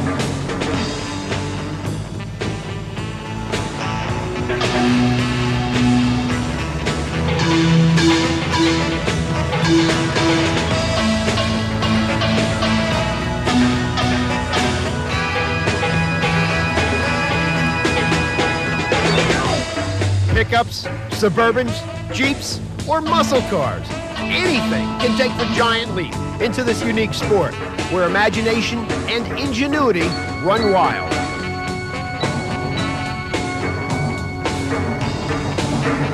We're looking at some serious automotive science and spending in this lineup. Nobody gets into this sport on the cheap, and that shows from the high-powered, supercharged big block engines down to the complex multi-shock absorbing systems.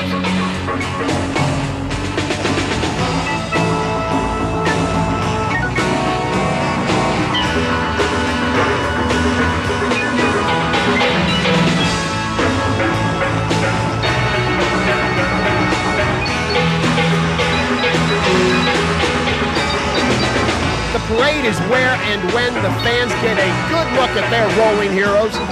Here's the opportunity to snap a photo or wave to a favored driver and feel a part of the happening.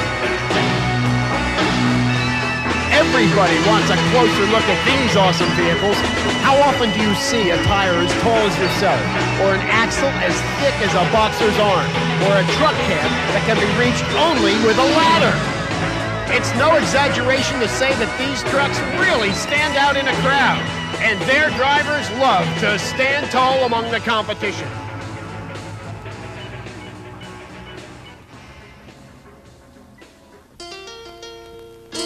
Inside the corral, spectators are free to move in close and check out the craftsmanship and ingenuity that make these high-tech vehicles unique in all of motorsports. These mammoth trucks are never truly at peace. Even when sitting still, they retain their incredible sense of power. One of the most outrageous sights you'll see is a bright blue Camaro on 5-foot-tall tires. Blue Thunder is controlled by a hydraulic control stick. He starts, he stops, the nitrous is controlled here. The drivetrain of Blue Thunder is 22,000-pound Rockwell axles connected to a 2.5-ton Rockwell case. The airbags are off a tractor-trailer with custom-designed hydraulic shocks. It features a double low-range reduction unit custom-made for the truck. It has 7 independent air tanks on it which control the level of the car, the airbags. The tires are Goodyear Crane tires weighing 2,800 pounds apiece. The rims are custom-made to fit the axles.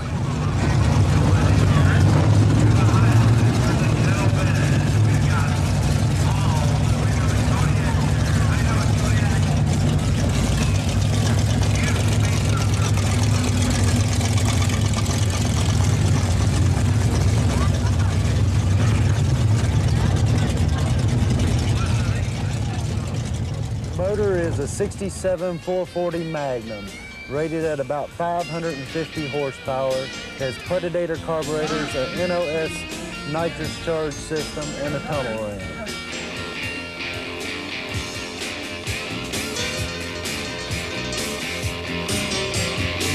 Nobody said you had to be uncomfortable up here in the clouds. Blue Thunder comes complete with CB radio, full-bore stereo sound system, comfy leather seats, even dual fans to keep the driver cool. It's a regular limo on legs.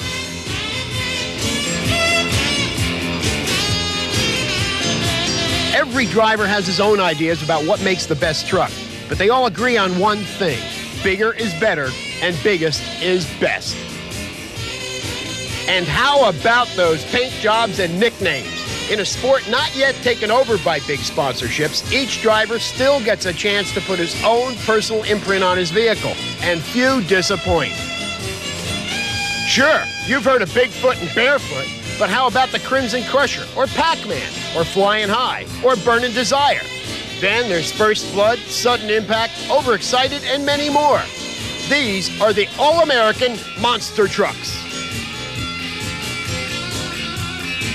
Engines, tires, shock absorbers, springs. Nearly everything is either custom-made or modified to meet the incredible pounding these trucks dish out. Because they are first and foremost racing vehicles, fiberglass bodies and tubular frames cut down on the weight. Special axles and aluminum transmission cases help shave away additional pounds. Showmanship is king in this sport. Fluttering flags, wild paint schemes, nicknames to boggle the mind. Every mechanical gimmick that the innovator's mind can conceive of eventually seems to show up on these trucks.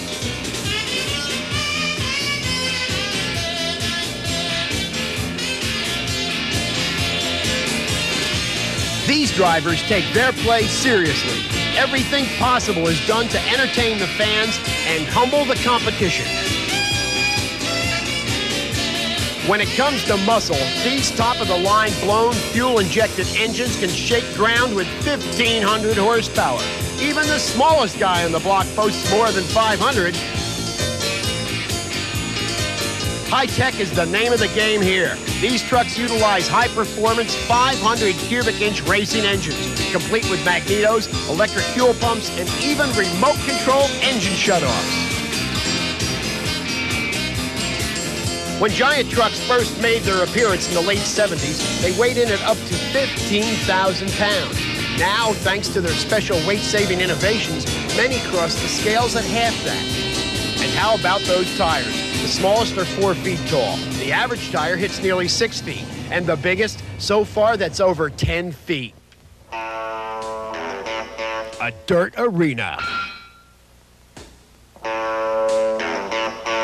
A hungry crowd. Junk cars. This is the freestyle corral we call the War Zone.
Once all this high-tech handiwork has come together, it's time to put it to work. And nowhere do these trucks work out more than in the freestyle exhibitions of car crushing. No car is safe when these bad boys show up. Given his solo shot in the spotlight, each driver tries to put his individual stamp literally on the obstacle course. Frontwards or backwards, flying high or bouncing higher, each truck aims at only one thing, the most wows possible from the crowd.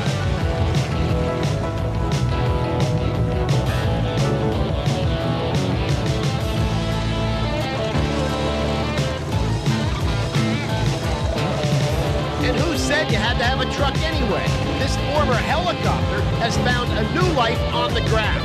The rotors are gone and so is the tail, but look at that landing gear. Even with the camouflage, anybody can see this is a one-of-a-kind piece of work. Diving, darting, jumping, and juking, flying high and bouncing higher. Many times it's only a matter of inches between coming down to the roar of the crowd instead of a crash of mangled metal.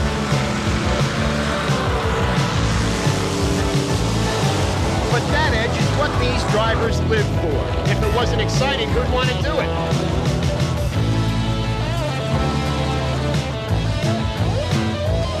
Chopper Monster is the creation of Damian Dominski, who crafted his unique vehicle from a Bell 206 Jet Ranger helicopter. Riding high in the 10-foot-tall Chopper Monster may not be the same as flying, but then Dominski's never had a landing he couldn't walk away from, no matter how bumpy the trip through the War Zone. The wild action that is freestyle exhibition looks outrageous enough from the outside, but things become truly scary on the inside as you sit inside the cockpit. It's hard for anyone to remain blasé around a truck that can climb a wall of cars, pound them into tinfoil, and keep looking for more, all the while surrounded by flash, dash, and thunder.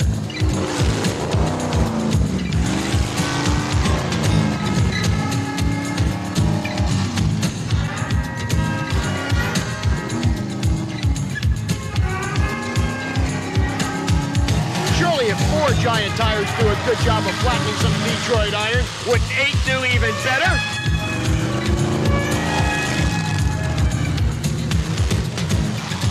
But even if there's not much left to crush, how about a little low-level flying from behind the wheel? When you're this high off the ground to begin with, what's another 10 feet?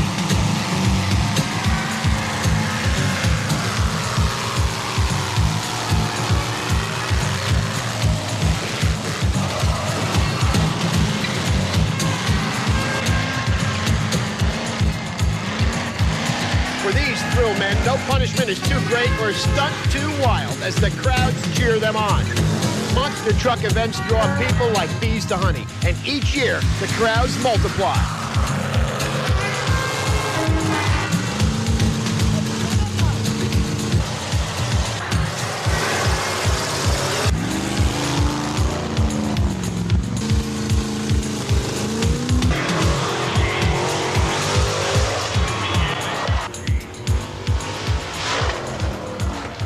So what's it like to drive one of these bouncing beasts? Here's a first-hand account. Danger factor is coming off the sides of the cars and hoping that you can counter steer once you come off the sides of the car so that the truck won't go into a rollover.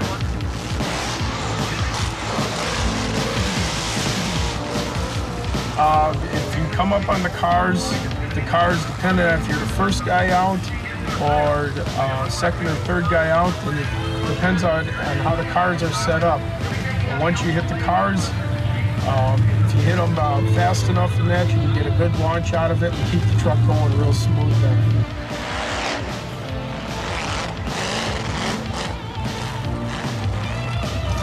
Every time I drive it, you just get more comfortable. You feel with the steering and the way you're buckled in with the racing harness and that, and everything just feels a lot stronger. And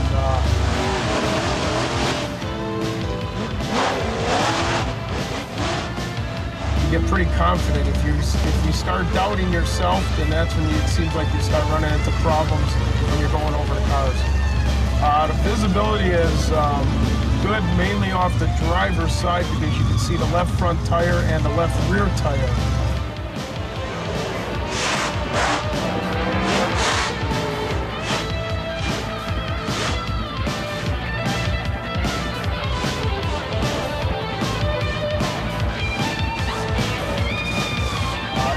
Right side, all you can do is just try and judge it as much as possible because the truck is 12 feet wide.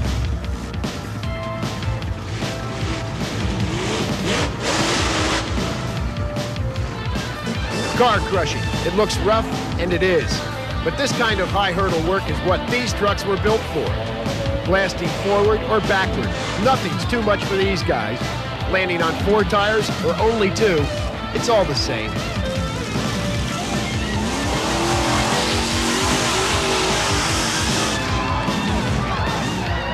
We're spinning around and we do a launch or a freestyle wheel stand over the cars and that. We have very much control of the cars. The only time we run into a problem is if a car were not to have a motor in it and the hood were to fold down and the truck would start to tip to one side. Other than that, you have very much control of the vehicle.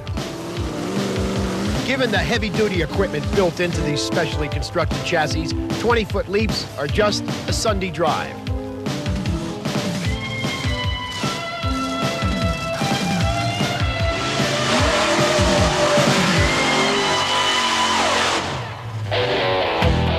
One of the stars of this day's action is Barefoot, a pioneer of the sport.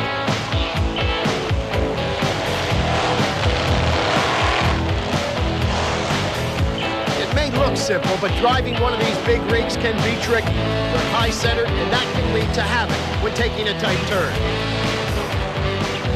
Drivers face plenty of dangers during their wild runs through the obstacle course.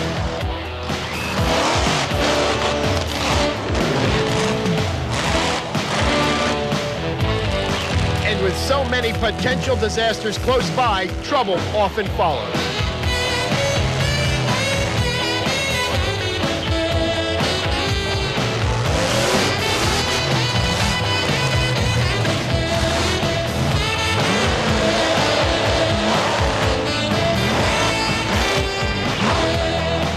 Those wide tires, up to 4 feet wide and inflated with only 20 pounds of pressure, can absorb a lot of the strain when the trucks go tearing across a stack of crushed cars. Just what the crowd loves. And if they don't land just right, they can tip over forwards or backwards or to either side, or what they fear most, the rollover.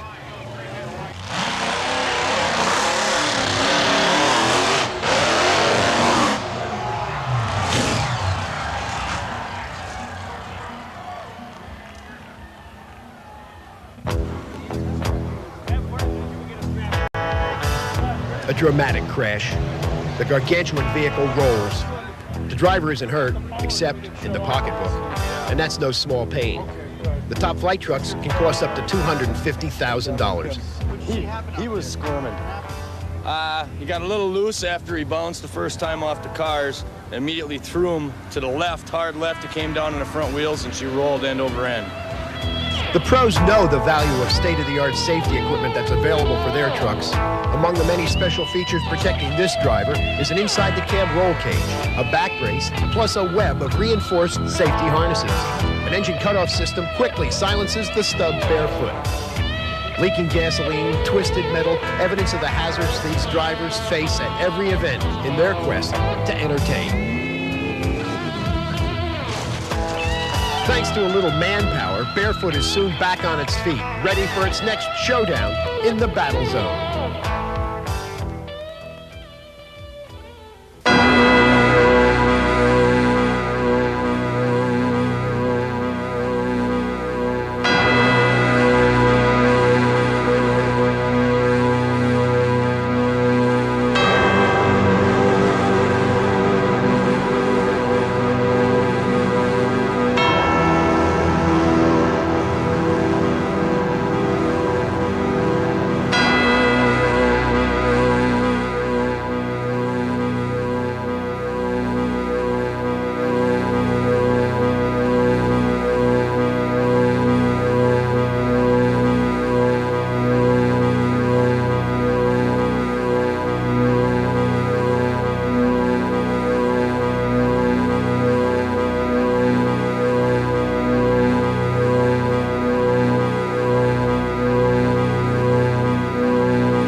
There's a lot more that we do with the monster trucks besides just crushing cars. We come down to Broadway Bob's at Great Lakes Dragway. We haul kids around. We haul approximately 15 to 20 kids, and we give them a 3-minute ride, and we do that on the big event, the Labor Day weekend.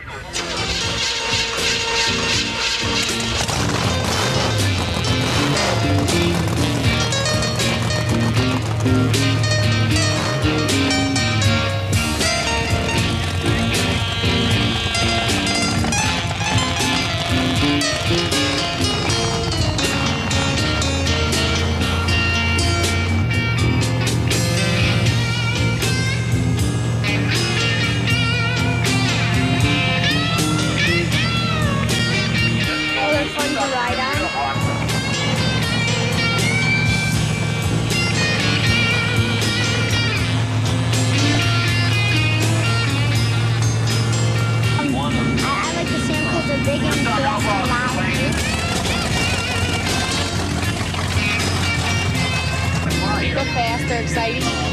What do you get out of it? She wants to drive one.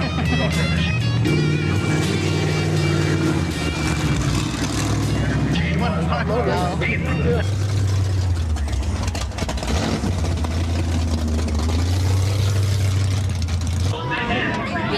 Was turning and backing up.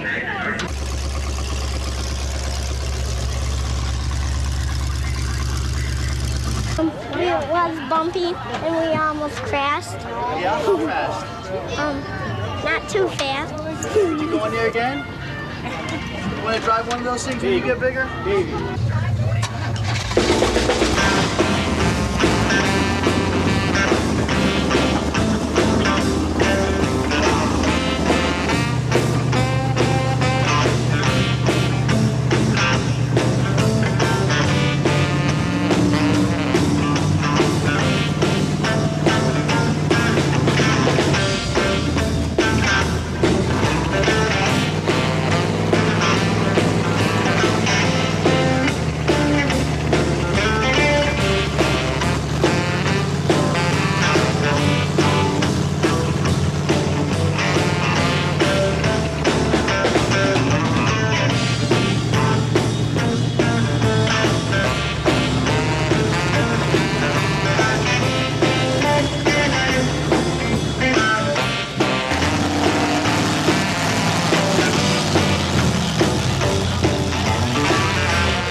For a first time doing that, it just totally amazes them to be riding in a big truck, because all they've ever seen were on TV, going over to cars and that, and actually riding the back of the truck just for that 3-minute ride. They never, it seems like it stays in their mind forever.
This is the first time I've ever been to anything like this, and I thought half of them were kind of crazy to be out there, but it really looked like a lot of fun, and I'm having a real good time.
Today, hundreds of monster trucks are in existence.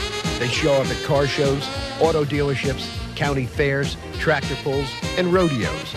They even have their own national racing championships in indoor as well as outdoor arenas.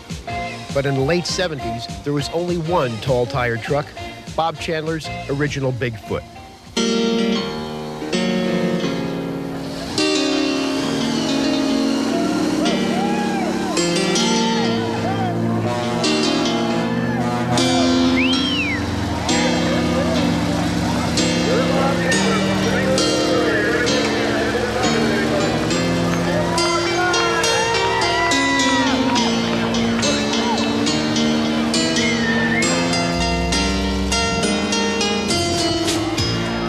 Father saw his dream child grow into a national phenomenon and a major motorsport. It is to Bob Chandler's credit, as he is the inventor of monster trucks. In the early days, just seeing a truck riding atop a set of 4-foot tires was awe-inspiring. Bigfoot didn't have to do much to be a success in those days. But Chandler's an innovator, and soon Bigfoot could be seen striding across a pair of junker cars, far from the reckless abandon of today's car crushers. Bigfoot even uses a spotter on the ground to direct him over the cars. The early stunts were done with the utmost care and caution.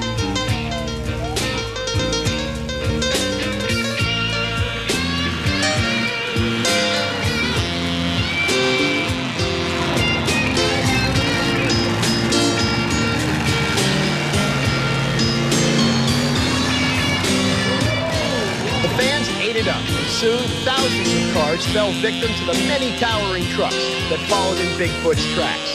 The sport quickly moved from outdoor fairs to indoor arenas and became one of today's most popular motorsports. For some, the giant trucks were good only for a laugh, but others took the idea seriously.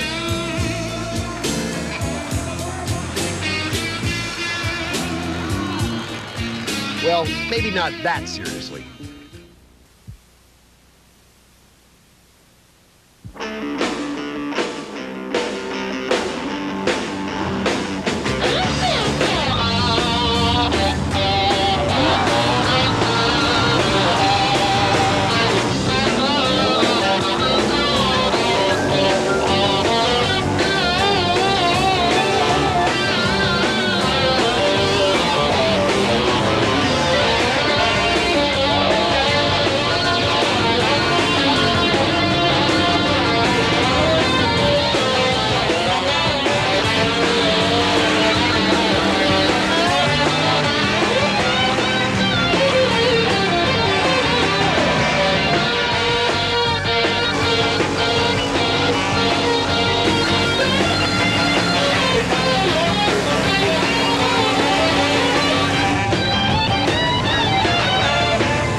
That always welcomes the most outrageous in motor vehicles is Broadway Bob's Great Lakes Dragway outside Milwaukee, Wisconsin.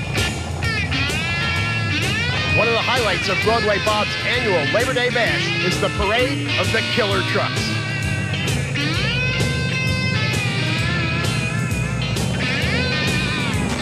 Here Here the Giants promenade in relative calmness down the drag strip. This is as quiet as it gets for trucks, because once they leave the drag strip or the corral, it'll be showtime.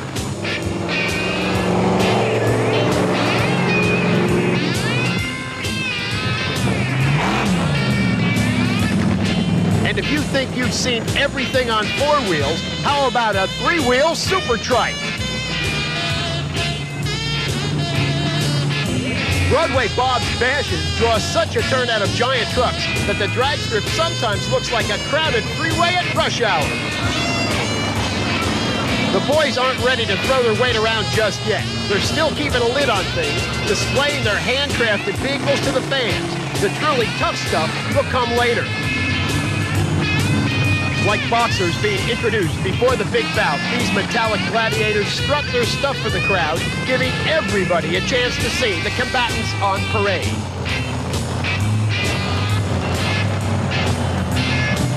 And because Broadway Bob is a thrill seeker as well as a promoter, he's always got something extra to offer his audiences.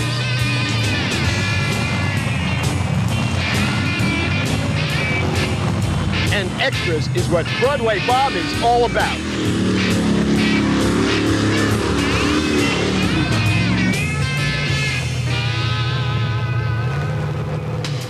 Now that the drivers have gotten the show out of the way, it's time for the go. Once everybody is in their seat, it's time for the trucks to pair off and drag race. Nothing, stacks of cars, piles of dirt, not anything will keep these beasts from getting to the finish line first.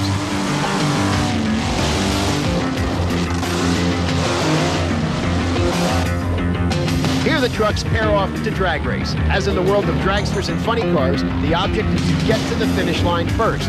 But there are a few extra obstacles.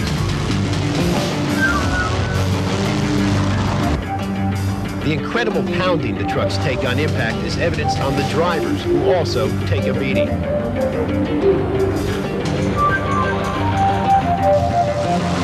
And at the end of the day, that one driver will be standing head and shoulders above the giants. As time goes on and monster truck competition gets more intense, new obstacles are bound to come their way. As the crowds yell, "Crush this!"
Good show. I changed my name. What is it now? Batman Bob.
Firebird International Raceway, scene of the 5th annual Super Bowl of drag racing.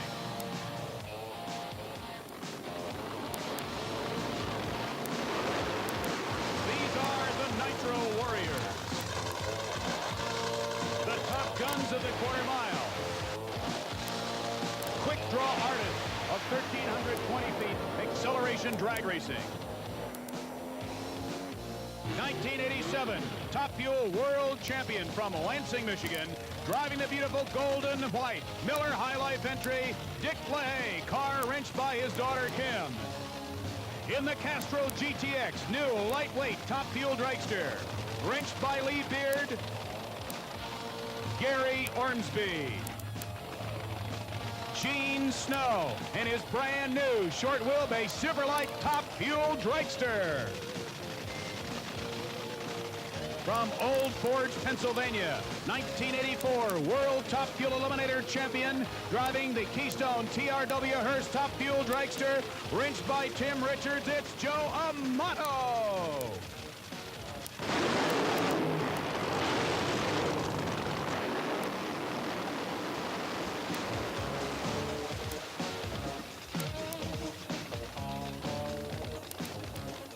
In the 1988 Budweiser King Buick Riata, wrenched by Dale Armstrong. Ladies and gentlemen, the world champion 3 years in a row, Kenny Bernstein. In the brand new 1988 Dodge Daytona, sponsored by Hawaiian Punch and wrenched by Roland Leong, it's Johnny West. Ready for the 1988 drag racing season, driving the awesome Skull Bandit Pontiac Trans Am from Granada Hills, California, Don the Snake Prudhomme. At 53 years of age, a veteran of the quarter mile, former Top Fuel dragster pilot, driving his latest Fireman's Quickie Fuel Funny car, it's Jim Dunn.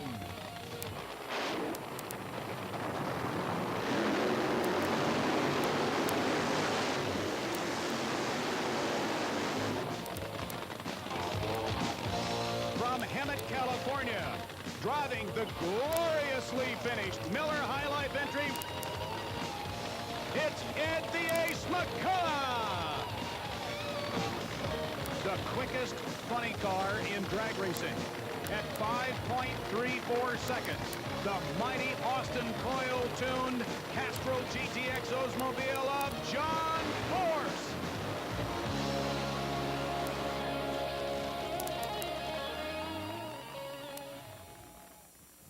Good morning, ladies and gentlemen. For main event video, this is John Lundberg, and we're at Firebird Raceway in Phoenix, Arizona, for the 5th annual Super Bowl of drag racing. And this 1988 Sunday in late January has seen many interesting innovations introduced to the sport.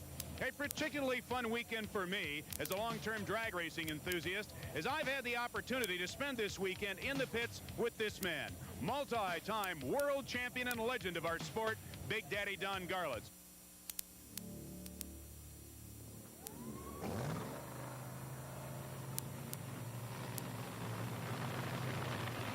Ladies and gentlemen, the cars behind me have started. It's the number 4 against the number 8 qualifier with IHRA 1987 Top Fuel World Champion Gene Snow in the tower lane. In our lane, a funny car converted to a dragster with Trip Shoemake at the wheel, and it's burnout time at the Super Bowl of drag racing.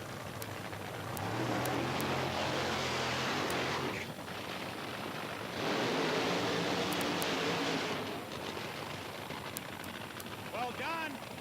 Gene Snow is the 1987 IHRA World Champion, but had a bit of teething troubles here as he blew his motor trying to qualify on Thursday. In a tower lane, a converted funny car. Tires are hot, we're ready to drag race. First heat, first round of the Super Bowl. And coming into stage, Trip Shoemake waits in deep stage. Gene Snow moving up very, very down a quarter mile. And as we thought, Trip Shoemake having problems. Snow goes 5.30 seconds to win. 264.70, and a good step up for Gene Snow. I figured at 541, he's still just kind of getting the feel of that new car, and I anticipate he'll go into the 520s on the next round. Of course, on the other side of the track, the short car, I've tried that before, you know. The short cars are really ill handling, and as you see, he got in trouble across the center line, spun the tires. I think the long cars are still in control.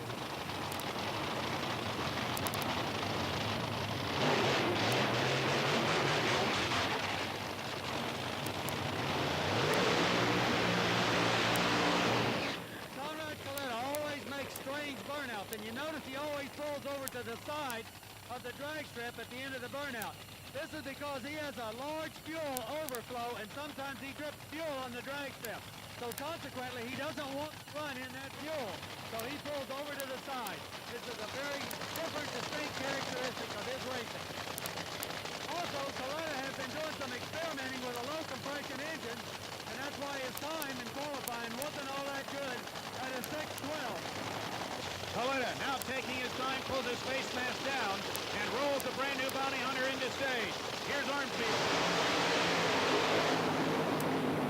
Armfield's out first. Armfield smokes the tires, but gets there first with a 5:64.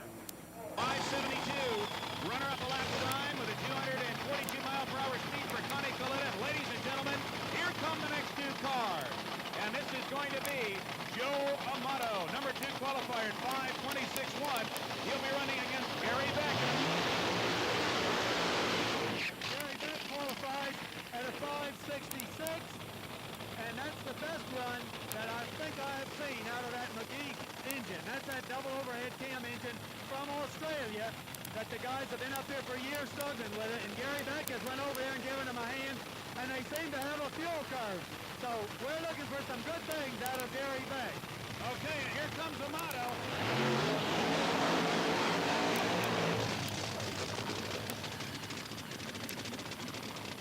Joe Amato, the world champion, 1984, and then the number 2 man in the world in 1987. A force to be reckoned with, and he has run a 5:26 here. We are told, Don, that Tim Richards has a very, very conservative combination in his car for this drag race. Because of the brand new race car with the weight moved around a bit, Richards wanted to make sure that the car would move all right with last year's combination before he stepped it up. But if he's going to win this drag race with a number 1 at a 5:22, something's going to have to happen today. Yeah, he's going to have to step it up, and I imagine it's right now because with Gary Beck, the McGee engine is shut off.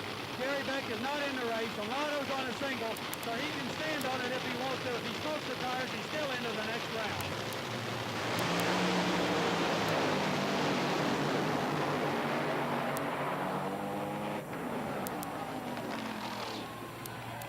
Well, the crowd is cheering behind us, Don. Why? Well, you see the 5:19 on the scoreboard. Richards did, in fact, step it up. He's ready for LaHaye, and I guess what you might say, it's back to you, Dick. And all of a sudden, this is a brand new drag race. The next two cars are ready to go. Can you imagine the thoughts going through Dick LaHaye's mind right now, folks, as he looks down the racetrack and sees the 5:19 up on the scoreboard? He's strapped in the car, and he doesn't know whether he's going to be able to do that or not, or smoke the tires. And I'll tell you what, from a personal point, that is some real stress, believe me. The worst thing in the world you could do is put a number up on the board like that for your competitor to look at. It's got to run behind you. And of course, once again, the thing that Dick has been able to count on all through the 1987 season and for the past 3 or 4 is the incredible talent of his daughter, Kim LaHaye, tuning this vehicle. People at Carcraft Magazine honored her last year with an All-Star Crew Chief Award, and she's definitely a factor in the campaigning of this car, is she not, Don? Yeah, she is a young lady that actually works on the car. She's not just out there for looks. All right, the gauntlet is thrown. It's no prisoners drag racing here in this last heat of the first round of Top Fuel Eliminator. LaHaye number 1 at 5:22 against former alcohol dragster pilot Dennis Scorsell. Now on nitromethane, number 5 qualifier at 5:49. It's burnout time. Last heat, first round, Top Fuel Eliminator at the Super Bowl of drag racing.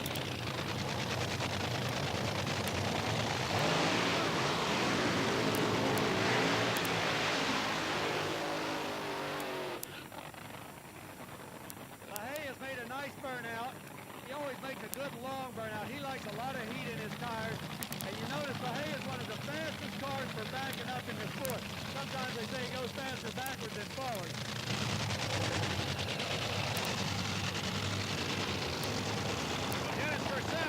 in the tower lane with his brand new Cable Value Network car against the Miller High Life Top Fuel Dragster of world champion Dick LaHaye, running against a 5:19 that LaHaye can see. It's still on the scoreboard at the end of the quarter mile. So let's see what happens as Dick LaHaye charges off down the quarter mile as #1 qualifier in this program, knowing that 1984 world champion Joe Amato is 300ths a second ahead of him. His best time so far, 5:22. Amato just ran 5:19, and now it's time.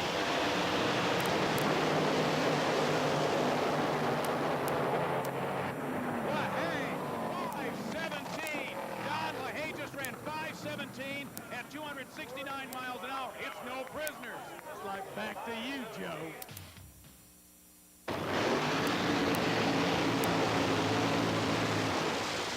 John Force, burnout, coming up into the bleach box now. A brand new Hawaiian Punch Dodge Daytona of rolling. I'd like to add also that Austin Coyle is a very similar type personality to Dale Armstrong. He never stops thinking. There's a lot of other little tricky things on that car, John, such in the fuel system that nobody knows about, that Austin Coyle is constantly working on and developing. And the difference between the Austin Coyle Force team and the Bernstein-Armstrong deal is Armstrong and Bernstein, they sell their stuff, and Coyle doesn't sell anything. Keeps his secret to himself.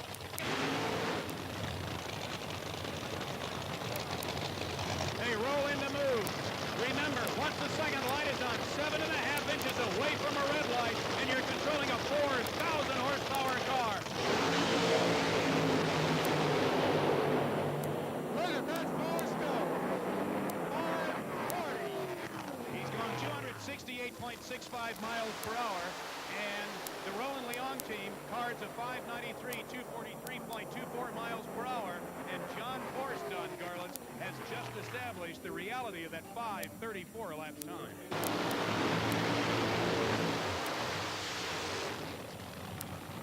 Okay, there's the burnout by the Desert Rat with Chris Lane up, and here comes Don the Snake Prudhomme.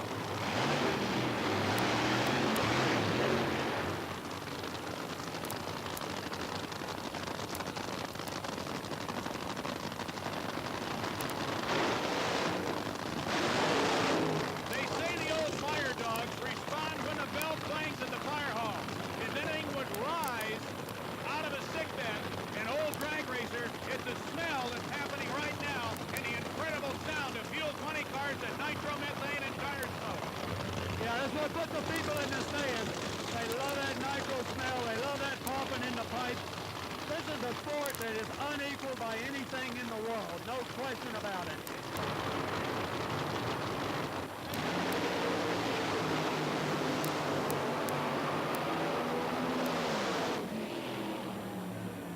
The winner, Don the Snake Prudhomme, 5.69 seconds, 257.14. And runner-up, Ron Sutherland's car with Chris Lane up 573, 221.13. And coming up to stage, it's going to be Ron Fossil driving the Phoenix Dodge Fuel Funny Car, and they're going to be racing former Funny Car world champion Ed McCullough. #2 qualifier here at 5:56.6, 261.62 in the Miller High Life Oldsmobile Cutlass Supreme. Okay, burnout time for McCullough.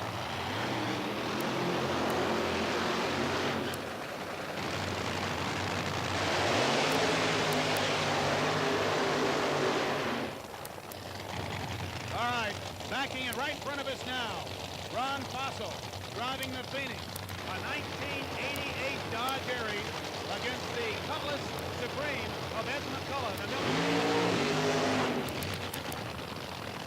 In the funny cars, the dry burnout is a lot more important than in a top fuel dragster. For some reason, the funny car, because of the short wheelbase, needs that extra clutch heat and needs those tires as sticky as possible so that they get traction leaving the line. Ron Fossil in the right lane. In the left lane, Ed McCullough ready to accelerate down the quarter mile. McCullough looking to go for a major win here. 5:30, the number to beat. Can he bring it on? Ed McCullough out for an early lead. 5:60 for Ed McCullough, the winner. The speed for Ed McCullough is 260.86 miles per hour. Runner-up Fossil and Baroni's car through the quarter mile at 6:55, 180 miles per hour. But ladies and gentlemen, coming to the starting line now is probably the most storied funny car team at this point in the history of the sport. AA Dale Armstrong, former alcohol dragster, world champion, and his legendary driver Kenny Bernstein in their fruitful combination, the 1988 Budweiser King Buick Regatta.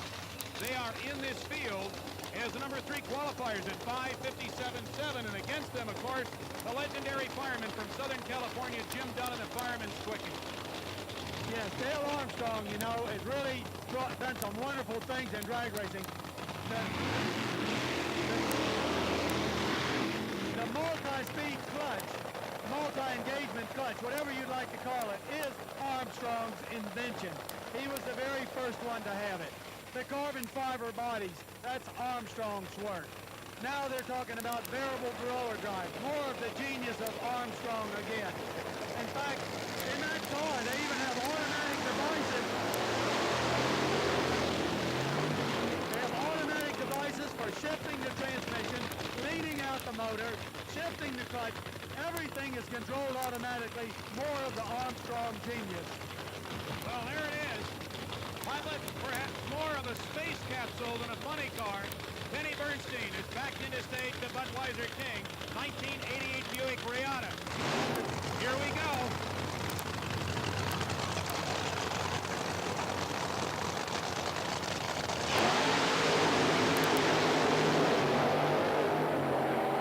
Jim Dunn has shut off his car. Bernstein through the quarter mile at 5:53 on virtually a lone win with a trap speed of 257.14.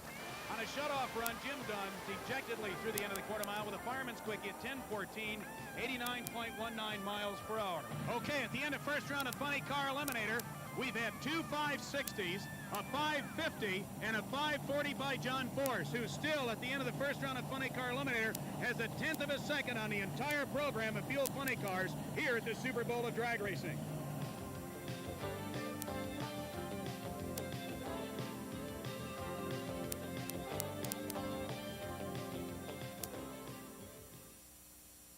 We're back at the starting line of the Super Bowl of Drag Racing. This, the second round of Top Fuel Eliminator. 4 competitors left. LaHaye versus Ormsby. LaHaye has lane choice. Amato versus Snow. Amato has lane choice. And again, the story of the first round, Big Daddy Don Garlitz, was 5:17 by LaHaye and 5:19 by Joe Amato. Yeah, a truly impressive couple of runs considering both crew chiefs are dealing with new cars, new engine combinations, and a brand new surface here at Firebird. Tell me, does a guy like Gene Snow with a 530 have a chance to tune up and get back in the program? Yes, he does. All Amato would have to do is a little slip, and Snow step up a little, and it could be anybody's race. Definitely Gene Snow has a chance. Gene Snow and Joe Amato right behind us now. Amato in the left lane, Snow on the right. It's burnout time. Second round, Top Fuel Eliminator.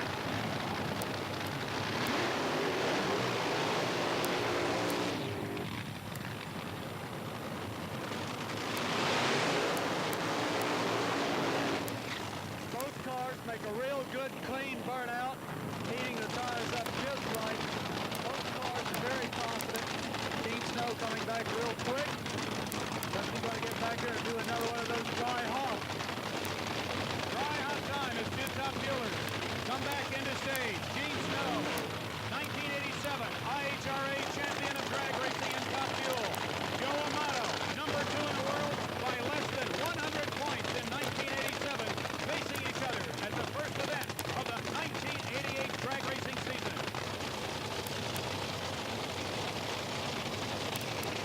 Gene Snow pulls down his face cover, wrapped within the confines of a fully encircling helmet and a brand new race car. Joe Amato, like machine. In the last round, Amato ran 5.19 seconds. In the last round, Snow ran 5.30. This is it.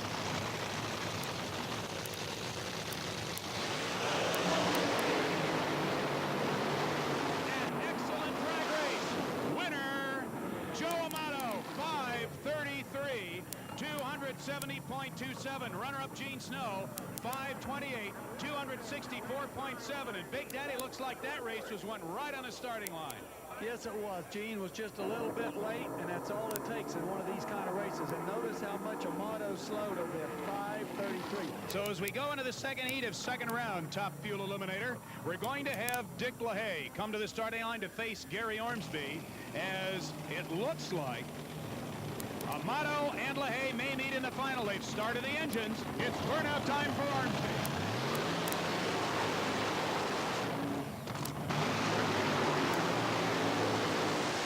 And there's the guy who's the fastest man on the property this weekend at 5:17. They back in front of us now. A sound that is very difficult to speak over. The thundering, rumbling, ground earth-shattering roar of 4,000 horsepower, 496 cubic inch V8 engines ready to blast into the twilight zone of drag racing right here at Firebird Raceway. All right, here we go. Ormsby is in. LaHaye moving in very slowly, as is his pattern. Now, neither of these guys like the stage first. There goes Ormsby moving in. They're in. Ormsby was in the lead for a moment, aces the tires and slows up. LaHaye goes 5:23 to win. The die is cast at 2/100ths of a second apart in the first round of Top Fuel drag racing. 1984 Top Fuel World Champion Joe Amato against 1987 Top Fuel World Champion Dick LaHaye in the final round of Top Fuel Eliminator. And they're separated by 1/4 of a second. 5:23 for Dick LaHaye and 5:33 for Amato, automatically giving Dick LaHaye lane choice. Amato will have to probably come over here to the right lane. This could be very interesting. All right, firing up behind us. Second round, funny car eliminator. Big Daddy, this is Don the Snake Prudhomme against Ed the Ace McCullough. Very good race. But Prudhomme had a 5:69 and McCullough had a 5:60. So with the lane choice, you see McCullough has opted to take the left lane. But as we saw in that first round, Gene Snow went 5:28 over here in the right lane against the 33 for Amato in the left. So it could be there's no difference in the lanes. Well, we'll have a further indication right now as forward comes the beautifully new painted Miller Highlight Oldsmobile.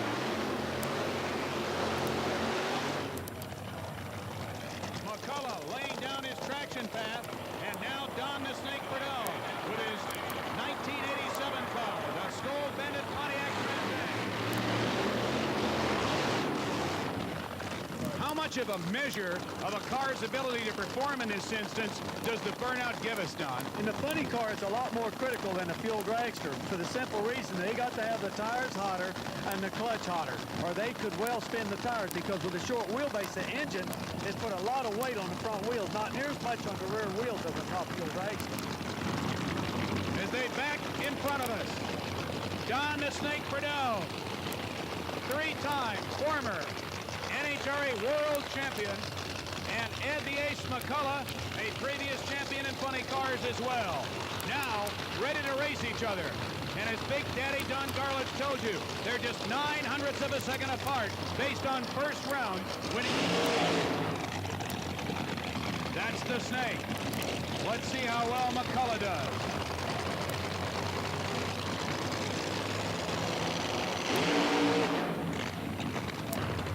They're in the race, ladies and gentlemen, at 9/100ths of a second apart.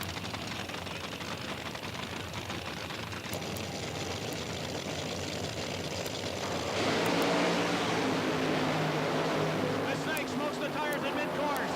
McCullough up on a beautiful run, goes 5:73. Speed at the quarter mile, 255.68. And here comes Kenny Bernstein in the Budweiser King.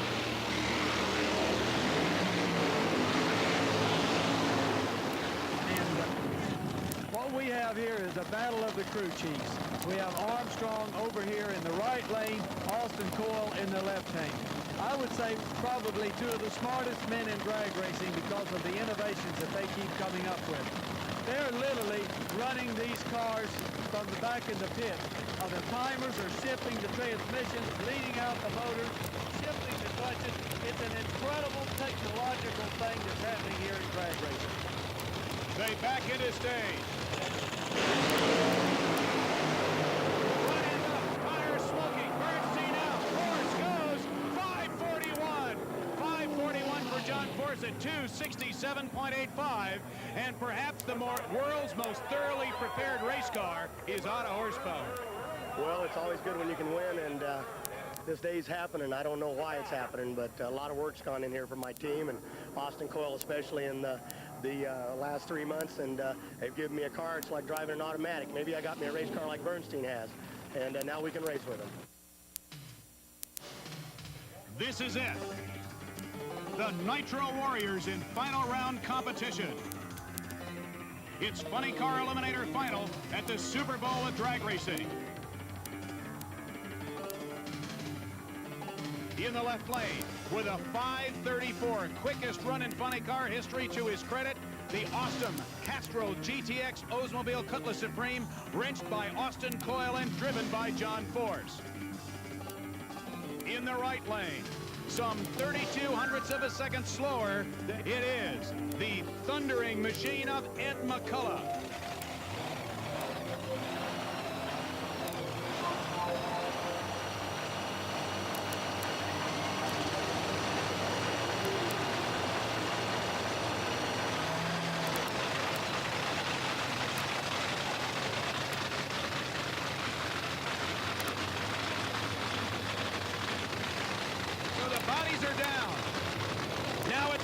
Create that hot, wide, flat, hot traction path.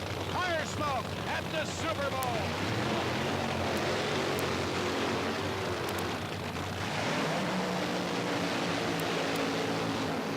The handle, 12 miles per hour and 0.32 of a second. And we'll know who did it well and who did it best in just a few moments. Now that the tire smoke is blown out of the cockpit, the hatches are down. Austin Coyle turns on John Force's second magneto. And they now prepare for the dry hop. Good response from both cars, Don. Now it's the last backup. For the last time, the driver looks at everything. A pair of Oldsmobile Cutlass Supreme. One sponsored by Miller High Line, the other by Castrol GTX. From the high desert country of Hemet, California, Ed McCullough. From Southern California, John the Brute Force, who in 1987 won his first major NHRA funny car drag race with Austin Coyle wrenching, hoping to have a real shot at the Funny Car World Championship in 1988. And of course, Bernie Federley, now looking through the cockpit window at Ed McCullough, has the same thought in his heart here in the final round of Funny Car Eliminator. They're out. Incredible amount of vibration from McCullough's car. John Force wins. 5:47 for Force, 267.06. 5:73 for Ed McCullough. You could just feel the vibration as McCullough's car traveled past us here on the podium. The runner-up speed for Ed McCullough, 204.08. Don, your final thoughts on Funny Car Eliminator. Well, here's the situation where you can see the crew did everything they possibly could do and only duplicated the run before the 5:73. I'm sure both teams would have loved to have stepped up, but in this case, they did not. Force is the winner, and you can bet the crew is plenty happy about it. And here they come, reigning world champion Dick LaHaye in the Miller High Life Top Fuel Dragster in the left lane, in the tower lane. The Hearst TRW, Old Forge, Pennsylvania-based car of Joe Amato. Now it's burnout time for the Nitro Warriors.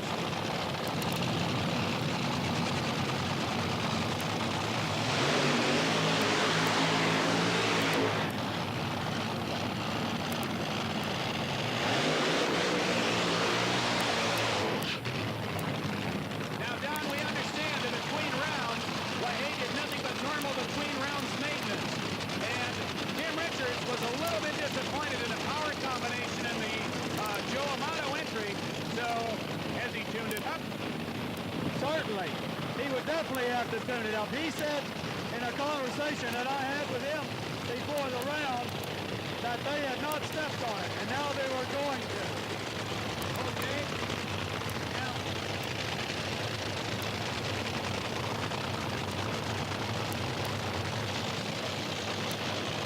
racers carefully looking over the back end of that Amato machine. Nitro Warriors about to... Tremendous run for Amato, aborted as the front wheels come down. LaHaye through. LaHaye wins. Top fuel eliminator. Dick LaHaye, 524, 272.72 miles per hour.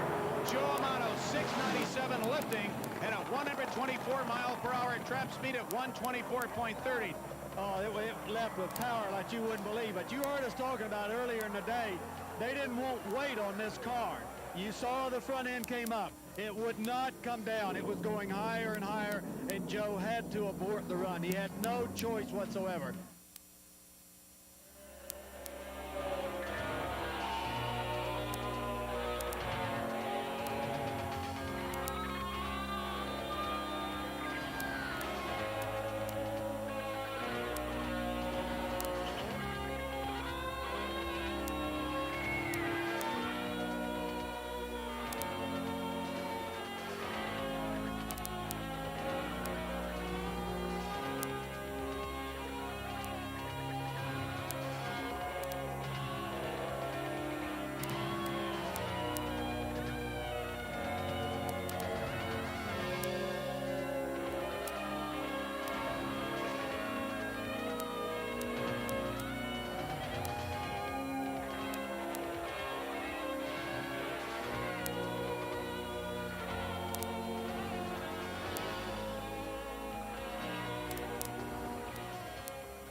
Interlagos para mim é muito especial, porque foi a casa onde eu comecei, né? Onde começou toda a minha carreira, em 1989.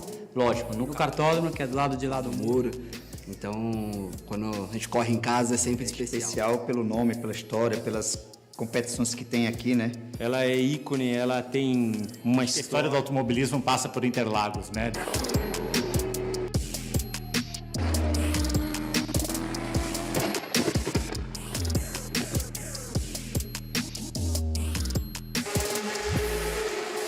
Diferente, uma mística por tudo que aconteceu aqui. Com tantas histórias que a gente tem aqui dentro. Então é uma paixão muito grande estar aqui em Interlagos.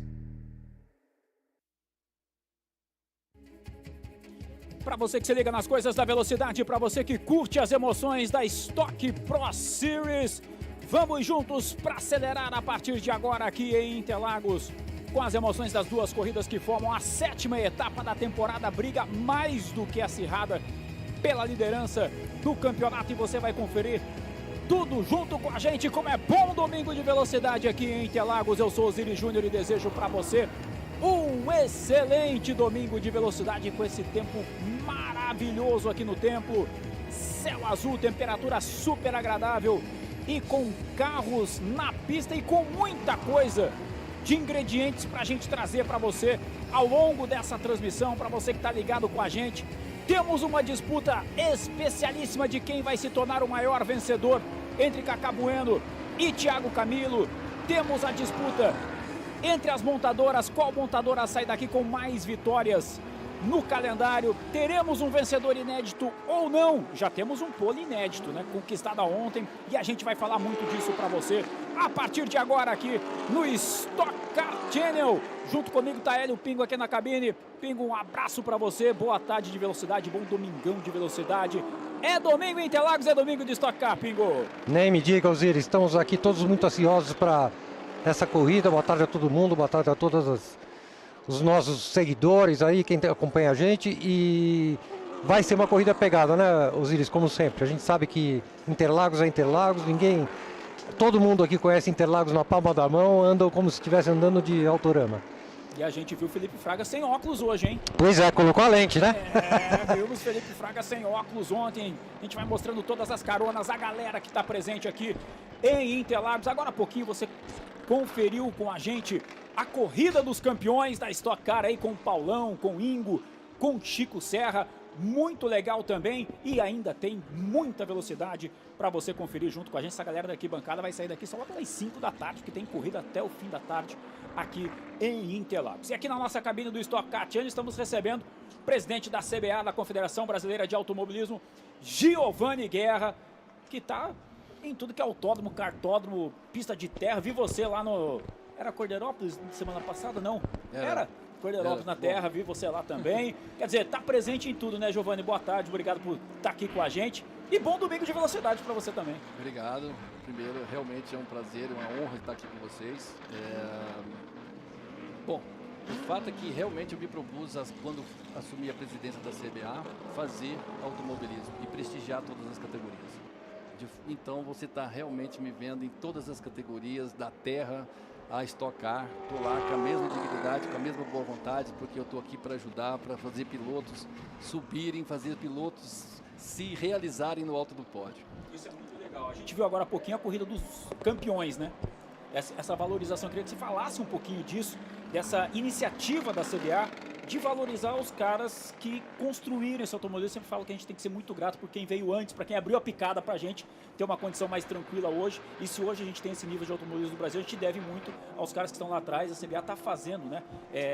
Dando esse credenciamento especial para esses pilotos, valorizando a presença desses pilotos nos autódromos. Bom, primeiro eu queria dizer que é uma honra estar aqui com o Giovanni Guerra, que eu não conhecia pessoalmente, estou conhecendo hoje, é uma honra estar com você, parabéns pelo seu trabalho, muito obrigado pelo que você está fazendo pelo automobilismo.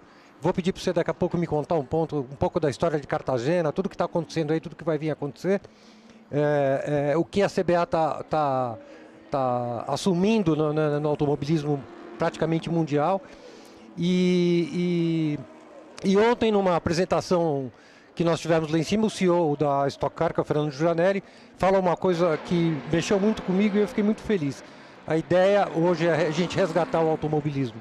passado, o que a gente está vivendo agora e pensar muito no futuro. Porque todo mundo sabe que isso aqui é um celeiro de excelentes pilotos. Boa tarde, Giovana. Prazer. Boa tarde, Pingo. Voltando aqui só um pouquinho, ontem eu estava também, muito prazer, com uma satisfação enorme de conhecer a Mitsubishi Cup. E, nossa, fiquei realmente impressionado, 60 carros, uma coisa assim fantástica, uma categoria familiar, porque eu acho que uma das coisas que eu quero fazer com a CBA é tornar ela uma grande família.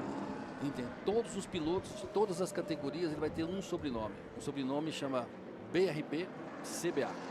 E isso é o nosso desafio, é isso que nós estamos trabalhando diuturnamente. E Pingo, eu vou te falar, é muito prazeroso, é muito feliz. Eu estou contando com Deus no céu, que me guia, que minha Nossa Senhora, que é minha mãe.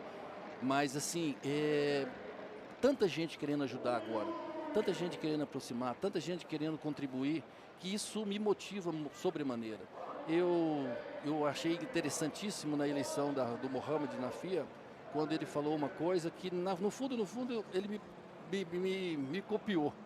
Porque quando eu fui eleito, eu falei, agora eu vou dedicar ao automobilismo 100%, e é exatamente o que vocês verem nas placas aí, CBA Automobilismo 100%. Isso tem de fato duplo sentido, é um automobilismo que eu quero entregar com 100%, é um automobilismo que de todas as categorias, 100%, e isso está me motivando bastante. Ô, Giovanni, e que bom que o BRB entra dando um apoio nisso, né? Até que enfim a gente achou um parceiro que pode, enfim, investir, né, junto com a gente nisso, porque a gente precisa de investimento, né?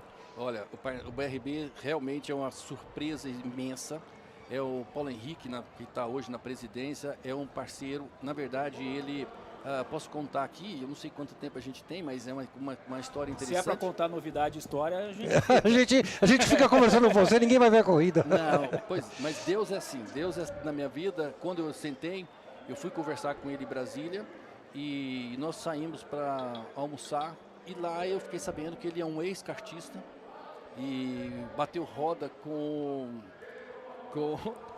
esqueci o nome dele agora. Depois eu lembro. E o que aconteceu? Ele quis largar o automobilismo para que ele pudesse trabalhar. E ele sentiu muito isso. Então hoje na presidência do BRB... Anunciamos nesse momento o que nós estamos a execução e peço o público em pé. Legal. O público em pé nesse momento. Anuncio. Beto Monteiro, meu brother, meu amigo do coração. Exato. Então, a orquestra locomotiva como piloto. Sim, essa especialmente ele não vai participar. Você podia avisar lá o presidente do BRB que ele está sem patrocínio para correr. Da Blau Farmacêutica. Pilotos, equipes, preparem-se, porque a orquestra locomotiva, o grande lance patrocínio da Blau, vem com a gente, com a nossa música, a música de todos os brasileiros com som de orquestra, a orquestra locomotiva, o hino nacional brasileiro. Através agora, segunda-feira, amanhã, nós estamos saindo daqui. Só te cortar, Giovanni, a gente tem um hino agora, e é muito legal. Primeiro, respeito ao nosso hino, à nossa música.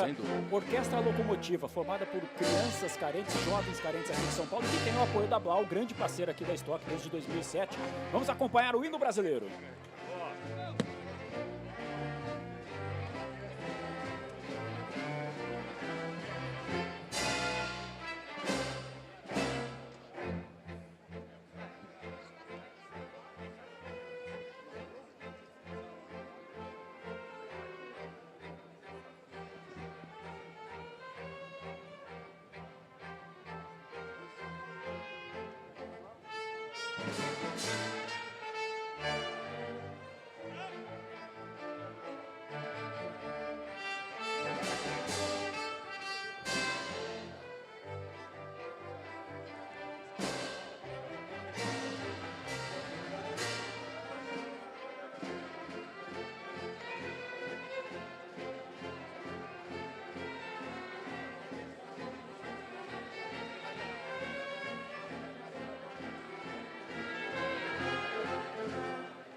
campeão está de volta em substituição ao líder do campeonato, Daniel Serra. E de lente hoje, hein?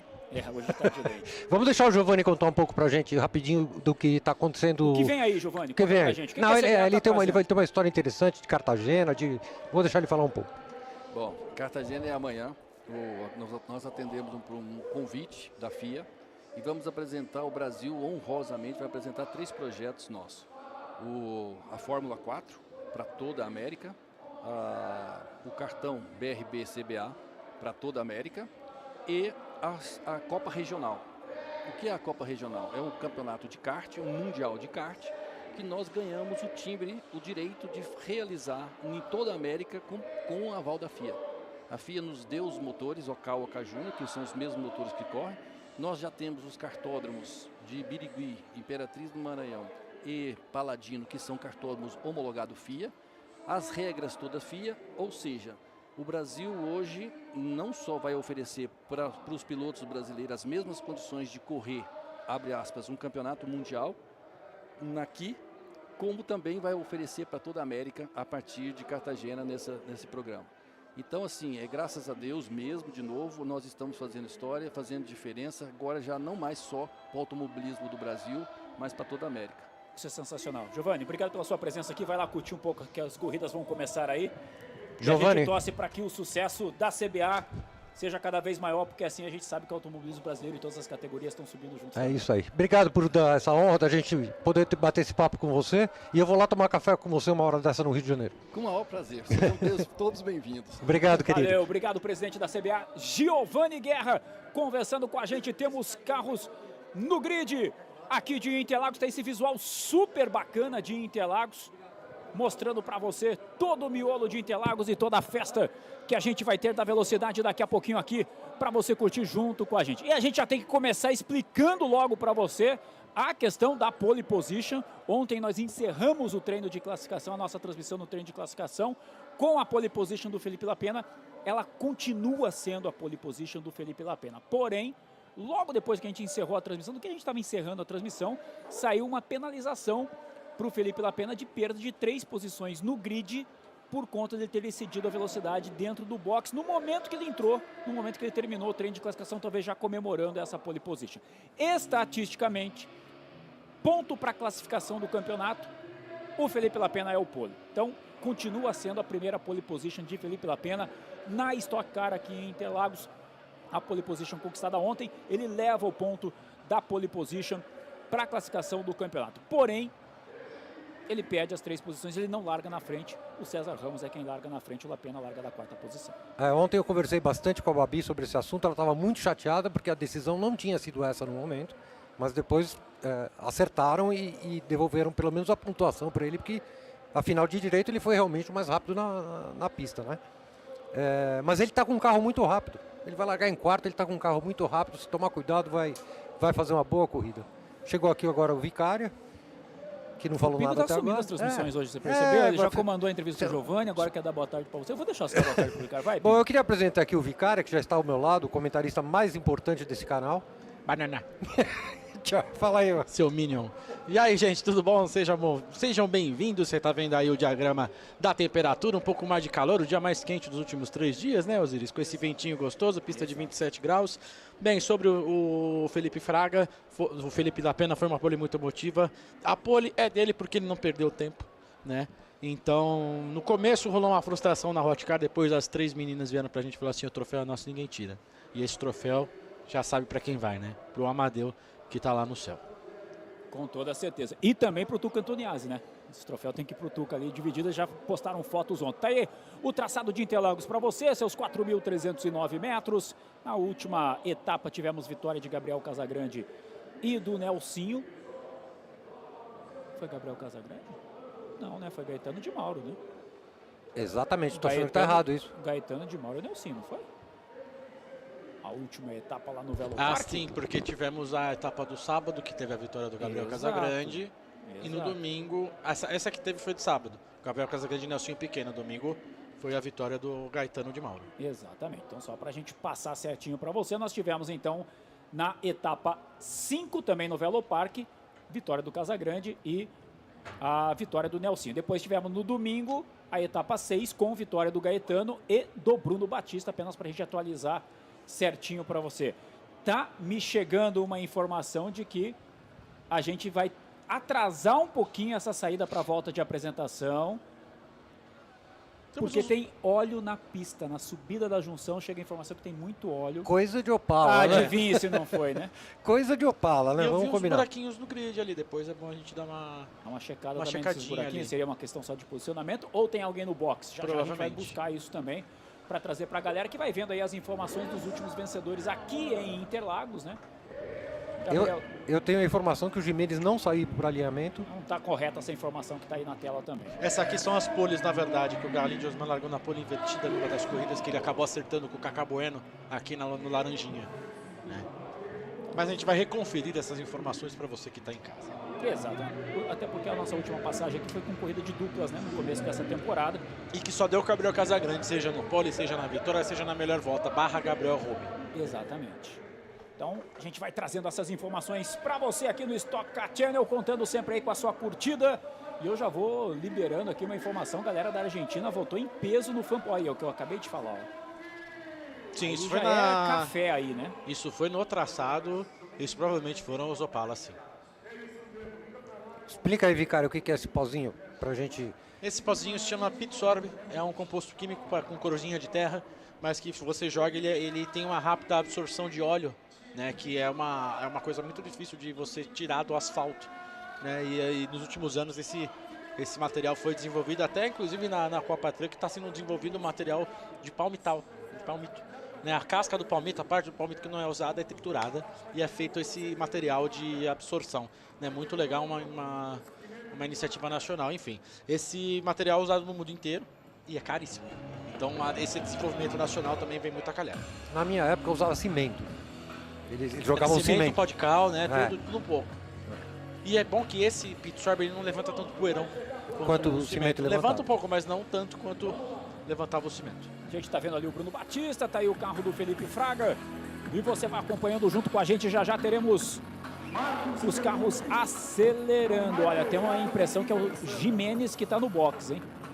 A impressão que eu tenho é que é o Sérgio Gimenez que está no box. Sim, ele está no box. Eu acabei de receber a informação, ele está no box. Será que é só ele? Eu tinha visto 2 espaços no grid. Ou chegou agora também, deve ter feito uma volta bem devagarinho. Vamos acompanhar daqui a pouco quando a imagem se abrir. Pra gente tirar essa dúvida, tá aí Felipe Batista. Boa posição de largada do Felipe Batista, em 6ª posição para ele. Bem longe do Tony Canan. Né? Bem à frente. Para evitar a fadiga. Tá bem à frente. Caiu o Tony. O Tony é o 19º. Eu ganhei um óculos igual desse rapaz aí. Inclusive eu tô vestindo ele agora. Que beleza, hein? Nossa, que lindo, hein? É pelo filho não se perca nas nuvens. Parece aquele que vinha na Maria Mole antigamente. Não, né? o bom é que é 2 hastes novas com o meu óculos. Um espetáculo. Temos aí o grid, enquanto vai sendo feita o trabalho de limpeza, é à frente do Rubinho. E do Zonta, tem um espação. Aliás, do lado do Júlio Campos tem um espaço vazio. Que deve ser o do Gimenez. Esse é o do Gimenez. Vamos ao grid virtual, Osiris. A minha informante aqui está dizendo que o Gimenez está lá no box mesmo. Muito bem, você está vendo aí o grid. Vamos ter então César Ramos e Matias Rossi formando a primeira fila, Felipe Fraga e Felipe Lapena formando a segunda, Diego Nunes e Felipe Batista formando a terceira, Gabriel Casagrande e Guilherme Salas formam a 4ª fila, Felipe Massa e Bruno Batista vão formar a fila de número 5, que está aí na sua tela. Fila 6 para Denis Navarro e para Marcos Gomes. Na fila 7, Pedro Cardoso e Diego Batista. Vem aí para acelerar. Alan Kodair e Nelsinho Piquet formam a fila 8. Fila 9, vamos de Thiago Camilo e de Átila Abreu. Fila 10 para Tony Canaan e Andy Racos. Fila 11, o argentino que está estreando, né? Fila 11 para Ricardinho Maurício e para Cacá Bueno. Fila 12, Gaetano de Mauro e Rafael Suzuki. Fila 13, vamos ter aí a presença do Lucas Forest e o Serginho Gimenez, que não está ali, vai para box. Júlio Campos e Rubinho Barrichello formam a fila de número 14. Fila 15 com Ricardo Zonta e com o Thiago Vivacqua. E a última fila do grid com Tuca Antoniazzi e com o Galide. Galide que não participou do treino de classificação ontem, larga da última posição. Mas, cara, o Zé Mário me mandou uma mensagem aqui. na verdade... Quem é Zé Mário? Aquele resultado do fotógrafo José Mário Dias, que na verdade o Galide, que apareceu na lista dos vencedores, era o Enzo Elias. Que ele venceu a segunda corrida dupla. Então, obrigado, Zé Mário, pela informação. Outra informação, eu estava conversando com o Beto Cavaleiro ontem, a gente ficou decepcionado com o desempenho do Marquinhos Gomes, porque na sexta-feira ele liderou o dia e no sábado ele despencou para 12º. Segundo o Beto Cavaleiro, o pneu dele não atingiu a temperatura ideal ontem nos treinos, por isso ele não conseguiu render o que estava esperado na classificação. Muito bem, a gente segue aí com o trabalho de limpeza em pista, com isso vamos ter um atraso, já estamos, né, atrasados em relação ao horário que tínhamos a previsão da largada aqui em Interlagos, largada que tem a pole position conquistada por Felipe Lapena, mas que não vai largar na frente por conta da penalização de 3 posições. Vamos ter aí pelo menos mais 5 minutos de espera para o trabalho de limpeza de pista, hein? E uma coisa curiosa é que a posição de largada está sendo a posição 2, que é do lado de dentro da pista. Sim. Sem o Lapena, a gente tem a primeira fila vazia. Na verdade, não. O posicionamento na pista é o correto não é relativo ao treino de classificação, mas sim de grid com a penalização. Tá certo, César Ramos está largando na posição do pole. Porque em Interlagos o pole larga pela esquerda, larga no muro. Do documento que a gente recebeu da CBA, a primeira fila está vaga. É porque não é usada a posição... Mas a 2 também estava vaga ali no caso, no desenho, né? sim. Então mas fomos traídos pelo documento. No desenho, até